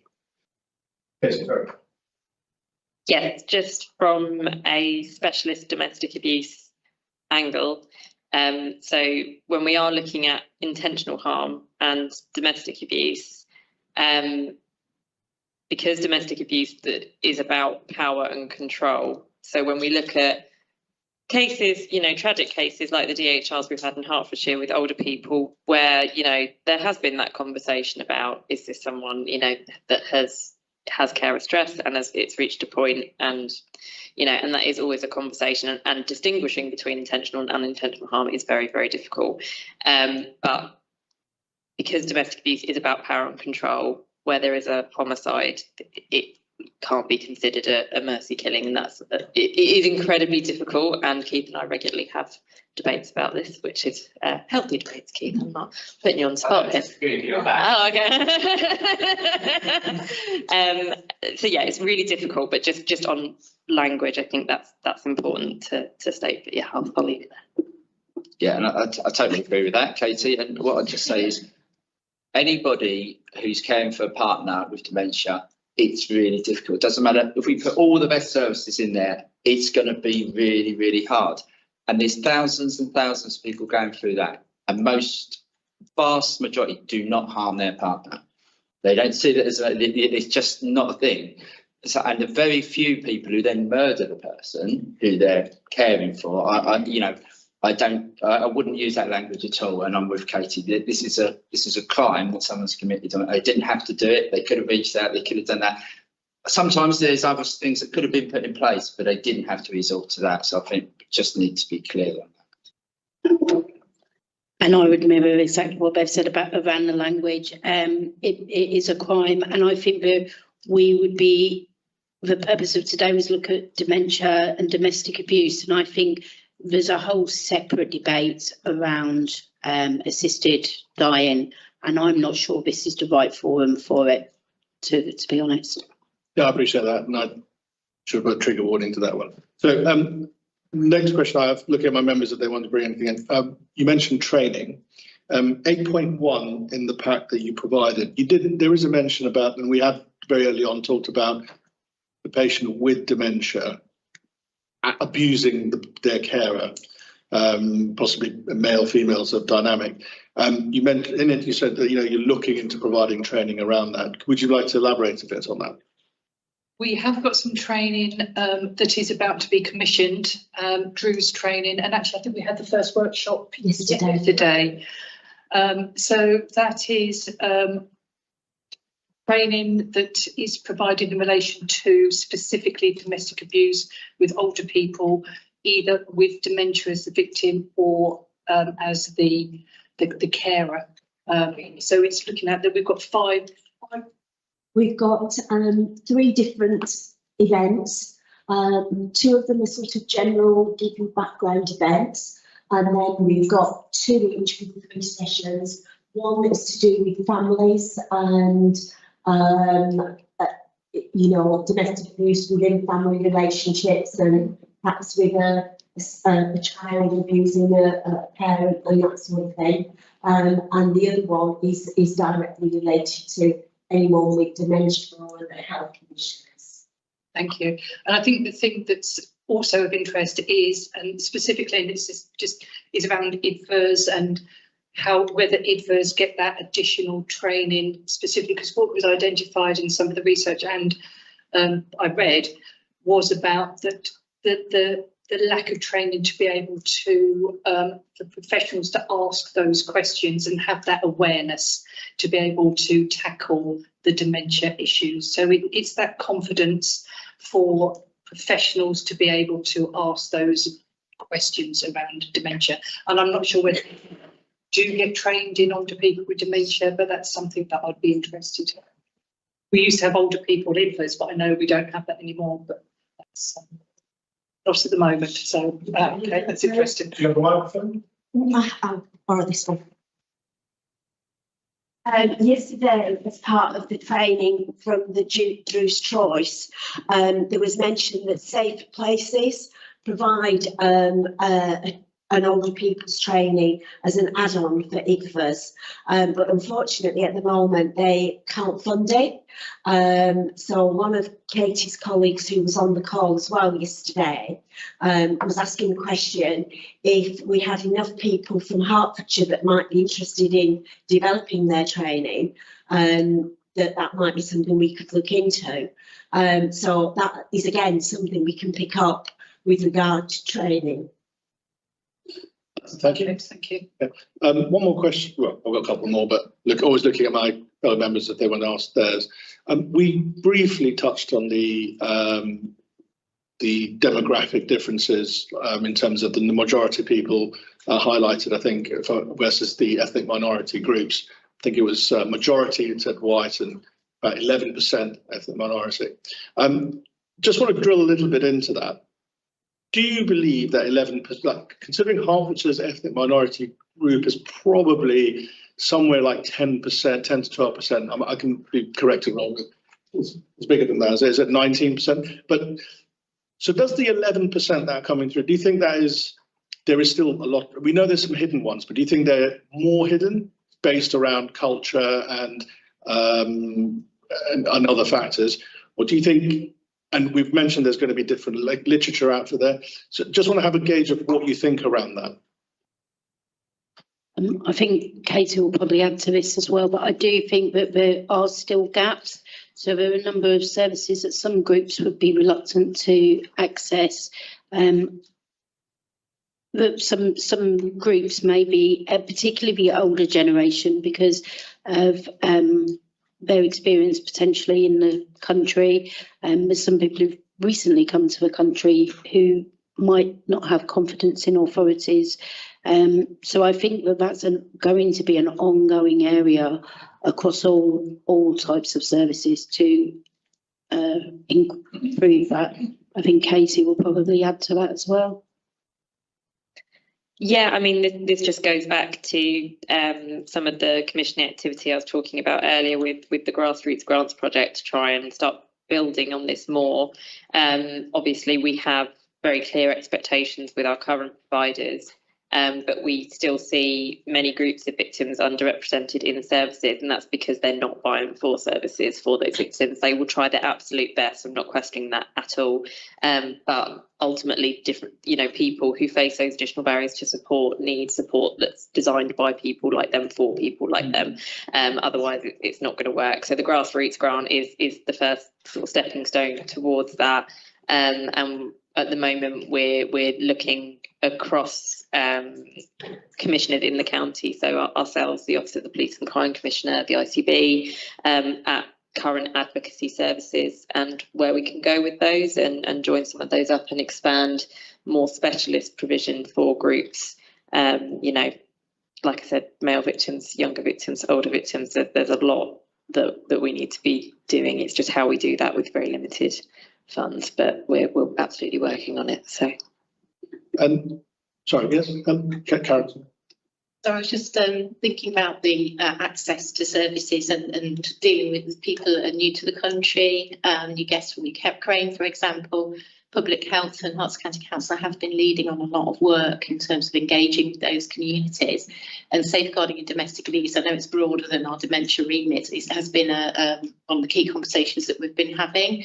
And in terms of our own offer, mental health services are now obliged to adhere to the patient and carer race equality framework, which we're sort of rolling out and working with community groups across the county to help engage people in the hope, I suppose, that if people feel more confident and comfortable engaging with mental health services, approaching us regarding cognitive impairment and dementia, then maybe we will see a little bit more and be able to support more victims with dementia from different communities. So I've just come from a community team. My name's Naomi. Was an advanced practitioner in safeguarding up until yesterday. So I've got a lot of knowledge on the ground of practicing safeguarding. And one group that I found the hardest to reach was the travelling community.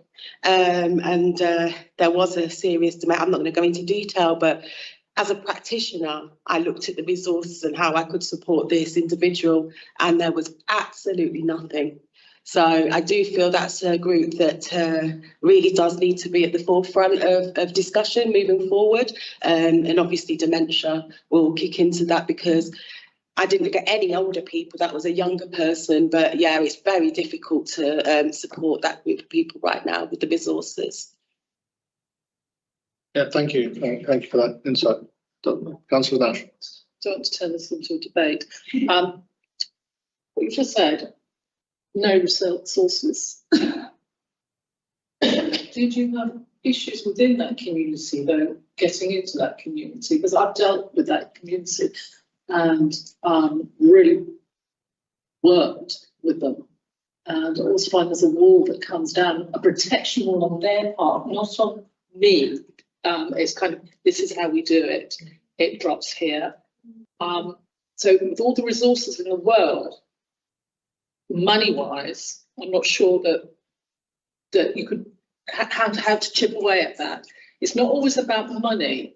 It's about other things as well. How do we embrace that community more?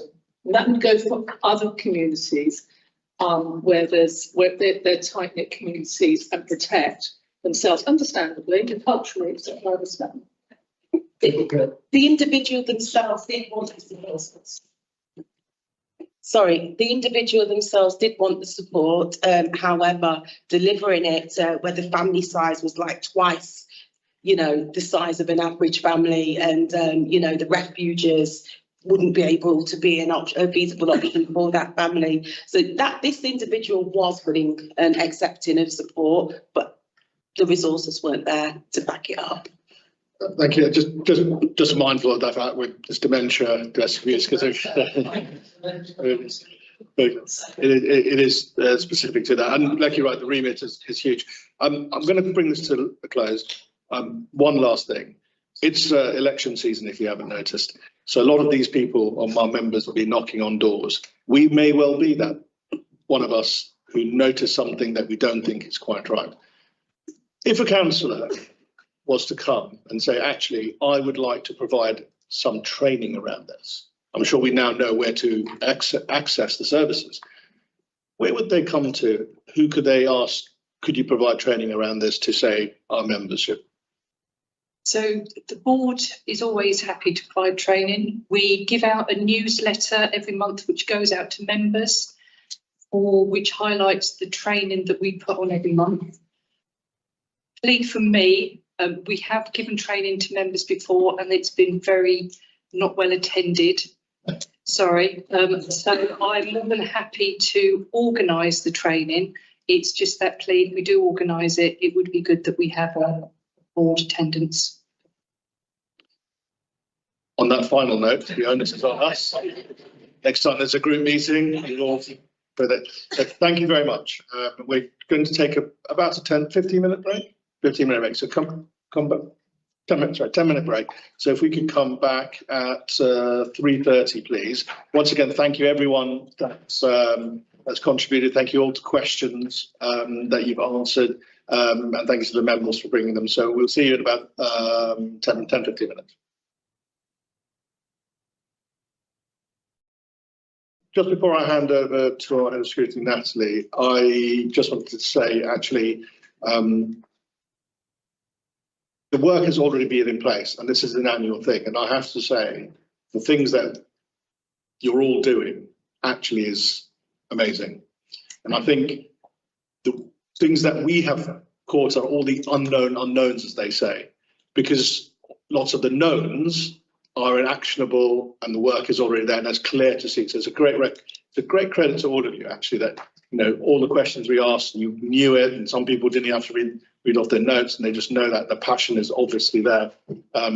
So the recommendations that will come through from Natalie will be very, very, very specific, and it's highlighting those little areas that, let's face it, are always going to be missing. And just a little anecdote, I don't know if you all heard about the gentleman who managed to get on an aeroplane transatlantic and ended up in New York. Now you think all the safeguards, and he didn't have a ticket or his passport, and all the safeguards in that industry, he managed to end up from London to New York on the tarmac. So we'll always be aware that we can't capture everything, but we can always do the absolute best that we can. So without any further ado, Nancy. Thank you, Chairman, and I'll use this opportunity to just outline what happens next. Members are more familiar with this side of the process, but I know that we've got witnesses who've not been involved before.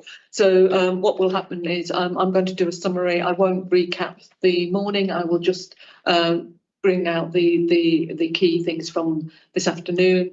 And then I've identified areas where I think 4 recommendations had emerged. I will then pass back to the chair, who will then lead the debate from members. This is not for officers or witnesses to challenge the recommendations. However, if there's been some misunderstanding and there's a misperception that I've given in what I'm saying, please can those be corrected now to save us the pain of doing them later.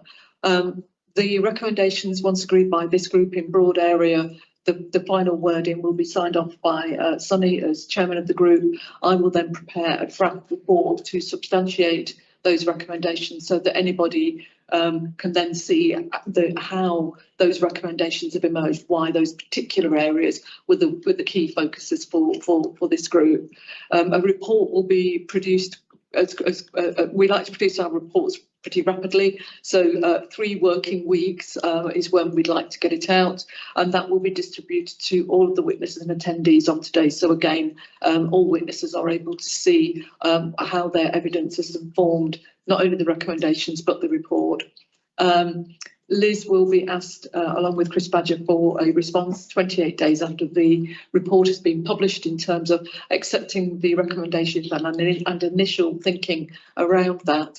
6 months after the report, Liz, Chris Badger and Sunny will be invited to attend the Impact of Scrutiny Advisory Committee, where they will be seeking evidence that the recommendations have been implemented and that there is an impact to them. I thought it was quite useful with what Liz herself was saying earlier. It's not just about implementation of the recommendations.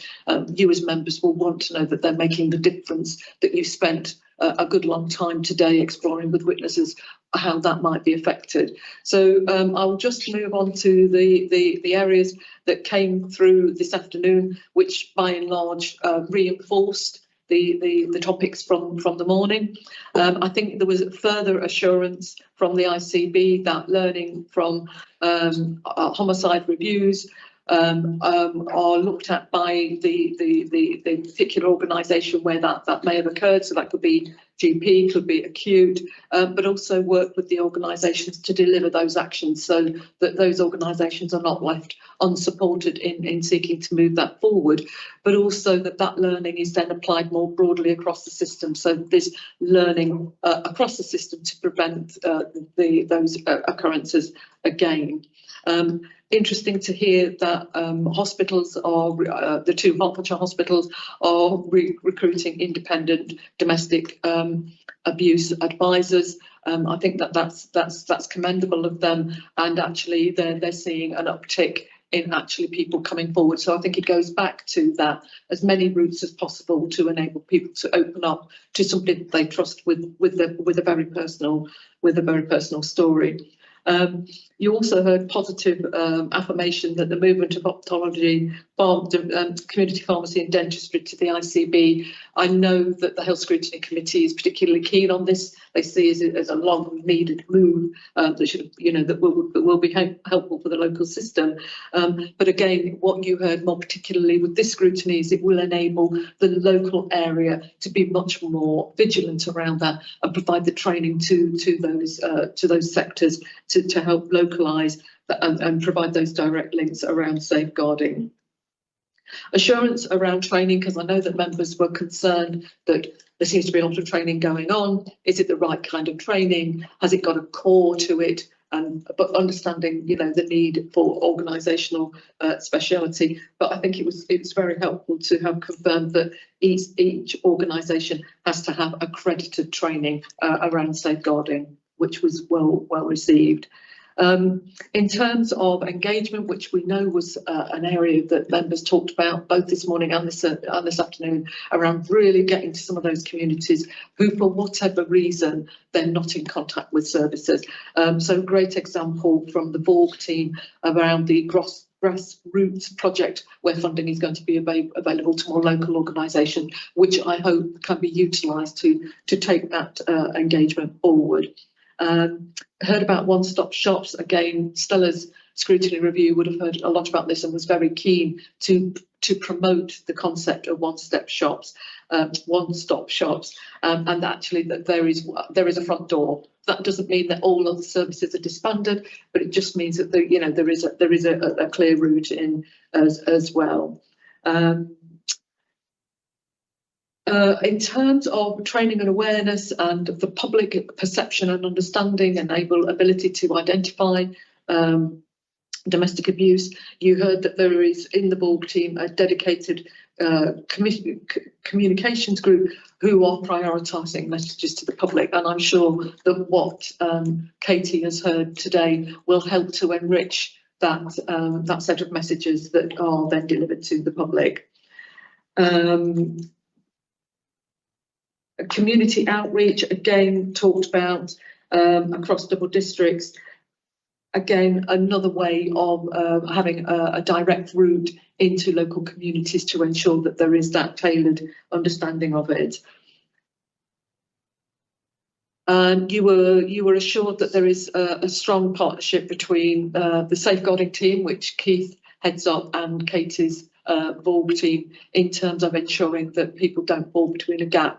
And that their wider needs are going to be addressed within that, and because it's a multi-agency approach. In terms of some of the recommendations that were mentioned this morning, which I will revisit, it struck me that if there is going to be advocacy being developed for Borg, whether there is the ability within that programme to develop specialist advocacy for those who are older with dementia. And I mentioned that to Katie, and she's going to give it some thought. So I think members are well placed to see that included in a recommendation. And I think that's the summary from this afternoon. So I'll just canter through a series of recommendations. I've discussed these with Liz to see whether I've missed anything that would help her as independent chair to make sure that this progresses. And I've shared them broadly with the chairman, and they've been tweaked to include those. I think there was my suggestion to the group is that identification is crucial in this, because without proper identification, people are going to remain hidden. They're not going to understand that they are actually vulnerable and maybe victims of domestic abuse, but that there is also support available to enable them to move beyond the situation they find themselves in. There's also something I think that fits within this. People described it in different guises, but it struck me that every contact counts, so that it doesn't matter who the victim meets.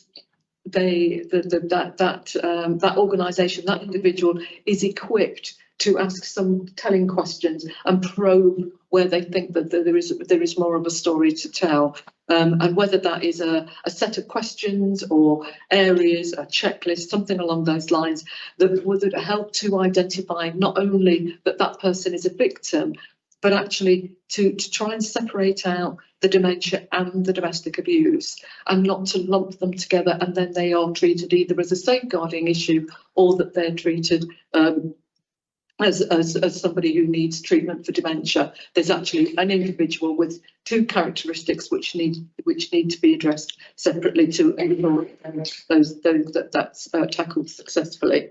One of the other areas I've talked about, the community engagement, and I would suggest to you that the next one following the identification is about community, because some of the lack of identification is either our community's lack of comfort and confidence in services. That could be due to recent memories or previous history, and how the community engagement that perhaps Borg is undertaking, or the so or other mechanisms can be again piggybacked to have a presence within the community, to hear from them, so the co-production becomes a reality and is not just lip service at the end of the day.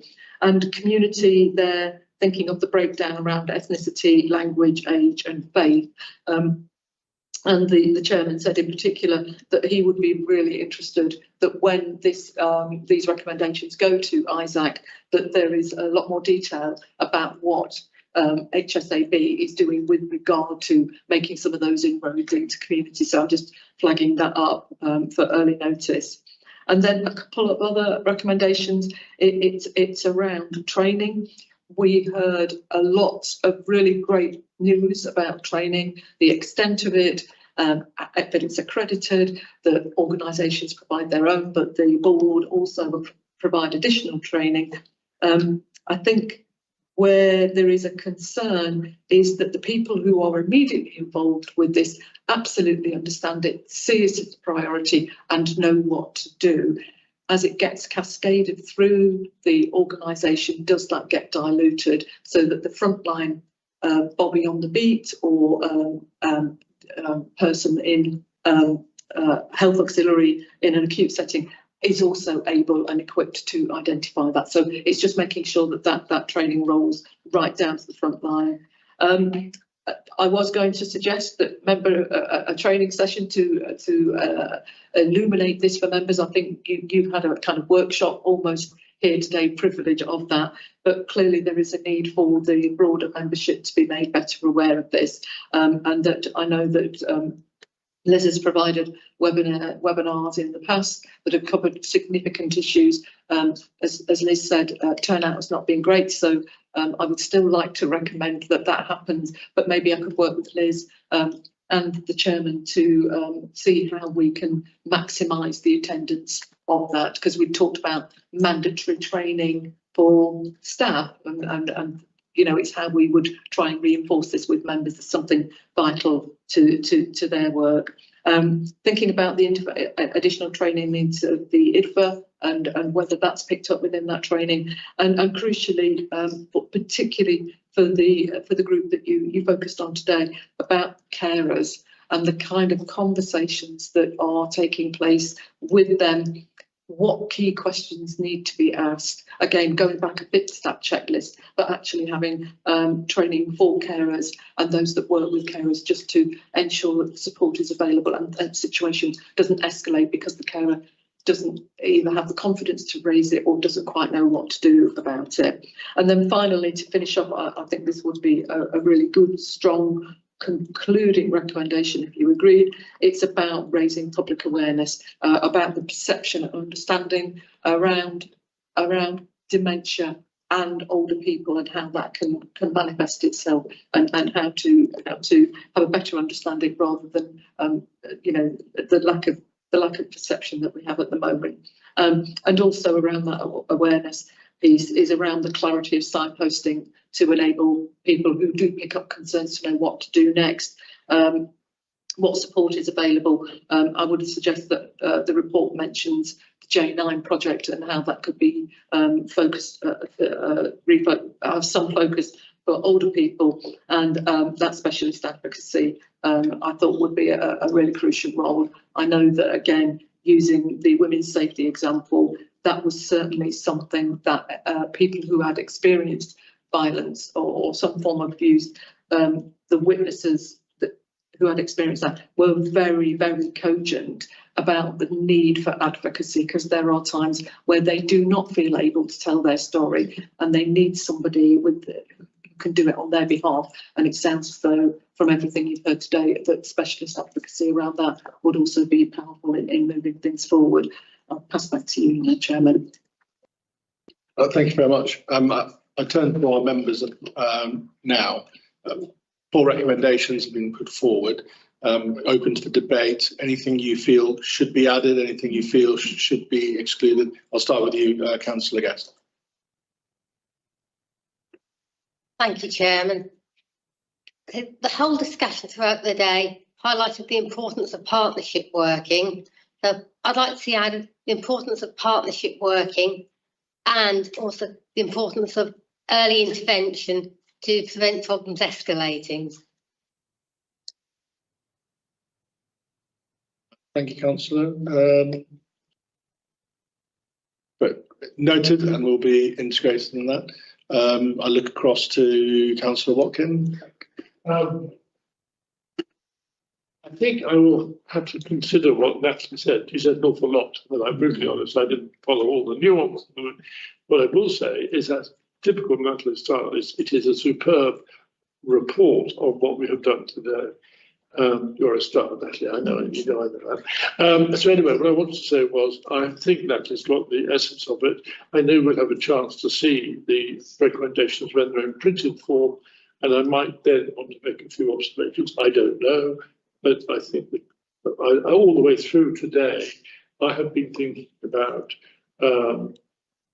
identification, how the community at large can be made more aware of the risks to this hidden community of adults that are locked away often in homes, and really how we can then get a greater sense of ownership of sort of arms around them. I mean, we say as a community, we are very poor in looking after our elderly. You know, we just let them stew in their own little worlds. And anything that can open those doors and make us feel more considerate of their condition and how we can help them, I'm for. So for me, it's communication, it's training, it's identification. I guess those are the three elements I feel looking for. Thank you, Councillor Watkin. Councillor Nash. Everything what Natalie has said, it sums it up. That's what's in my head, and I know on paper how it will turn out. Just like to, what I didn't hear was about the data collection problem that was highlighted, and I think that's important that we look into that's looked into in more detail. May I ask, data collection within those 4 recommendations, identification, partnership work, are you looking across the whole sector, or is it a particular data set that you wanted to? The whole sector, how the accuracy of the data that is collected across the whole section and how it is collected as well. Because it was earlier, Emma Marriott seems to be the lead on the collection information is taken from that. I don't want to go into debate now, but a very high box against the rest. And it's just how is that to improve, to help improve on them. To help us flush that out, could I turn to our ICB expert here? We can recommend a whole lot of things, but we would like obviously to see it delivered and all that. Do you believe in the current data that is all over the NHS and everywhere, that is something we can do or something we can recommend with the view that we'd like to actually see it being done? I think we need to be realistic for each health provider, each social care department, every provider uses different IT services. Even within a hospital, there may be 4 or 5 different systems. So realistically, unless there was one IT system across every provider, including police, social care and health, I don't know there is a better way at this stage. I'm not a data expert. I think there's a sort of more data experts within HCC than I am. I think we do a very good job, and a lot of time is spent analysing what we have. So I think I may have misspoken when I described it as not accurate. I think it's recognition that there are nuances in the data that those within the services would recognise, but external, it's not so obvious. Does that make sense? I was just thinking about that, and obviously we had a similar conversation when we were talking about cookery data about a year or so ago. So if we really do want to think about a particular recommendation on this, and obviously with Liz's view on this, it would probably be more about us as a board having some oversight of the data that is already there and doing that challenge piece as a board, so we can get that assurance. that would work.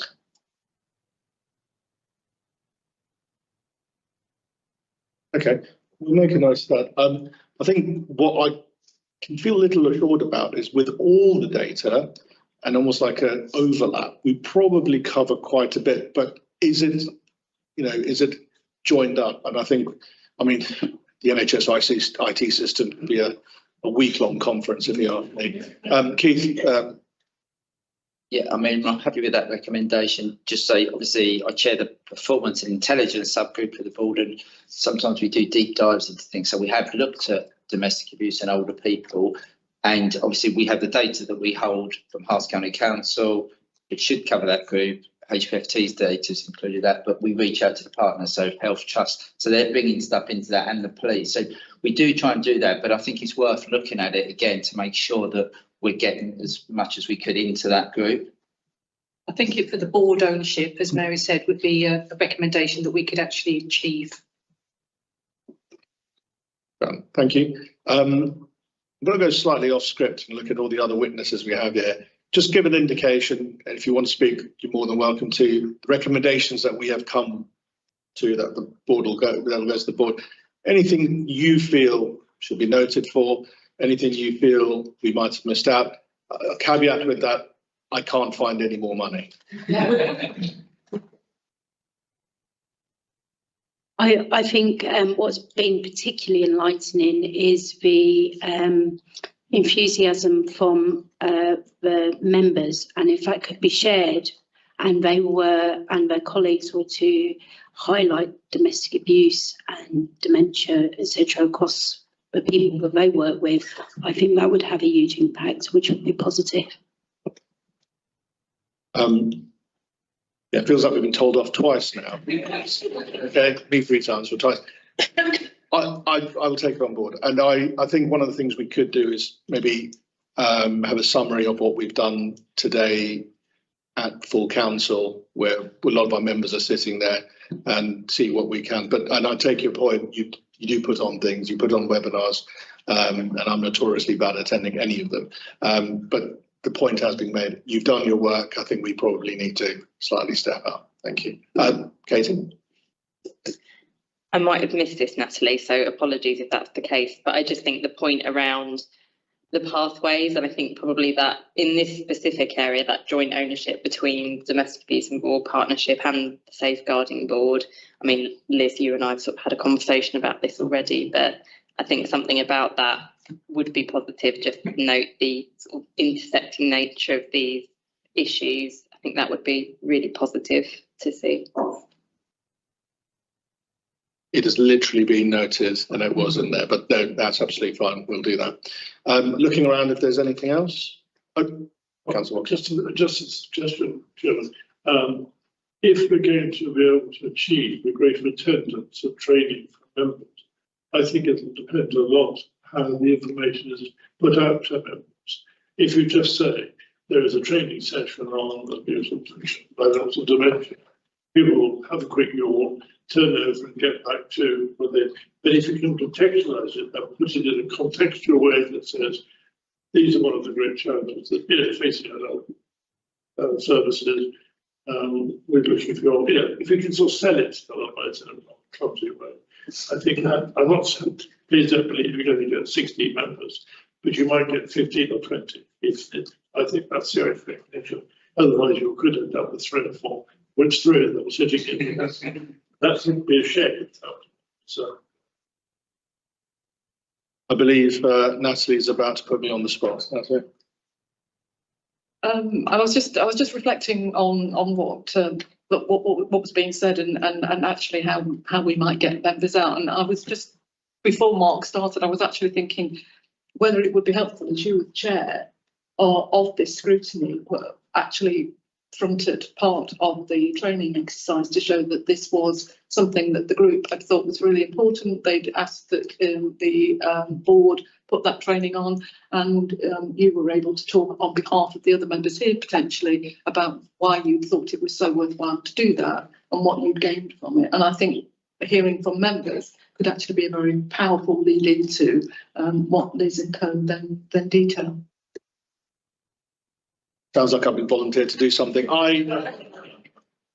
Look, what is highlighted is that we all need to take responsibility, and I'm happy to take that on. I'll liaise with yourself, Liz, and I will. I've already thought of how we can try and do that, and I look at my more forceful members here for the other parties. But yes, please don't put that as a recommendation. But I'm sure this has been minuted and it's recorded. So yes, we will work on something, and we will try and get back to you. And I hope that this time next year, when we do this annual meeting, I think I'll still be here. I won't be voted out just yet. That I will be able to say we have how many people we've achieved and where we got from. So thank you very much.